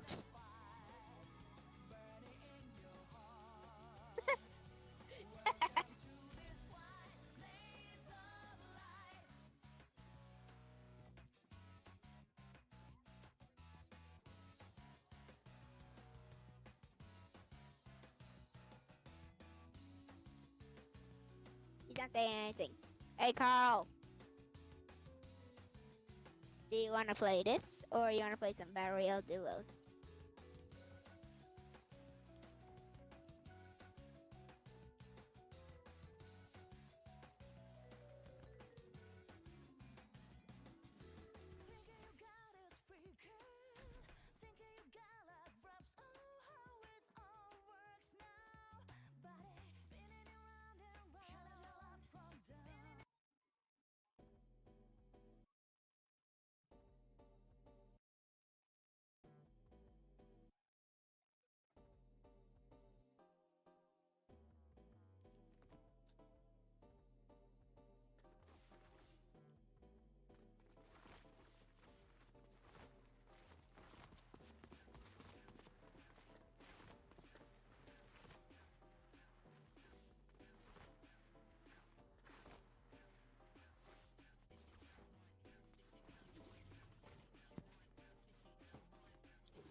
Yes.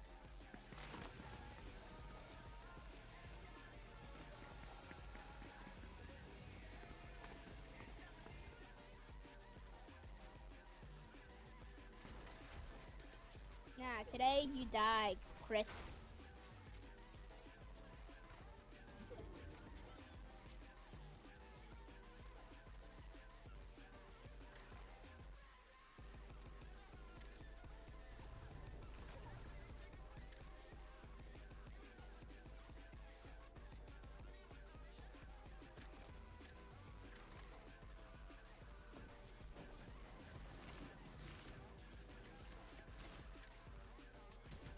I try to do your voice. Kyle, just be careful. This guy cheats too.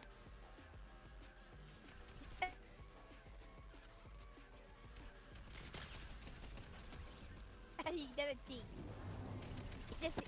He has been in. He's Peter Bot. Never mind.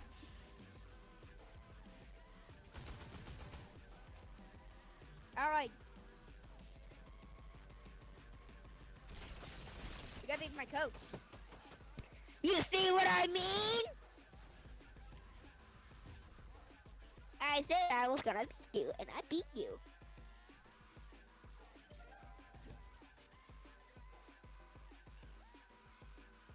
I think so too.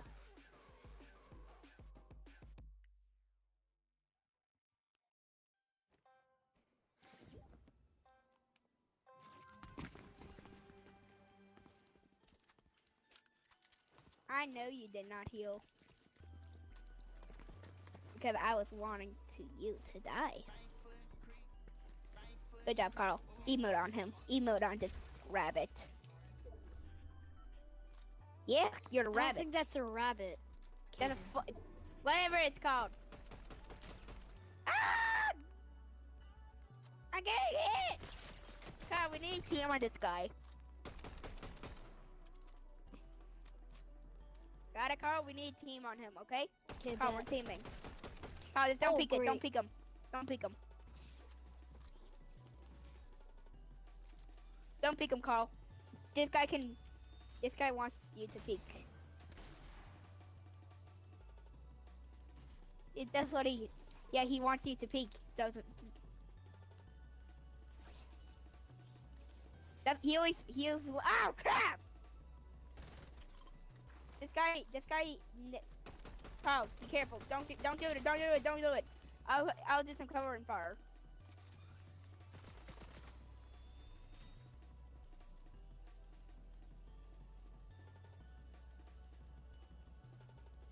This guy plays crazy, and he also plays FNCS too. So Carl, we're dead. No! Ah! It sucks because you train 7 hours a day.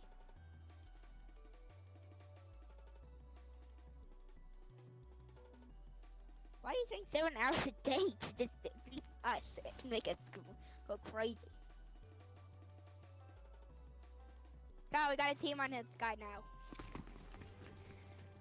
Weren't we already doing that?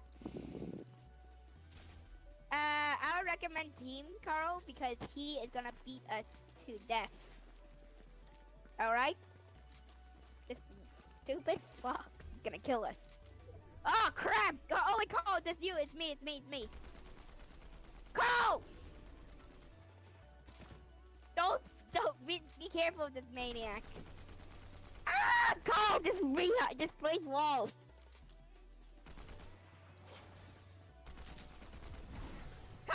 Hey Carl, I'm gonna help.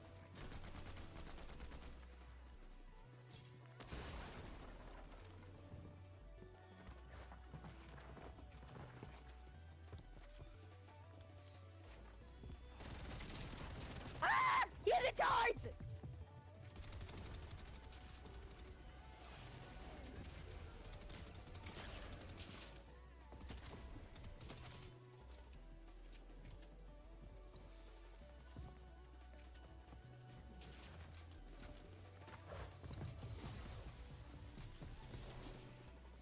I have a bat, Carl. I have a bat.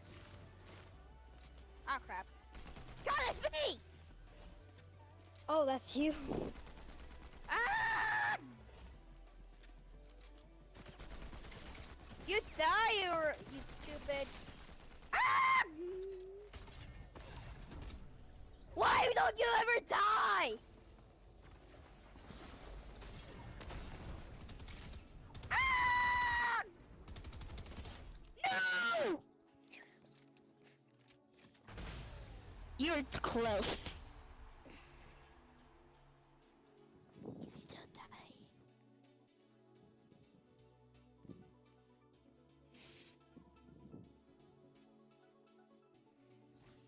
What?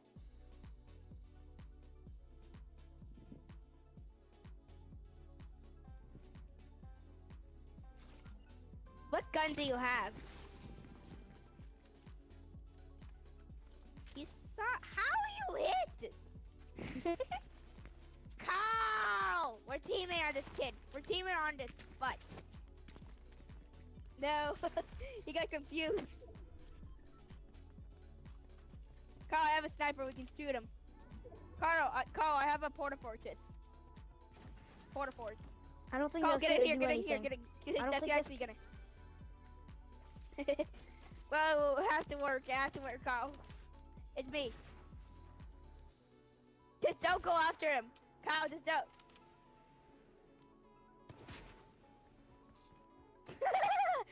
Kyle, send him walking. Send him. Shoot it through a window. Shoot it through a window. Kyle, be careful. He's gonna hit it. Kyle, duck. Kyle, fuck! He's gonna try to hit us. What was that? What was that? Was that it? I think it was my concern because I feel concerned about your safety.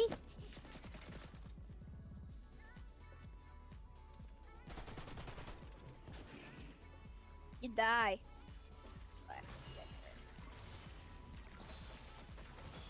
How are you not dead?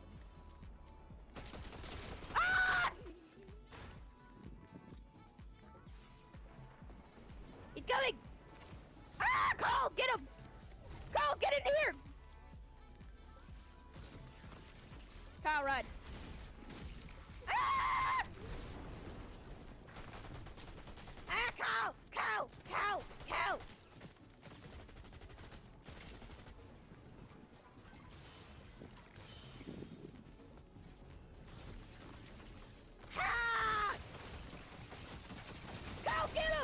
Yeah!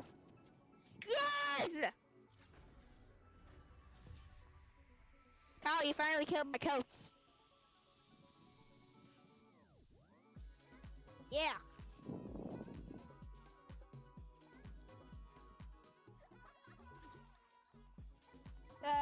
Yes. Sure.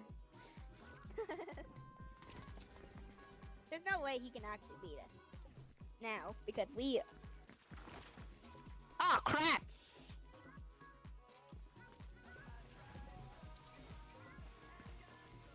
Will he build? Thank you.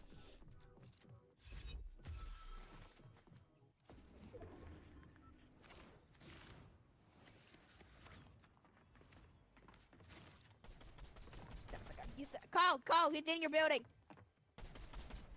Carl, he's going after me since I have to grab. Carl,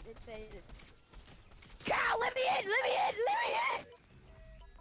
He's coming! Carl! You die today!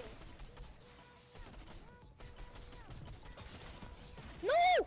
Yes! Yes! Yeah! Carl got you so low that we won.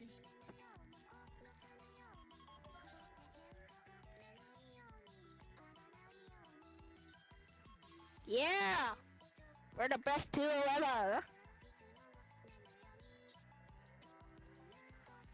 No. He lives far away. Nah, we go to school together.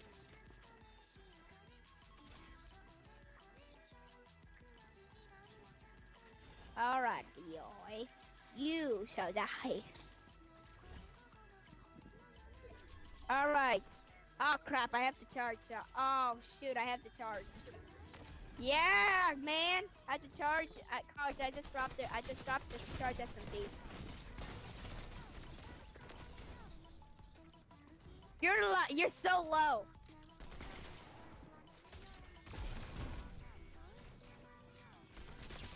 Ah!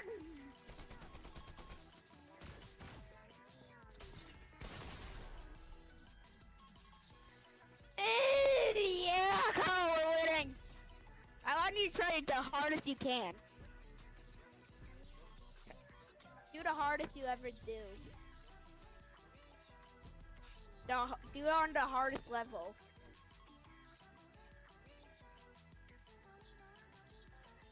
You have music playing in background? Me and Carl are beating you, so you better step up your game.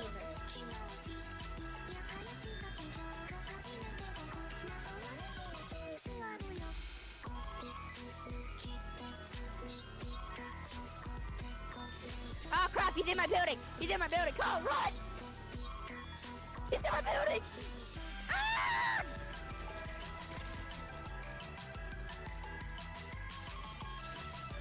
Ah! I am 40! Do not hit him! Do not peek! Do not peek! Don't peek! Carl, don't peek! He's coming! No, he's going on the tower! Carl, he has the lightning bolt! He has the lightning bolt! Carl, he has the lightning bolt! Don't peek! No! Run. No! You see what I mean?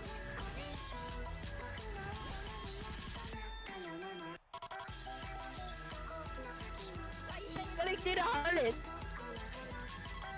Who's range? Oh yeah, it's a top mutual friends AR. I want you to drop off your AR thing. Yeah, what's good AR? I'm trying, I have to. Hey, I dare you to drop. Do not use a single AR. Yeah, but I can't join. It says ready if I cannot join. Oh my gosh! Yo, can you guys go back to the lobby after this? Ah! So guys, AR is mine. I'm AR son. Get out! Get out! Sorry, am I your son? Oh.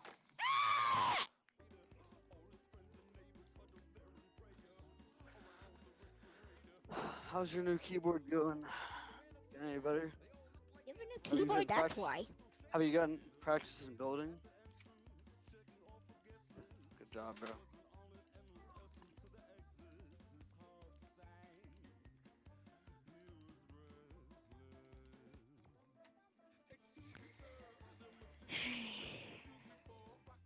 Can we do a battle royale? Carl! I am. Yeah, it takes a while. I'm gonna mute this guy, bro. His mic is so sensitive. So you're already in the lobby. Invite Morgan. He's playing Speed Realistics 2v2. Hold on, chill. Oh. You might like me better. LeBron is online. I'm inviting LeBron right now. LeBron James. LeBron. Why is his name LeBron? That's literally his. No, that's literally his PlayStation username. Wait, do you remember XS Sharky? Did you play with him before? Yeah, he changed his name to LeBron. LeBron James. LeBron. Why would whatever that name is? You No, psycho. literally. Should I invite? Let's go. We got going. What's good? Scared? LeBron. Why is it on? Okay, I was gonna say, why is it on public? I'm gonna restart my game. Sweat. I'm gonna restart my game. Hold on. Kick him. I'm restarting my game. I'm joining back, y'all. Yeah, me too. Crazy. Me too. I just kicked I like him. Wookie. He's gonna restart his game. I hate Wookie. Bro. This new Oh, yeah. Wookie skin stare. This is my first time getting on today. You proud of me? I know, but like my hands are cold. Yeah. Phasmophobia. Like It's my the skin, best game bro? ever. Kinda. I don't think that's what you look like though, so. Well, I think this is the only good Adidas skin. Actually, W, I'm not paying $500 to get in your team. So I can join for free, you say? We have to discover what type of ghost we're dealing with. Have a member of your team. Once I get like unwashed, I'm down. Cleanse the area near the ghost using a smudge stick. We literally got to poop on the ground. W. And detect So this the is ghost's presence. Boys, grab my the bad. key. That's Let me me. grab It's behind my you. sister and my grandma and my niece. Wait, are you talking about me or no? Yes. No, I don't think we got. I think we got rid of all of them. Wow, y'all joined without me. Right, he joined. I see how it is. Oh great! I forgot I'm on AR servers. Okay, I Give me will. your skin, AR. Carl, Give me your this is me, main this skin. is me, Carl. Carl, we're gonna Okay, keep. fuck you. Oh, not wait, never mind. teaming. I have to You kill got you. I have to kill you, Carl. Yeah, you are a good boy. Carl, I cannot. Carl, I I have don't to know kill who you. you are. Huh? Carl. Please, Carl! Oh wait, never mind. Is that good? Get away from me! My bad, my bad.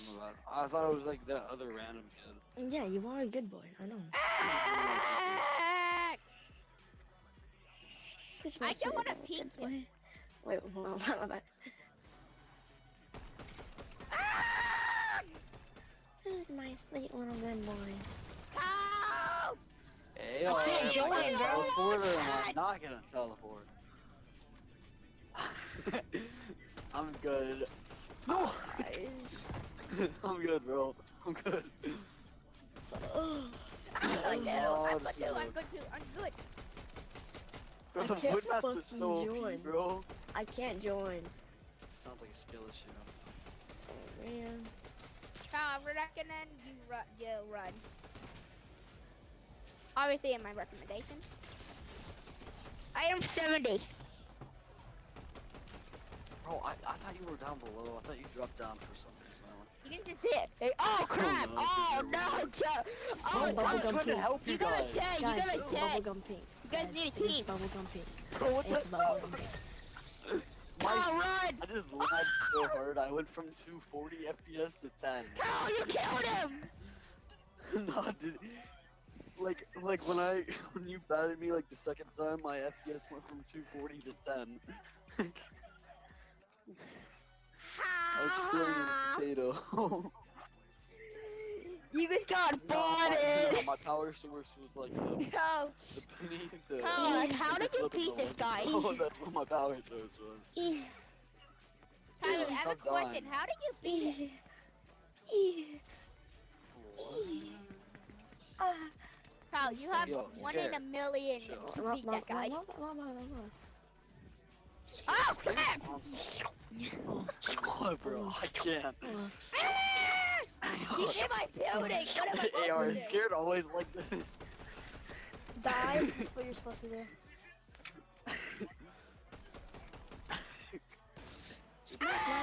Carl, don't peek! Smack Don't my peek, ass, Carl! nigga. Wait, fuck. Never peek this guy. That's crazy. No, Dang what it, are you Carl, doing? I told you not to. Oh. Are you streaming on YouTube? I'm working. Carl, Oh, if you shoot, swear kid. one This more is so time, I'm useful. gonna kill How many you. people were watching, bro?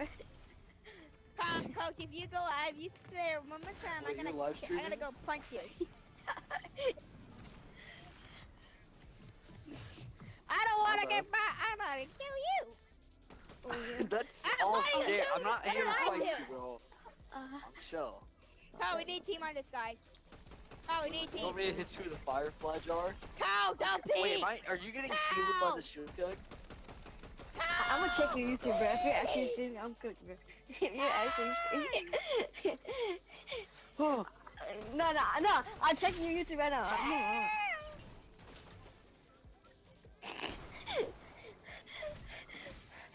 No. I have to restart my phone. That's why. But no, okay. I'm going to use these right now. If you're You Yeah, baby! No! Carl, let me in! guys, I told AR was bubblegum pink and he didn't believe me. Bro, you're so good. I can't. I think it's die. You're actually. What's your stream called again? Oh What's your my stream god, called again? bro. I'm gonna watch your stream and like it, alright? Yeah, I'm watching your Gammo. stream, bro. Oh. No, you're not. Coach, what's your Alright, stream called? I'm opening my. What's your stream? I'm pulling it up right now. I'm pulling it up right now. Shut up. What did you say? G-A-M. Shut up like a good boy. G-A. Aaron doesn't understand G-A-M-A. Coach, what's the other gamma? I know. Chill. You're. Why What did do you still have say? the name Kovaaks? If Guys, you're be streaming quiet. Fortnite, huh? Oh, you're going to jail. You're going to jail. You're How many so people you got low. watching? 2. Hey, Oh, Coach you're is very low. I'm going after him. Daddy, I'm AR's waiting. almost dead. Wait, I can't even. Never mind, Coach. What's your channel called again? I can't see your cheating. AR. He's cheating on his left side. Wait, of what's his screen. channel called? Yes, hags. What even is that? Yes, hags. He's cheating. That is not hacks. Carl, you're cooked. He's You're cheating. cooked, I Carl. know he's cheating. Kills- No, I'm not. Yes, you are. You got the maniac. You do. Yeah, that's me, bro. I'm so cool. Carl, Coach, what's your thing again? I'm famous now. Coach, I don't know. Oh, I have that too. Coach. Oh my gosh. Daddy, I'm waiting. Don't kill him. Yo. What is going on? Look at my base, Tell me AR. your thing now, AR. You like my base? Hey, Coach, can you tell me your YouTube Falcon channel real fist quick? tip Who's that? Fizz Tip? What's his name? I can't see it. Ouch!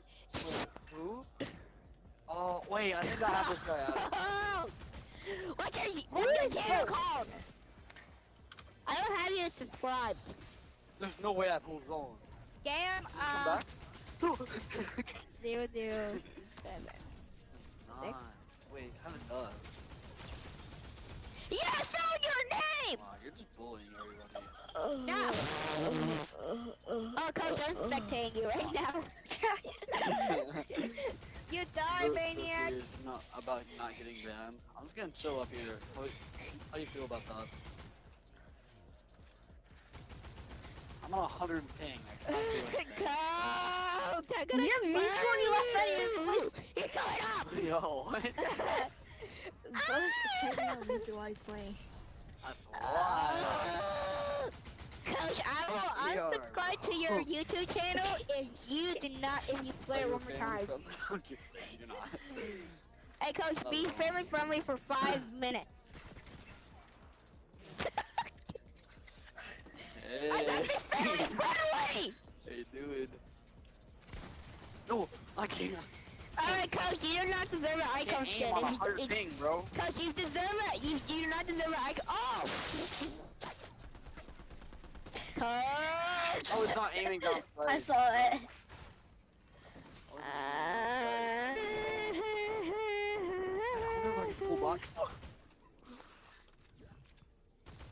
What are you binds?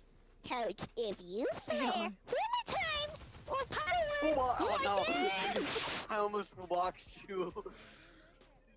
Hey, Coach, I'm gonna team with my friend Carl, and we're gonna kill you if you swear more time. Professional. Carl, you on a team? How cool would I be? Sure. What the heck? What is the picture where you sense this? What does the picture say? What does the picture mean by sense? Yeah, what do you have anime people make Coach? That is. But can I have a question? I'm such high ping. Why do you still have heals? How much health do you have? I'm dead. Hey, Ethan, Coach, you're good. No, you shot me to the floor. Yo, what is your little... Coach, stop swearing! He's cheating. What is in your bottom left corner? I know. Coach, I will murder you tonight. Coach, your YouTube channel is gonna get banned. Copyrighted. No, my screen went dark. Hey, I'm on 110 ping. You just easily Despicable Me 3. Okay. Yeah, you're definitely getting copyrighted. You're definitely getting copyrighted. Play the newest one. Play the newest one. Play the newest one.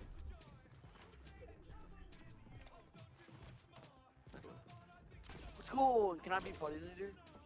Why is my nickname A guy? Coach, my screen went dark. Can you kill me? I can't build. I'm in such high ping. Yo, AR, did you see that? I couldn't build. Leave me alone. Whoever killed me, Carl, did you kill me? Yeah. Bro, I can't see. My screen's dark. Leave me alone. I've already healed. It's not that serious. Carl, you're dead. Carl, I told you. I told you, run. Stop, bro. Now you know what I mean. Don't go after me. Stop targeting me. Wait, you just what, Coach? You just wait, is it only me and you, bro? He killed everyone. Launch him in the air. I'll give a little aim assist air, you know. I was trying to hit the building. My bad. I was trying to hit you and the building. Oh my god, that was... Get down from your pillow! No! I think it's make it. You're dead. I'm dead. My ping, bro.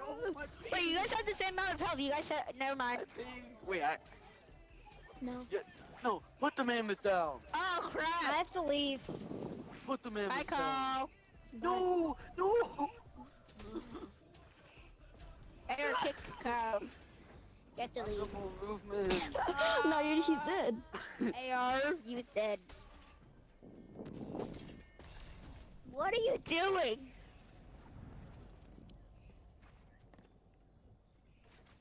Shut up. You're gonna die.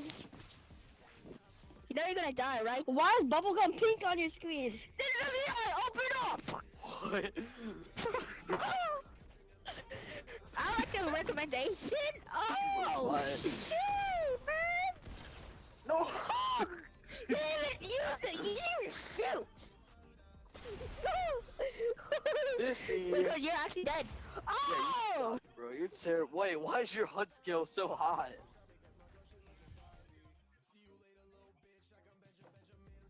I'm watching. No! Bro, please don't call me. But Yeah, I'm closing your screen down. No, bubblegum pink. Alright, go back to lobby. Go back to lobby. what the hell? Good. No! No, no. No way. You can.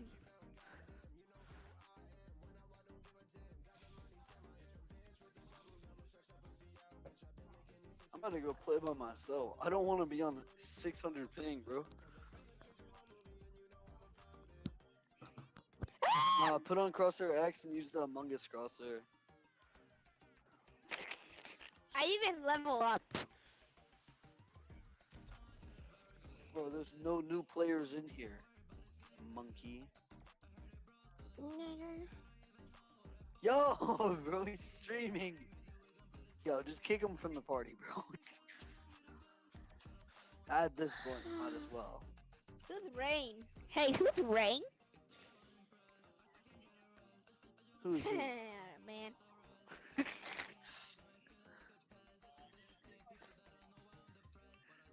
I'm just having your stream closed down since you're using that as your crosshair. I don't even have my audio on. I don't have my audio on for the stream. I don't have my audio on either.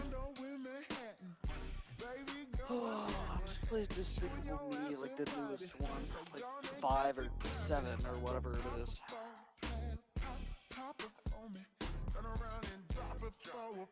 The one that What they is feel this, like- Coach?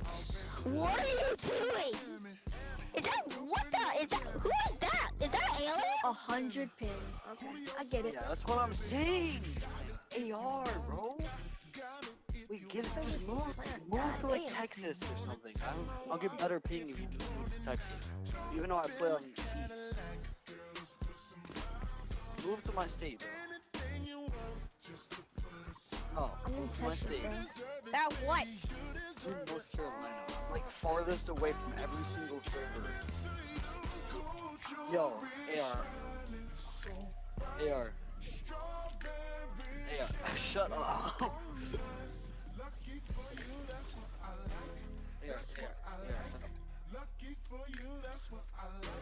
Okay, bro. What the Bro, you sound like an AI. He's an AI. Yes. Why did they do that? Where's my loadout? I don't even know where my Full loadout piece is. on 600 ping.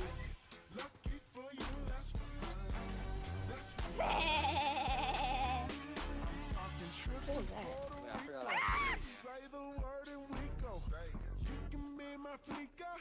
Coach, I have a problem. Hey, stop! I'm trying to sneak up on him. Yeah! Let's go on me, kill him! Ah! He's coming after me! Hey, I think you can get that from your stream. Bro! Hey, Wayne, how'd you like that laser? That little laser? Shut up, bro. I'm alive! I like to see my shit, I'm chilling. I'm literally almost dead! Dead?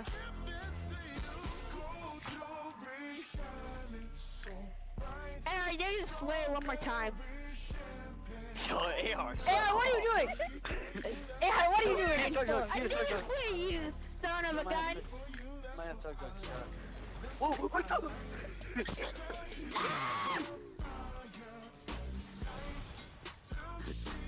Yo, we should do a custom. Hey, we should do a custom. Stop. Blame it on the lag. Blame it on the lag. Bro, me and Hey, Coach. scared of like 100 Coach, things. can I tell you something? Can we do it? Can we do a custom? Alright. Yeah. 23. Let's go. Oh, No, can we like yeah. play it on good yes. servers, not yours? Thank you. Cause mine, bro, everybody gets decent ping when I party. I swear. Oh, Are you playing Fortnite? Wait. Hey, you know fucking fun. You know fucking weird. Every time when I try to join you, it says playing like Fortnite. Rachel or something. My bad. It says you're playing Fortnite. You're not on it, Coach. This is how you be on it. It said that when I tried to join you like a week ago. You know those stupid Starman ones? Everybody hates Starman. I don't know how to use this guy. I really have everything for unbinding. Like, oh crap! Coach has a Chug! Coach has a mimic Chug! I look at him stream, you're dead, you butt! I'm about to die. Yeah! My fingers went up to 200. I'm not about to die to it. Coach has a mimic Chug! We will never win if we die. Kill him! He has a Chug Jug! He has a Chug Jug! I'll kill him!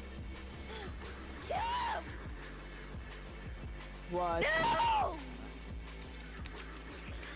How'd you hit me so hard? So I hit you on the head. He's alive! We're gonna lose! Nah, bro. We're gonna all lose now. We got a team. Don't kill each other. Team. Bro, if you guys don't team, we're gonna all die because of this maniac. Bro, it's not Kratos. Bro!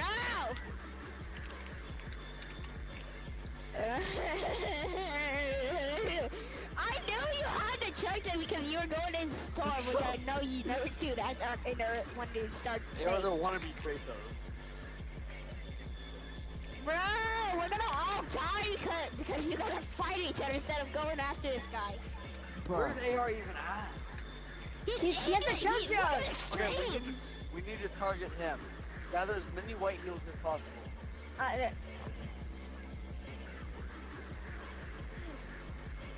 Bro, you're all gonna, don't kill each other.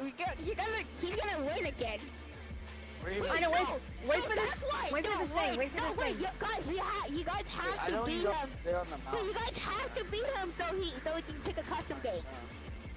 I'm gonna open it, just so like we're ready. We guys have to beat him. Every item's despawn. Oh no. It's a fire chicken, he still Wait, has how so much. Wait, do you have any white heals? No. It's not intense. You're the one who's cheating. I wonder if we build up with building our riches.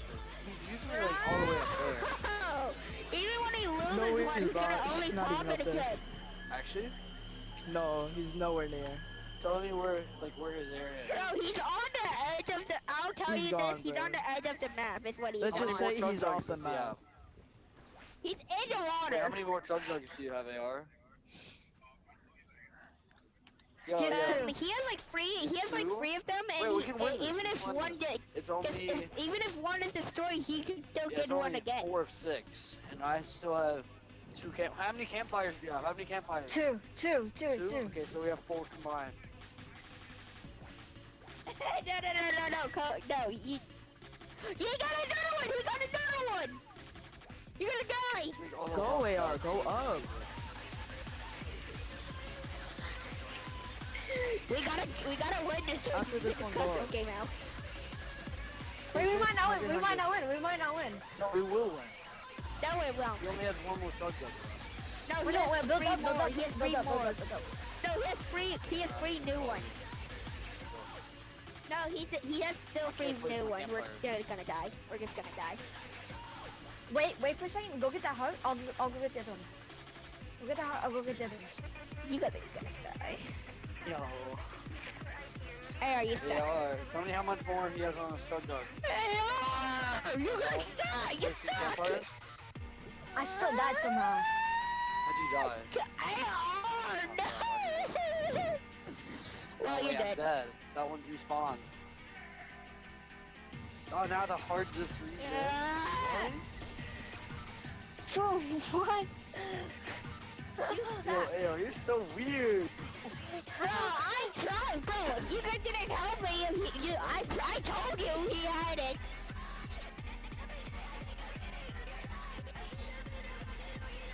You guys We couldn't didn't go out even there. We listen had to no me. light. Next time we see him going in storm, go in early. Just go after him.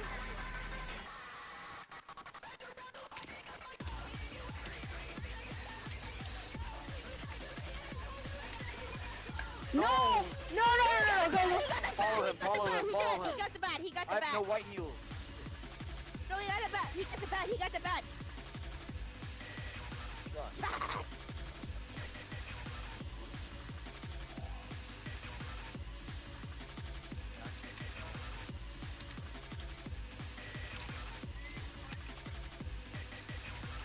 Yeah, because obviously. Ah! If you get that thing again.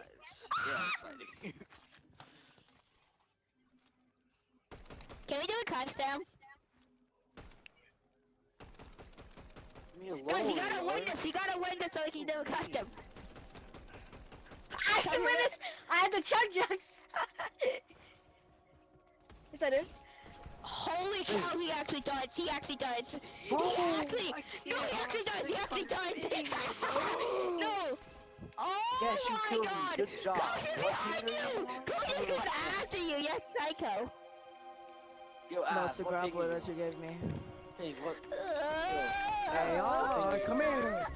Oh my god. Here, boy. Who cares? Who are you? No, kill the coach. Don't let the coach. Go kill Chris. Go Chris. Kill Chris. No, he's gonna get his chug jugs now. He's gonna get his chug jugs.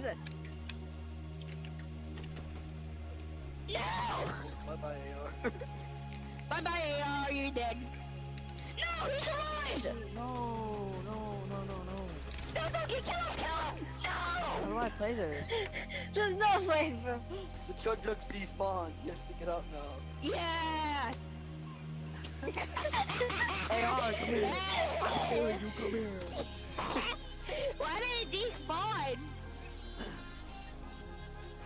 Hey, Clement, we can do a custom now because we won. AR, bro.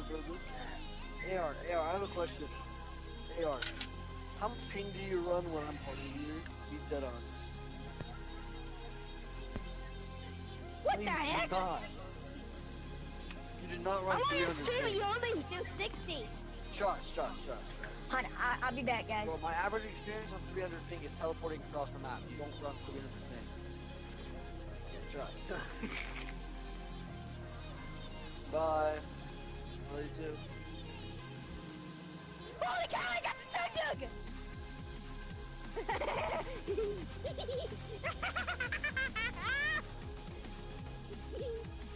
Well, am I or am I not? Then why am I in storm, dude? I'm in storm. Why are you only shooting me? Why? Dude. Weird. Leave me alone.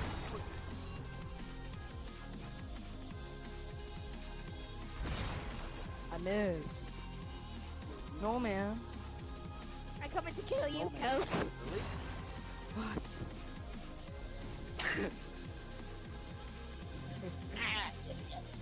Bro, why are you going after me? He's gonna win. AR was the one that made the railgun. Bro, who just died to fall damage? You made me! Why is there a dinosaur? Bro, he moved me! That guy, Ray did it!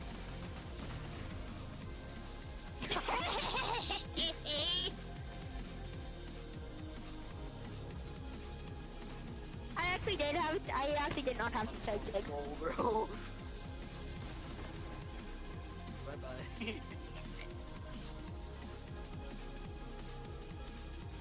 Me? Why? Yeah, he actually will. Never mind. No, I missed. My fault. Flip, you're gonna die. Storm!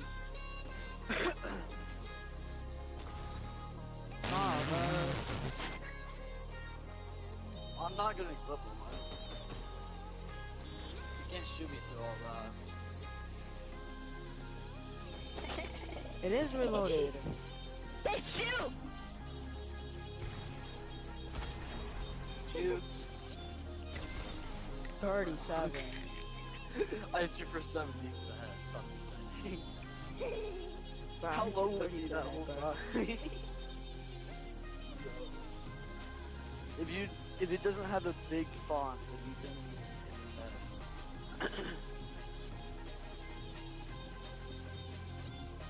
Nah, wait, what is it? What is it called?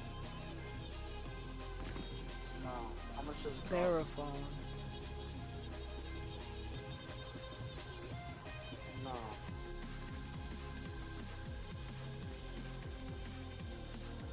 I don't want to. Can we do a custom? I'm good. I'm gonna do my own thing. Alright. When are you doing your hub? Like, since you I ain't said you gonna were kill going to myself do in it, storm I'm not trying now. to make you mad, but like, are you actually doing one or no? Bro, he just goes straight to the thing. True. The goon kid, bro. No. They are. Yo, I'm scared. No. Bro, what is it? I'm getting targeted. Thank you, bro. Dang. Hey, Coach, Coach, spectate me right now.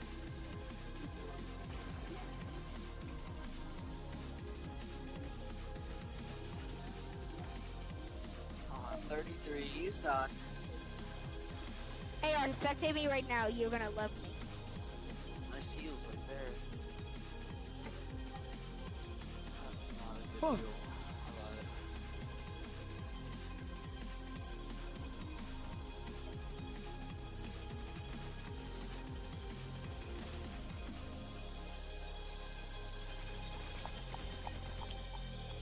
I love this AR.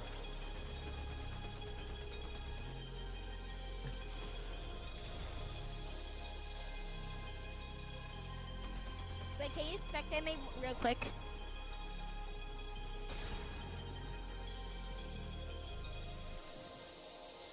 Oh no, probably in your hand. Nah. Wait, he's still alive? No!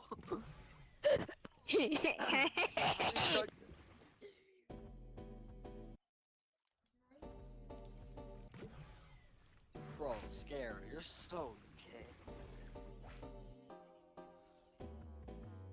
They already died. Yeah, they already died. Are you gonna spectate me, AR? Wait!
Hello? Hello? Okay, okay, now it works.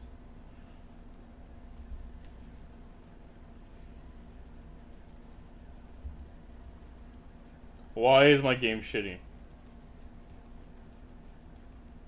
Is my game gonna load? I guess I have to sit here and wait for it loading. I want to put my headset somewhere better. You might hear some random ass sounds. Give me a second. Oh god, it's like deeply entangled. Initiating runner defragmentation protocol.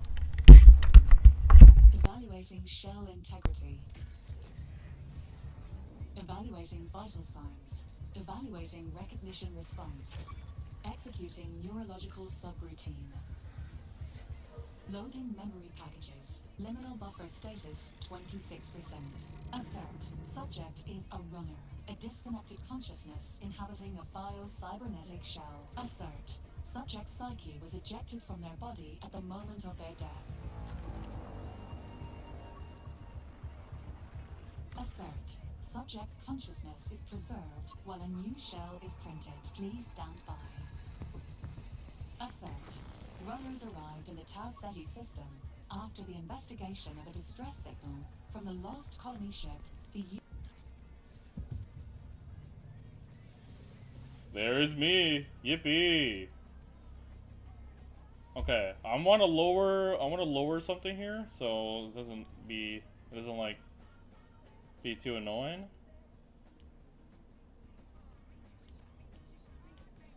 Okay. Now, okay. I mean, that's good. Where's the setting at? There it is. Settings. Okay, FPS on. It's 153. That is terrible. Where video, full screen. Thank you.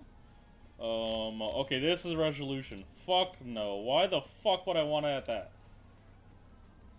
Depth of field. Environment, detail. Fuck no.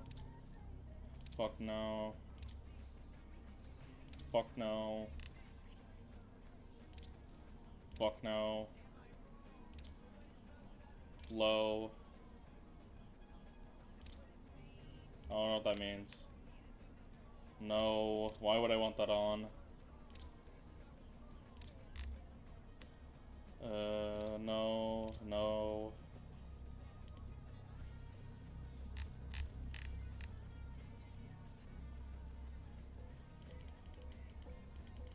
Why can I not touch this?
I'm gonna try it like this. I'm gonna leave it as is. Keyboard and mouse.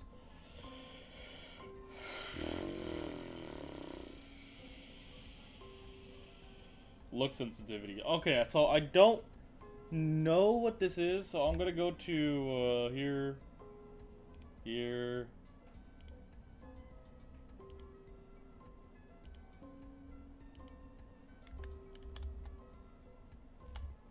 There's no such thing for marathon. That's crazy. Okay, I may have to figure out myself. Prepare. I do not want my runner. How can I switch my runner? We're gonna try it out as void. The cycle continues. Stay focused, stay alive. Cybernetics tuned, ready to run. System set, ready to run. It is time. You know what? That sounds pretty cool. I like that. I like that. Okay.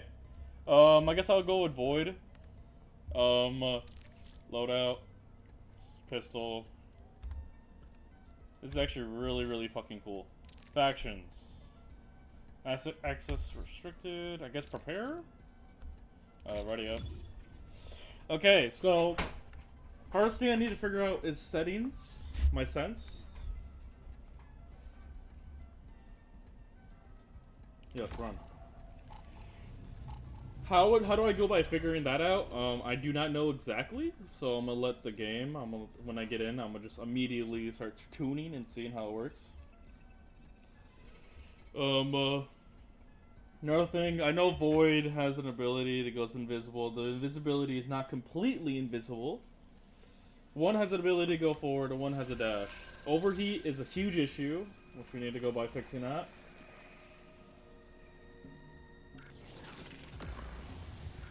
I don't see anything. Okay, okay.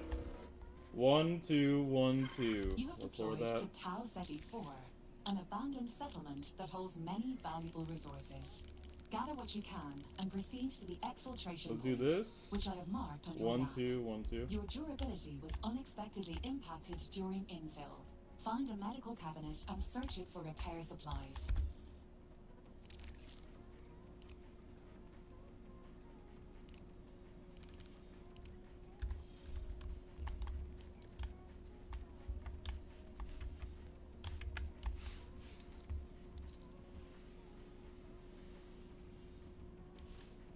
I mean, that feels okay. Is there any way I get a quick slot it? And then... Open your radial consumable interface. Select your patch kit and use it to repair your shell. That's map. And repair my shell is 4. Return to your consumable interface and ready a shield cell. Use it to regenerate damaged shields. Okay.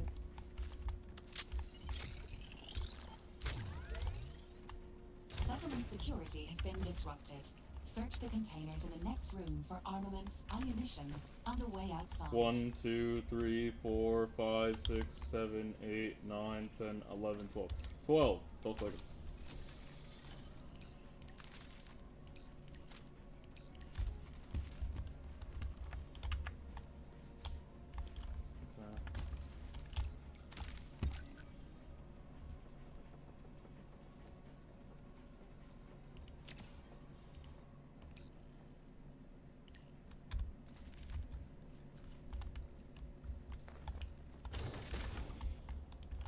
How do I use abilities?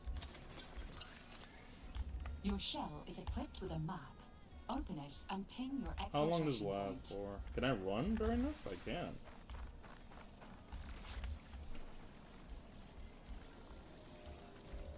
Hostile forces detected. Engage or evade the enemy as you move toward your exit. Thankfully, your shell is equipped with powerful abilities. Deploy them to give yourself an edge in a firefight. I can show it here too. So cooldown is holy minute. Holy minute. I can switch like this. I get pin.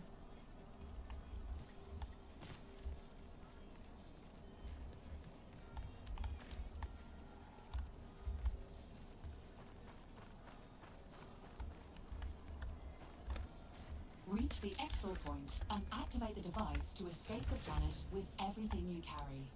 Failure to exfiltrate within the time limit will result in the loss of everything you carry and the death of your shell. You can explore the area to find more loot, but remain cautious. The UESC units are designed to dispatch runners.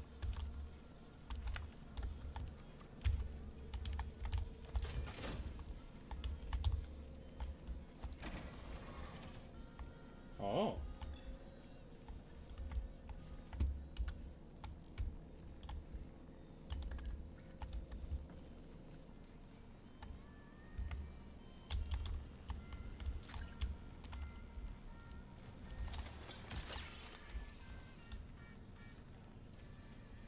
Do they see me? They do not see me.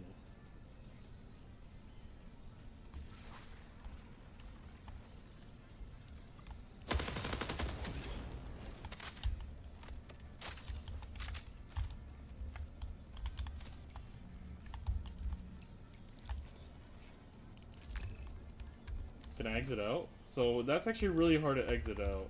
I don't like that.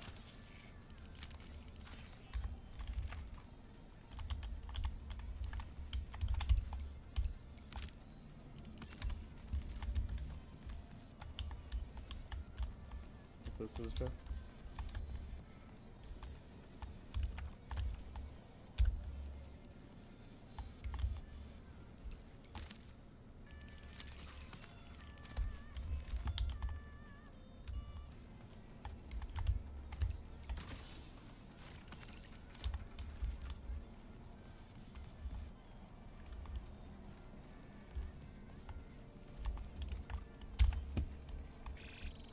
Signal recall window closes in 20 minutes.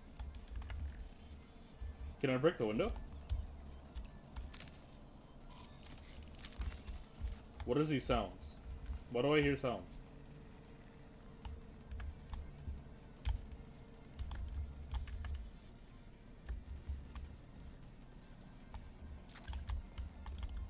Okay.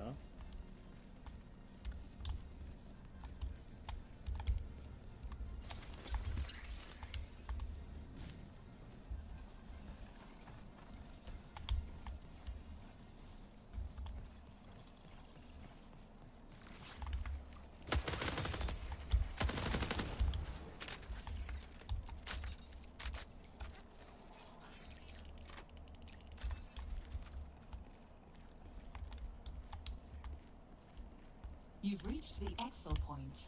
Activate it to initiate the matter transfer and transport yourself and your possessions to safety. Once the transfer begins, stay within the active area or you will be left behind.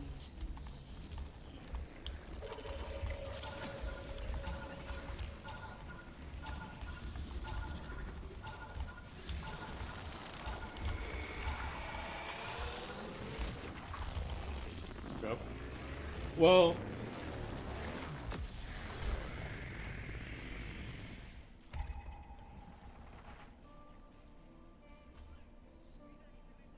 I may need to turn off my music actually in the background because this is very hearing. It's very with ears orientated, and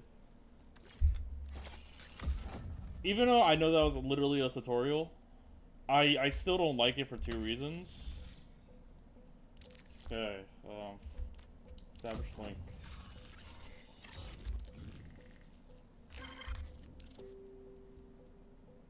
FPS though, why is the FPS so bad?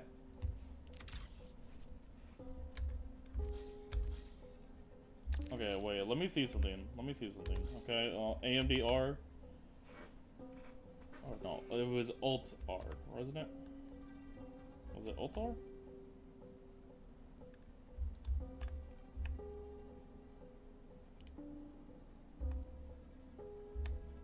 Yeah, can you pop up for me, please?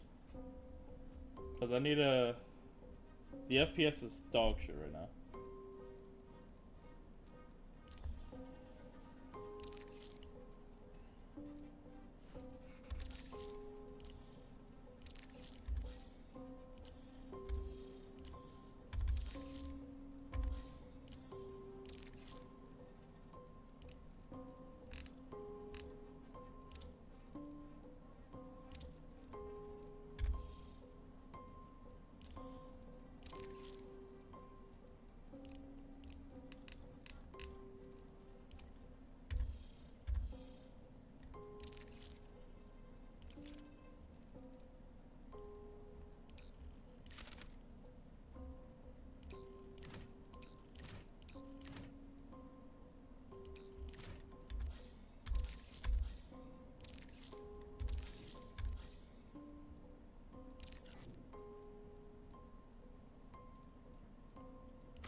Okay.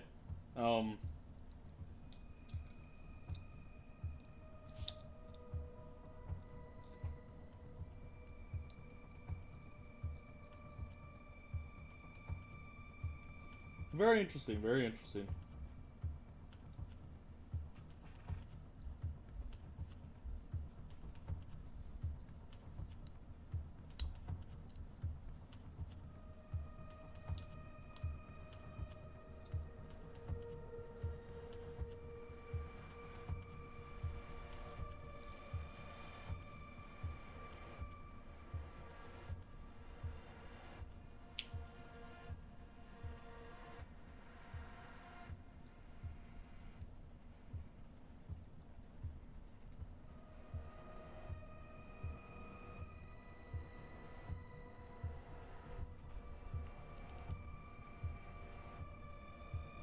It's taking a very long time to find a game, I guess.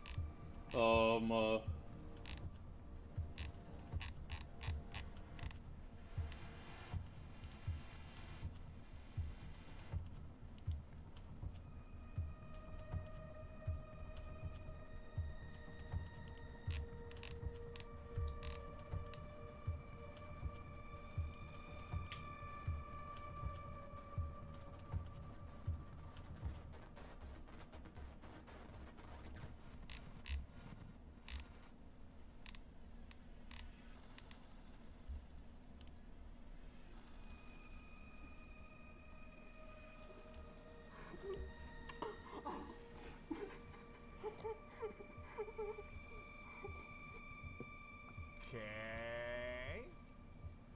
Assalamu alaikum. Hey, Piccolo. We're just having some dinner with Lord Beerus and Whis. Eating before sundown, huh? That sounds haram to me.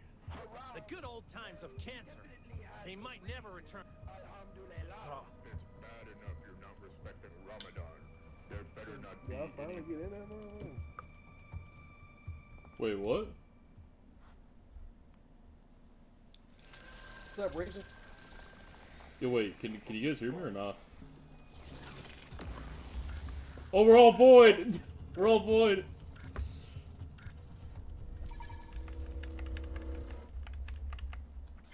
Reminder, weave worms ready to acknowledge end of life signal. Termination is a reboot.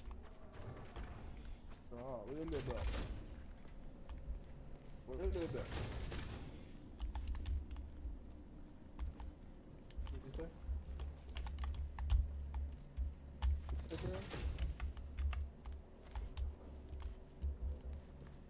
Oh, I can hear. What up, bro?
Where do I go in my loadout? There it is. What do I have?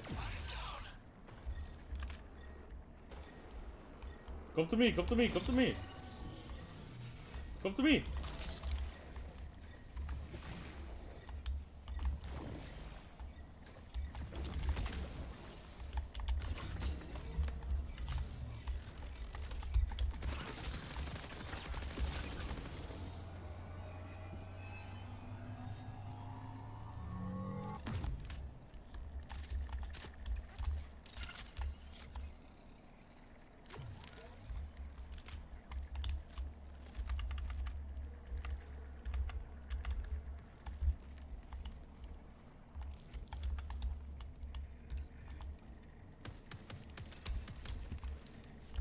I need heals.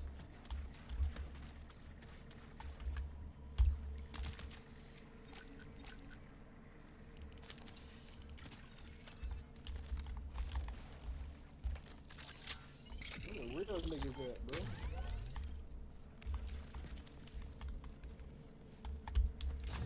Ooh.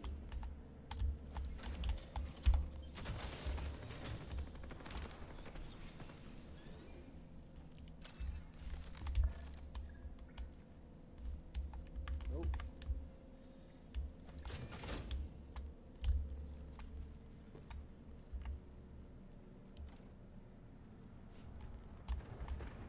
Oh, fuck.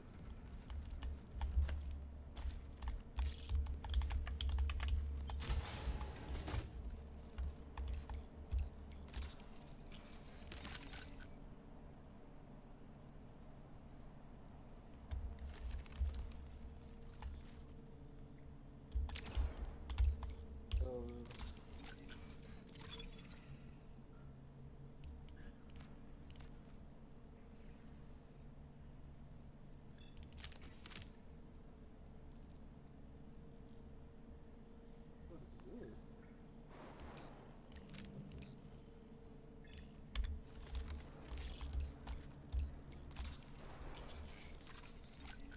There's some shit to sell, huh?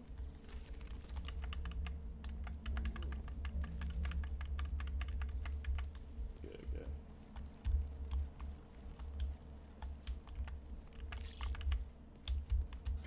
USC reinforcements incoming. What the fuck am I doing, bro?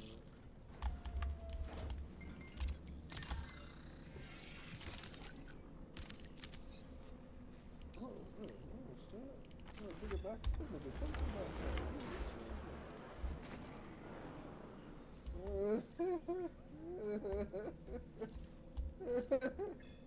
What are 20 minutes Put the remain. backpack.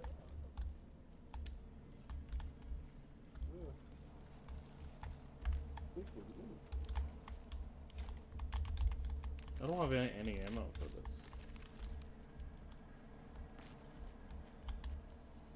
Rabbit. I think that guy's going by himself.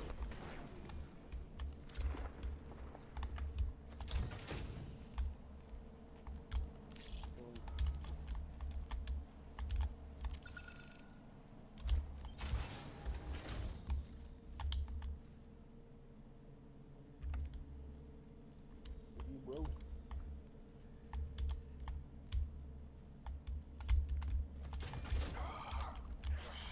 Who you fighting up there?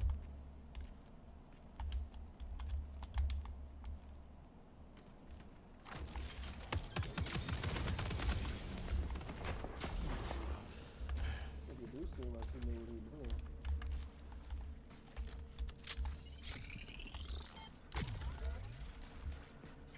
USC reinforcements incoming.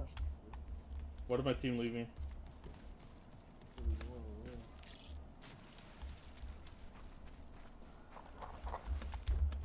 I need to get out of here.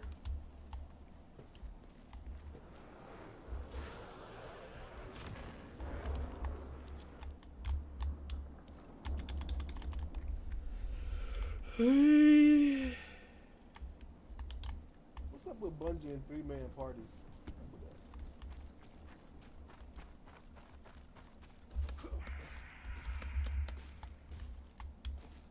Really?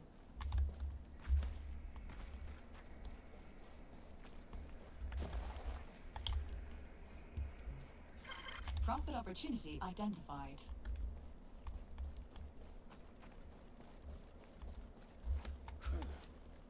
We can go through here. Okay.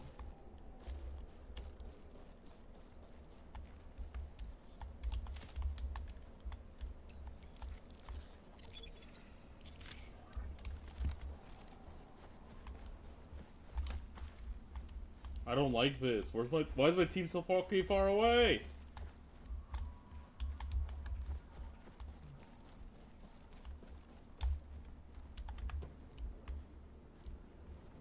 There's people in here. There's people in here.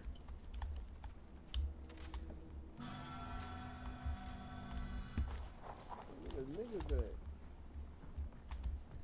There's people in here.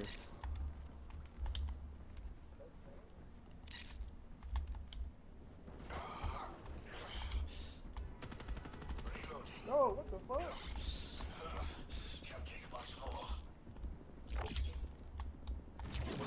No! Prepare for increased hostile action.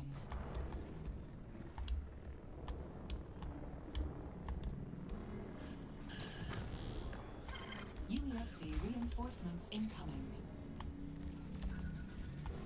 Stealth engaged.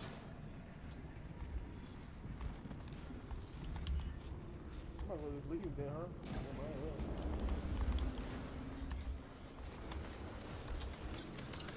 Ammo filter engaged.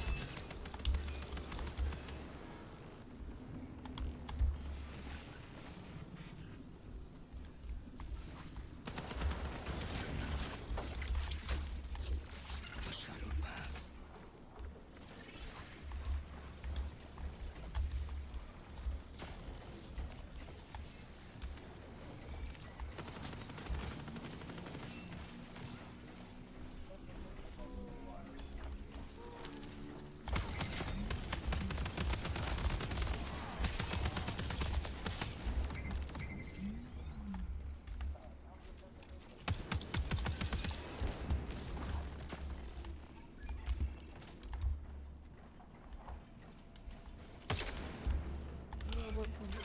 UESC reinforcements incoming.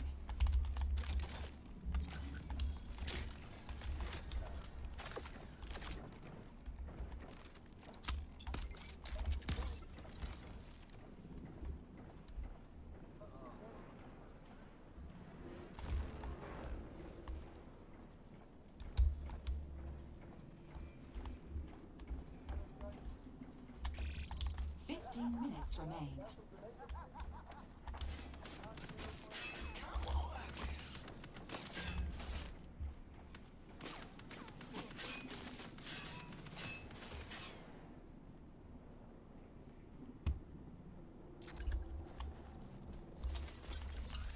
Camo active. Shields crashed.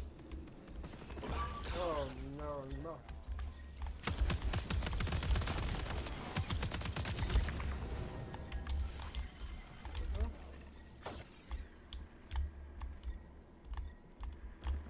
Come on, gang.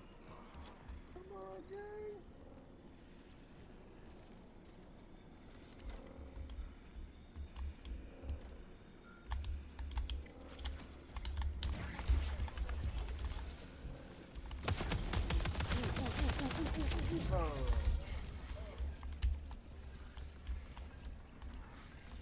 Man. We all died. These niggas suck.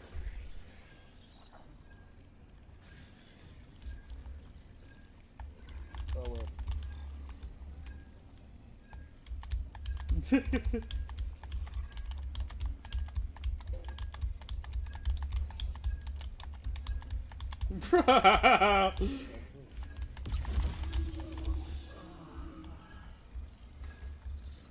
It's okay. I mean, honestly, I was expecting these results.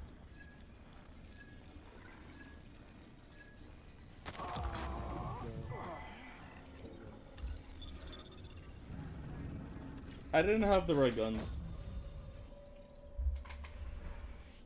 That's okay.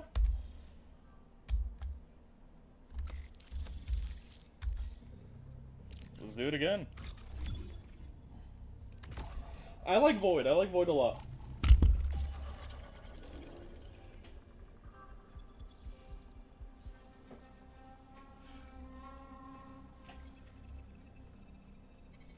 I like Void a lot because of the fact that it lets me pick and choose my engagements. And it doesn't allow me to, like, if I fuck up, I can actually have a I feel like Void has a lot of play-making potential. I also have to be worried that it's Bungie who made this, so when you go invisible, if you're moving way too fast for your own good, then it won't help you. In that ramen. What is the lizard man saying? Lord Beerus, I do believe that Piccolo is referring to the religion of peace. known as Islam. Religion of peace, you say? I don't believe I'm very interested.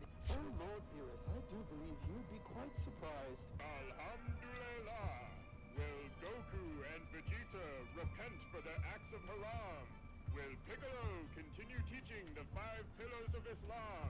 And will Master Roshi receive his 72 virgins in paradise for his dedication to the Quran?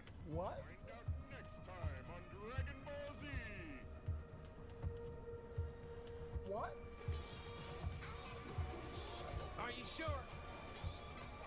What was that? I'm sad that I couldn't watch the whole video because some dumbass TTS.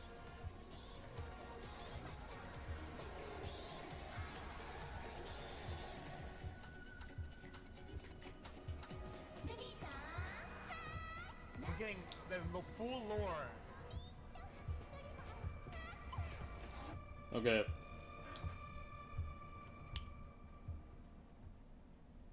Oh yeah, I don't have a fucking gun. I just forgot about that. I didn't equip anything. I don't have a gun.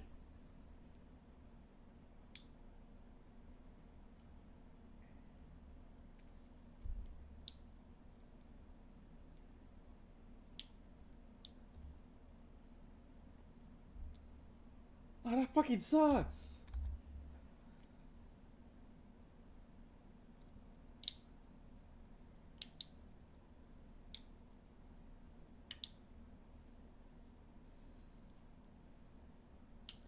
Wait, can't I sit? Wait, hold up. Can't I sit invisible with a sniper rifle? Can't I? Oh wait, I do have a gun.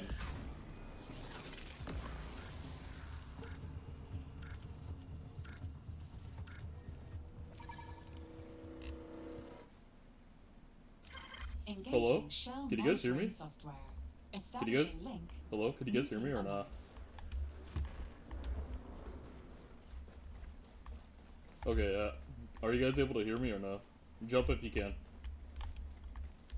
Oh, you can. Oh, nice.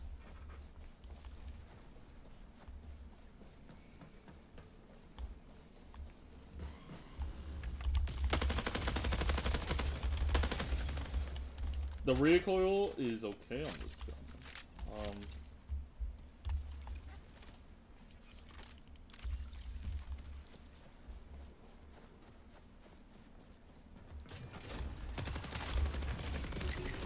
Nice, nice. I hear other sounds too.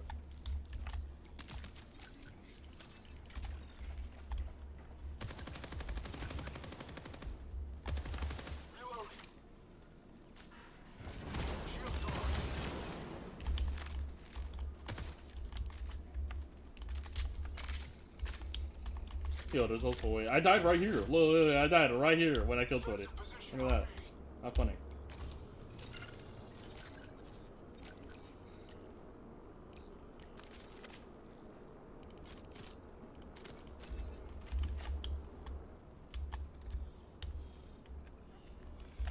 How do I go in my inventory again? It's this. Oh, what is this?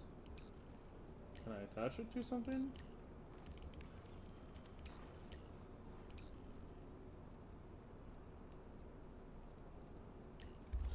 Okay, I can't. I'm coming, team. Sorry.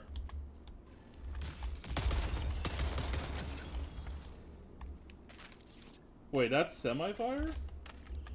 Or is it a burst? What the fuck? And what is the other gun?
You guys hear that or no? You heard that?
Check this out.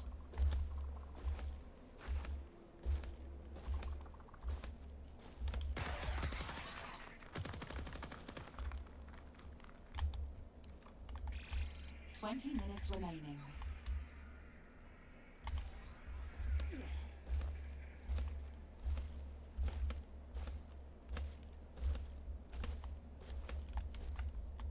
Set a marker.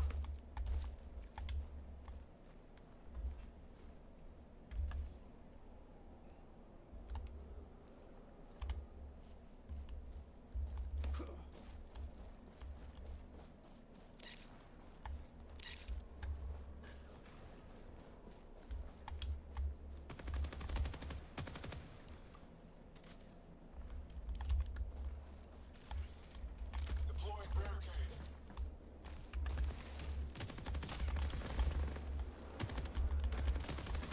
Reloading. Shield's busted.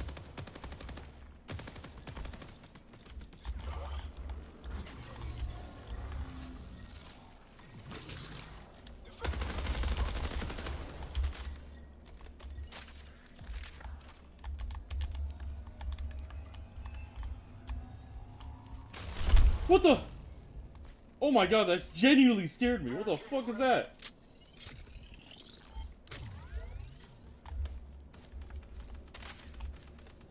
Shields are shot. Check this out.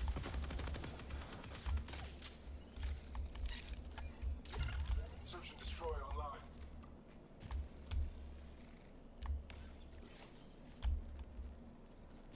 Yo, Locust.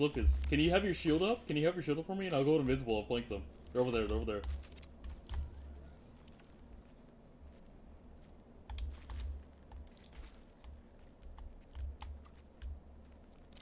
your pack.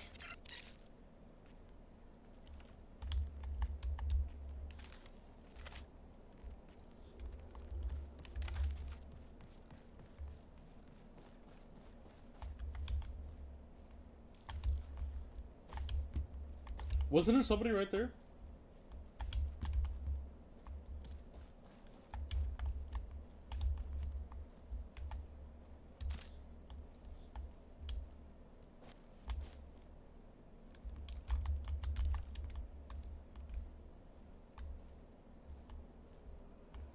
Barricade active.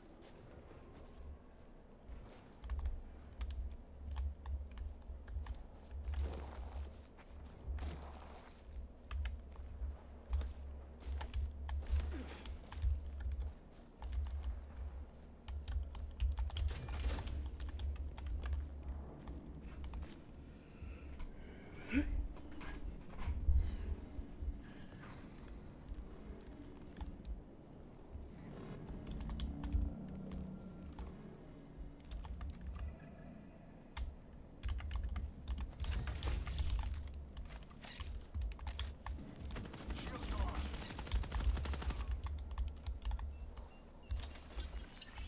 Camo filter engaged. Careful now. We got trouble.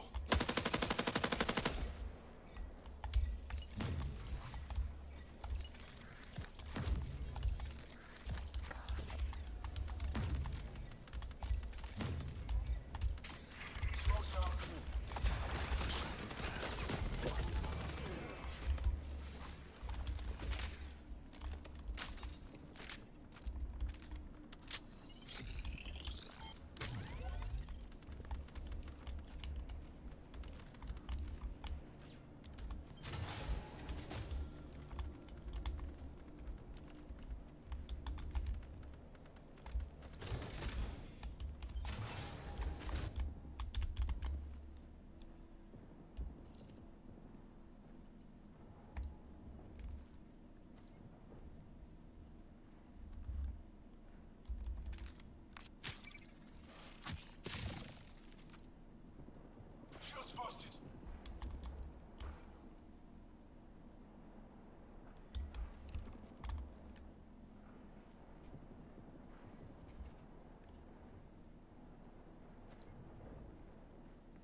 until signal loss.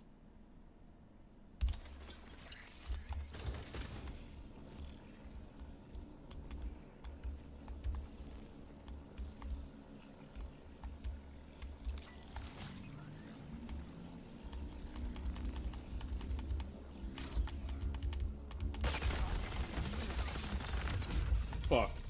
He waited. I should have waited for my other cooldown. It's okay. That was my mistake.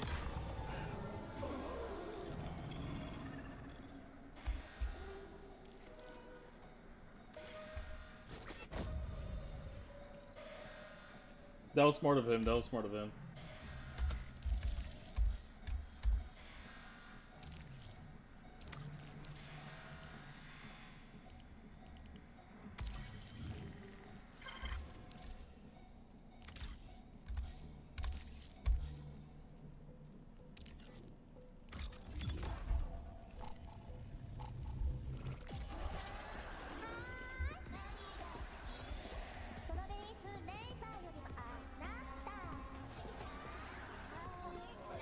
Wait, fuck, I can't cancel.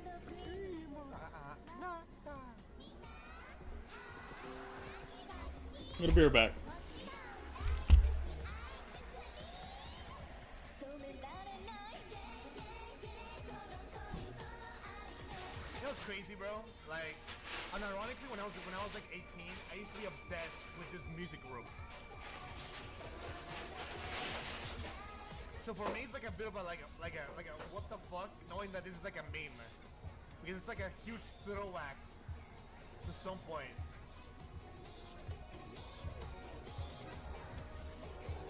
Yeah, I'm not even kidding. I was a bit into, dude.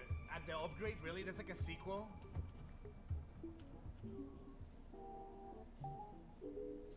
This doesn't even worth the other one. Dude, like, what are these guns on these plants? The cherry, I know that one. Double pea shooter, bean, triple fish, lightning rod, melon, nuggets, Neural link green bean, activated. Do not remain melon, golden planet-side melon, for extended apples. What is that? Onion? Mushroom too? Mushrooms? I know that one. Bean, Christmas, banana, potato. What? Tree? Another onion? Flower? Purple? Like, I don't know. What are these? Flashlight? Like, what are these Yo, sorry. Can you guys hear me? Like the Human Torch and the Torchettes. No. Reload. How about the big brain and his neurons? How about Can you guys hear me? Hello?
Prepare for increased hostile action.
Minutes remaining. Synth smoke out.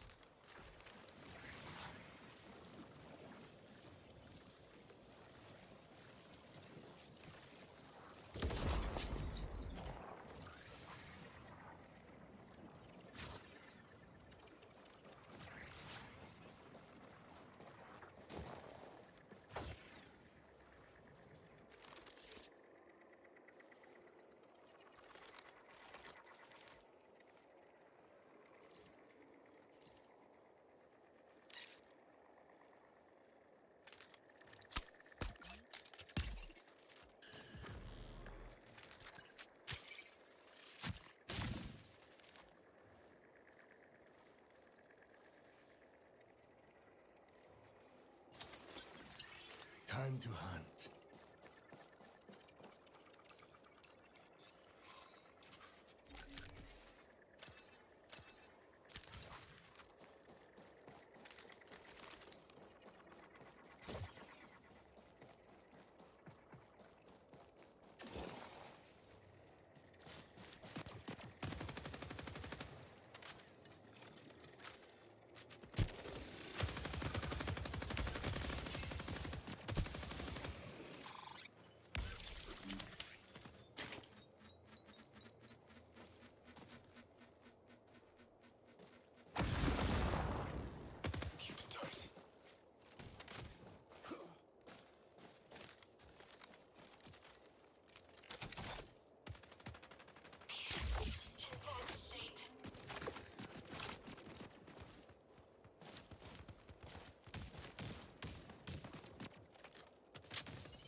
Oh, this is called Marathon. Sorry.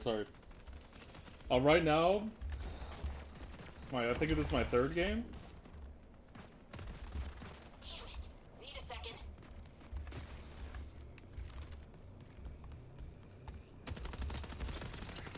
Camo filter engaged.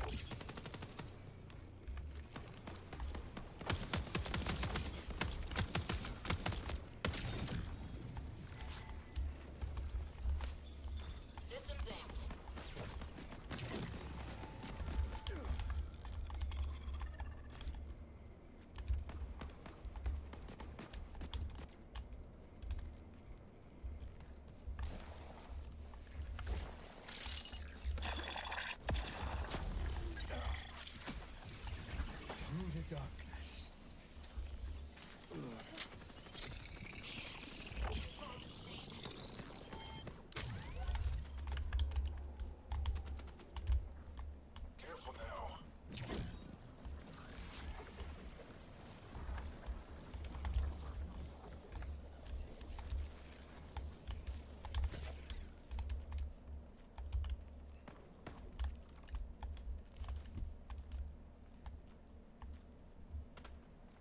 Wait.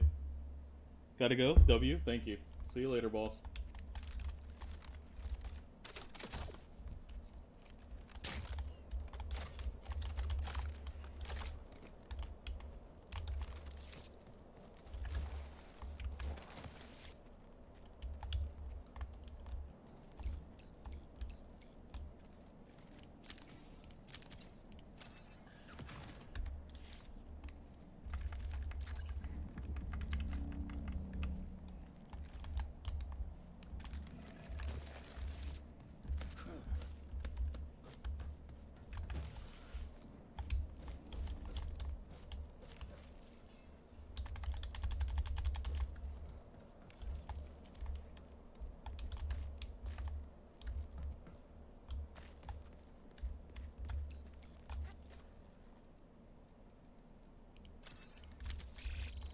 Minutes until signal loss.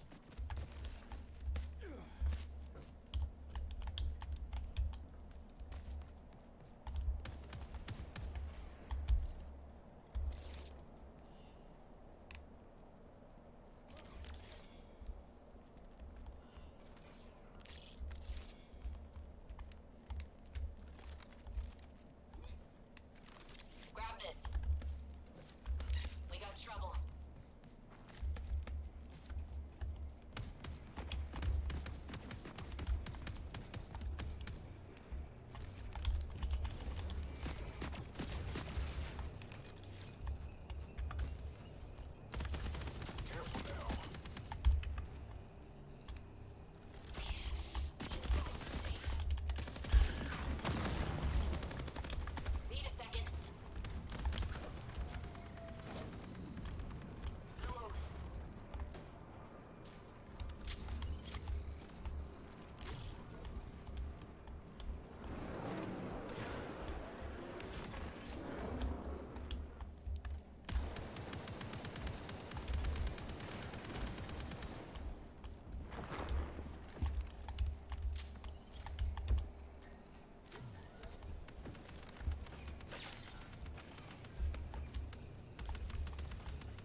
Time to go.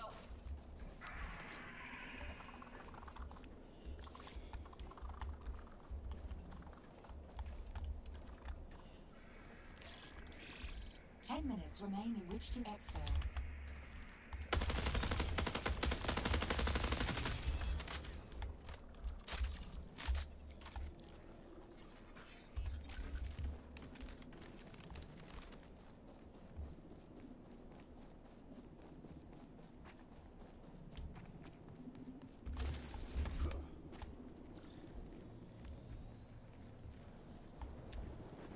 Shield's gone.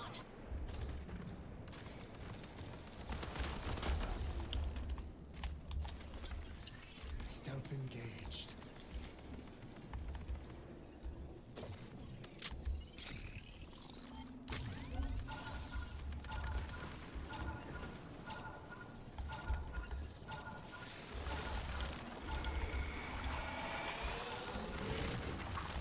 Yep, I'm out.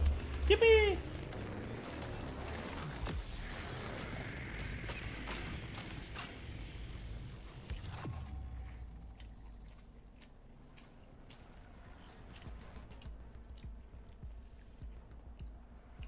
Go.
Congratulations, you have reached the final step of your reorientation.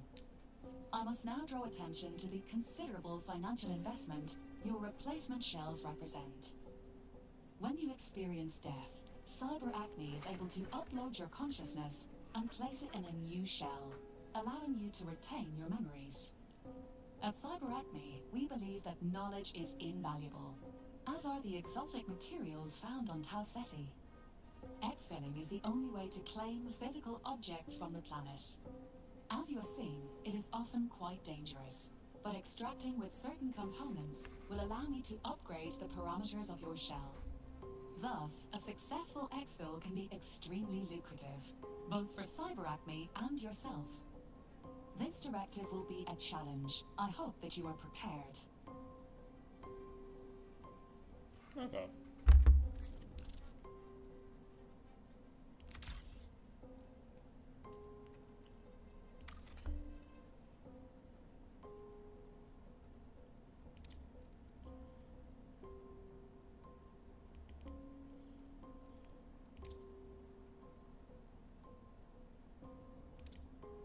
Synthetic rubber.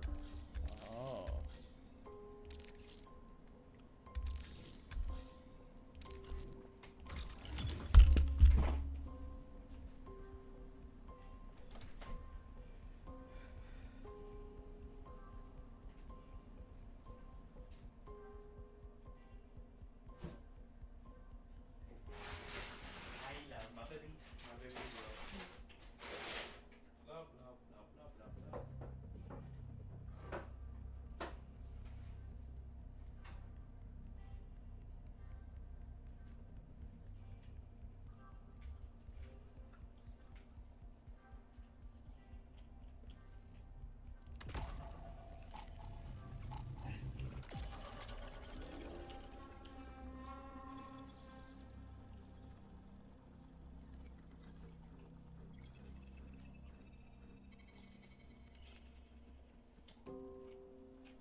brain and her neurons.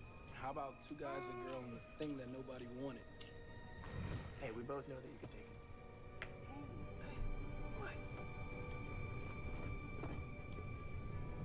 We've come a long way since the garage. Gotta say, Melon! it's fantastic. Say that again? It's fantastic.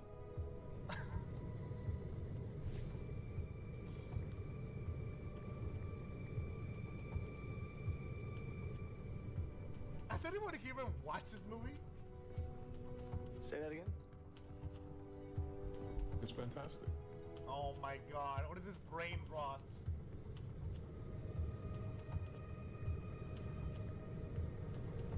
Dude! Say that again? It's fantastic. Please, just Say that end again? it, man! It's fantastic.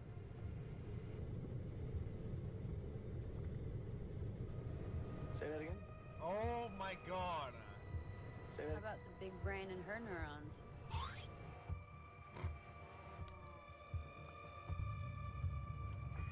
Never gets old, huh? Nope. It kind of makes you want to break into song. Yep. I love the mountains. I love the clear blue skies.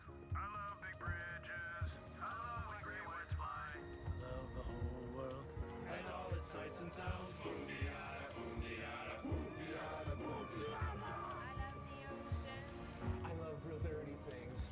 I love to go fast. I love Egyptian kings. I love the whole world and all its craziness. Boom-de-yada, boom-de-yada, boom-de-yada, boom-de-yada. Is this AI? I love tornadoes. I love a wreck. No. Maybe not. Maybe? I love the giant squid. Squid? It's such a brilliant place. Boom-de-yada, boom-de-yada, boom-de-yada. Boom-de-yada, boom-de-yada, boom-de-yada, boom-de-yada, boom-de-yada, boom-de-yada, boom-de-yada.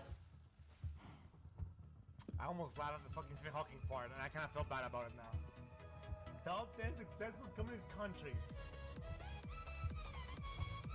Ah, classic. What about China? Oh, never mind. I know this is a really bad idea, but I'm already here, so...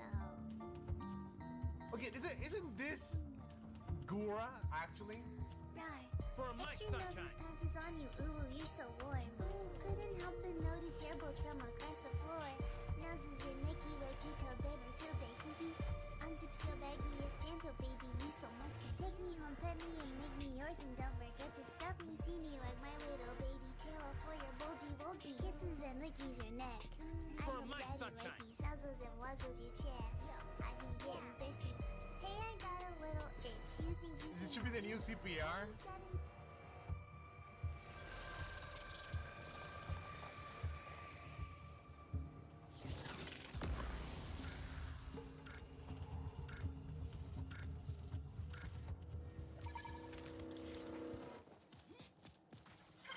System checks complete.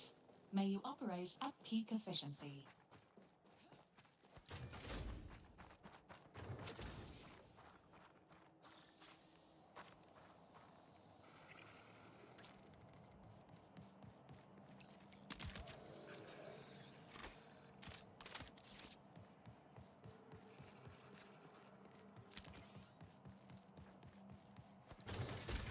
Profit opportunity identified.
Emergency reinforcements incoming. 20 minutes remain.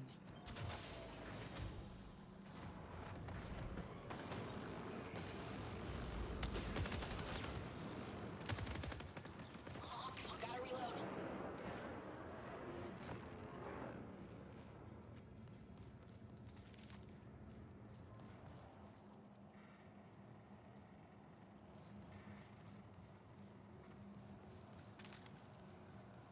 Goodies here.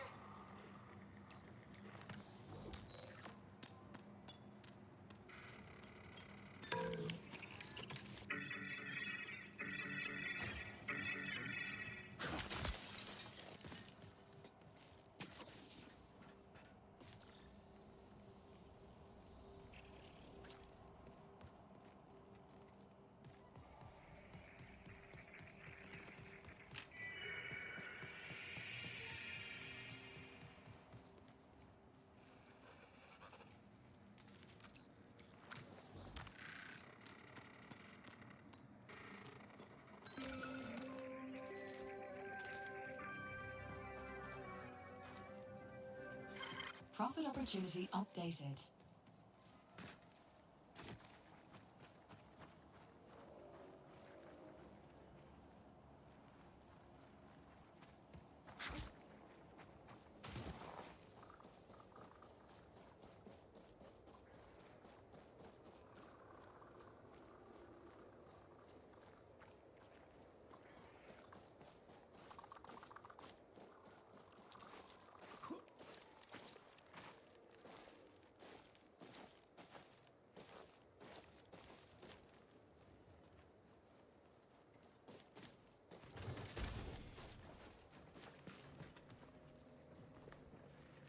Worth a look.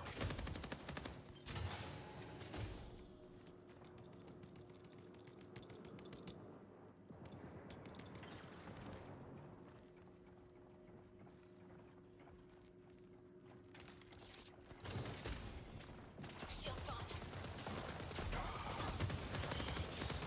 Reloading. Gotta reload.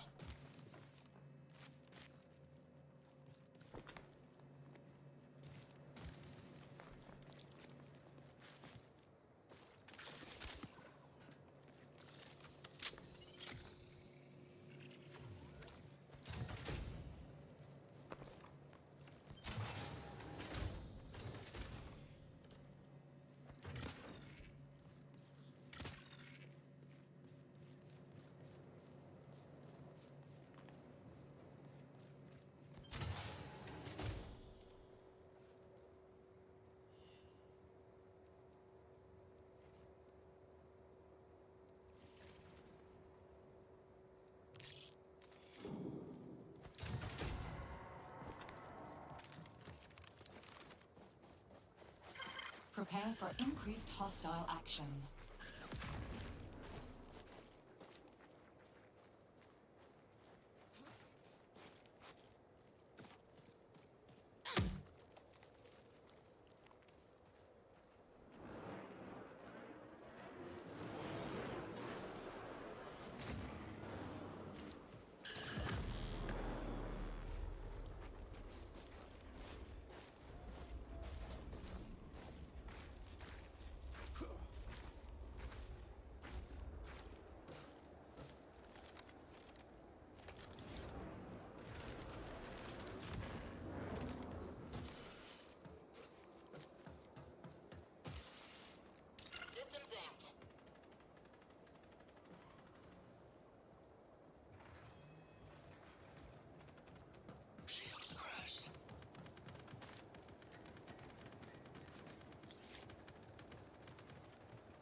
Fetching collapse in 15 minutes.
Ten minutes remain in which to exfil.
Whew.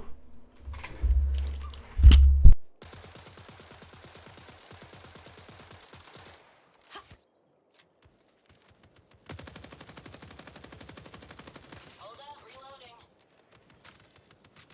Shield's gone.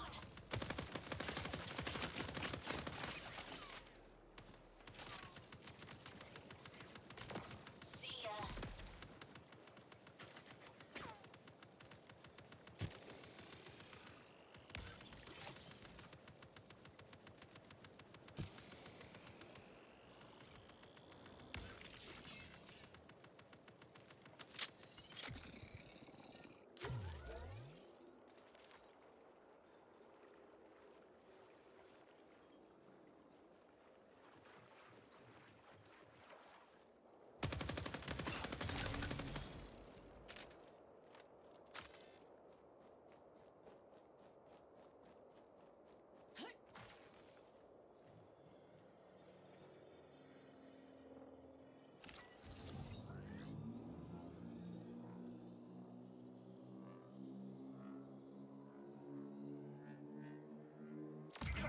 I'm compromised.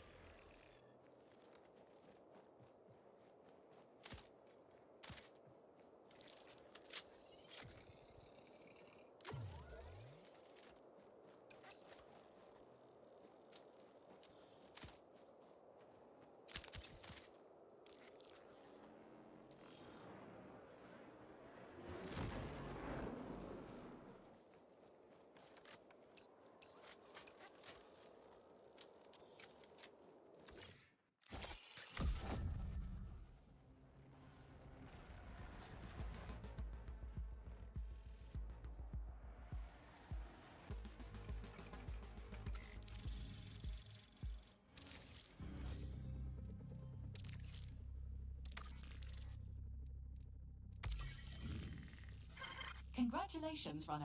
You have completed your cyber...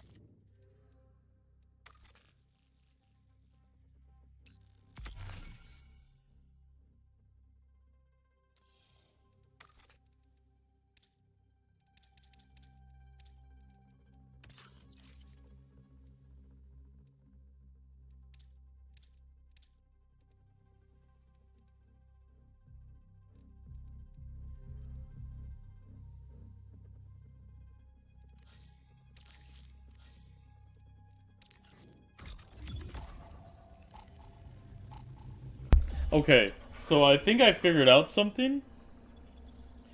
So, when you're downed, if you drag your body to the exfil, you extract?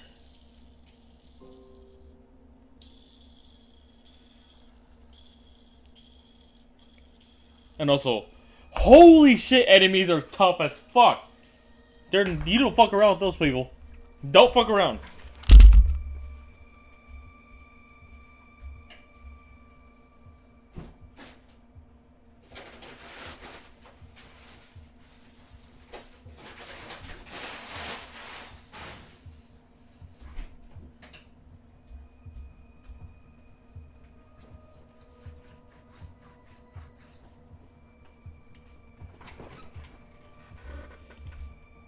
Guys.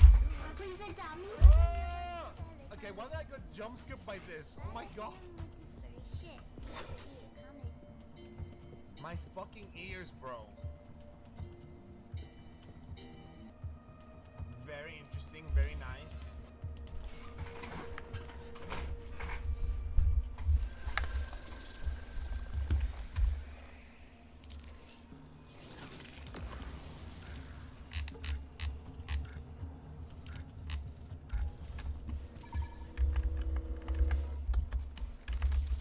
Matter transfer complete. Cognitive functions are fully operational.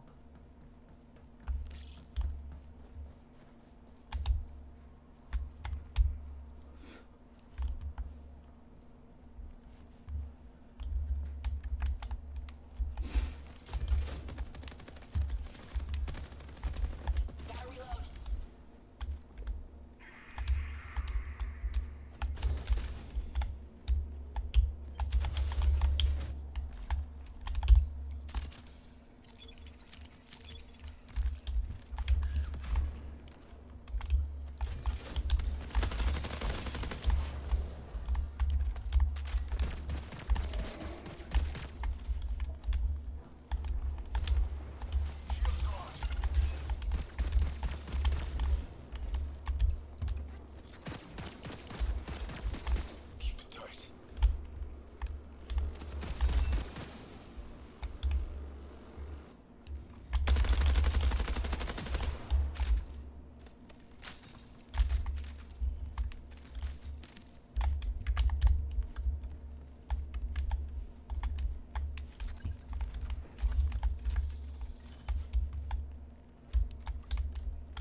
20 minutes remaining. Damn it.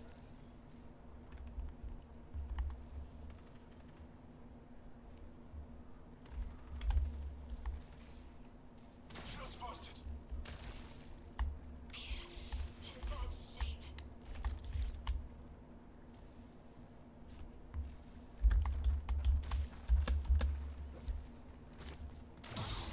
Need a fix.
increased hostile action.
Wait a second.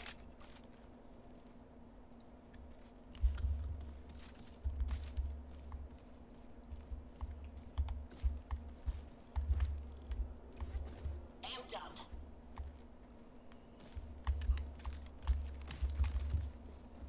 Yes, in that shape. Over here. Doesn't frag.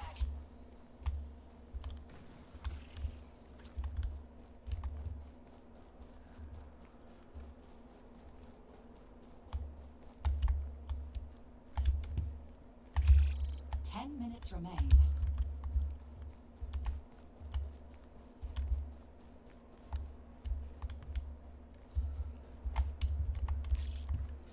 Prepare for increased hostile action.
Stealth engaged.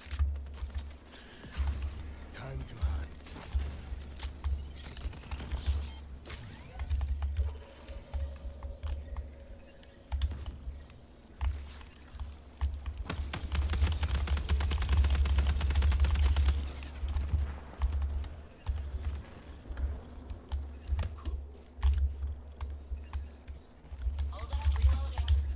The shadowed path.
Oh.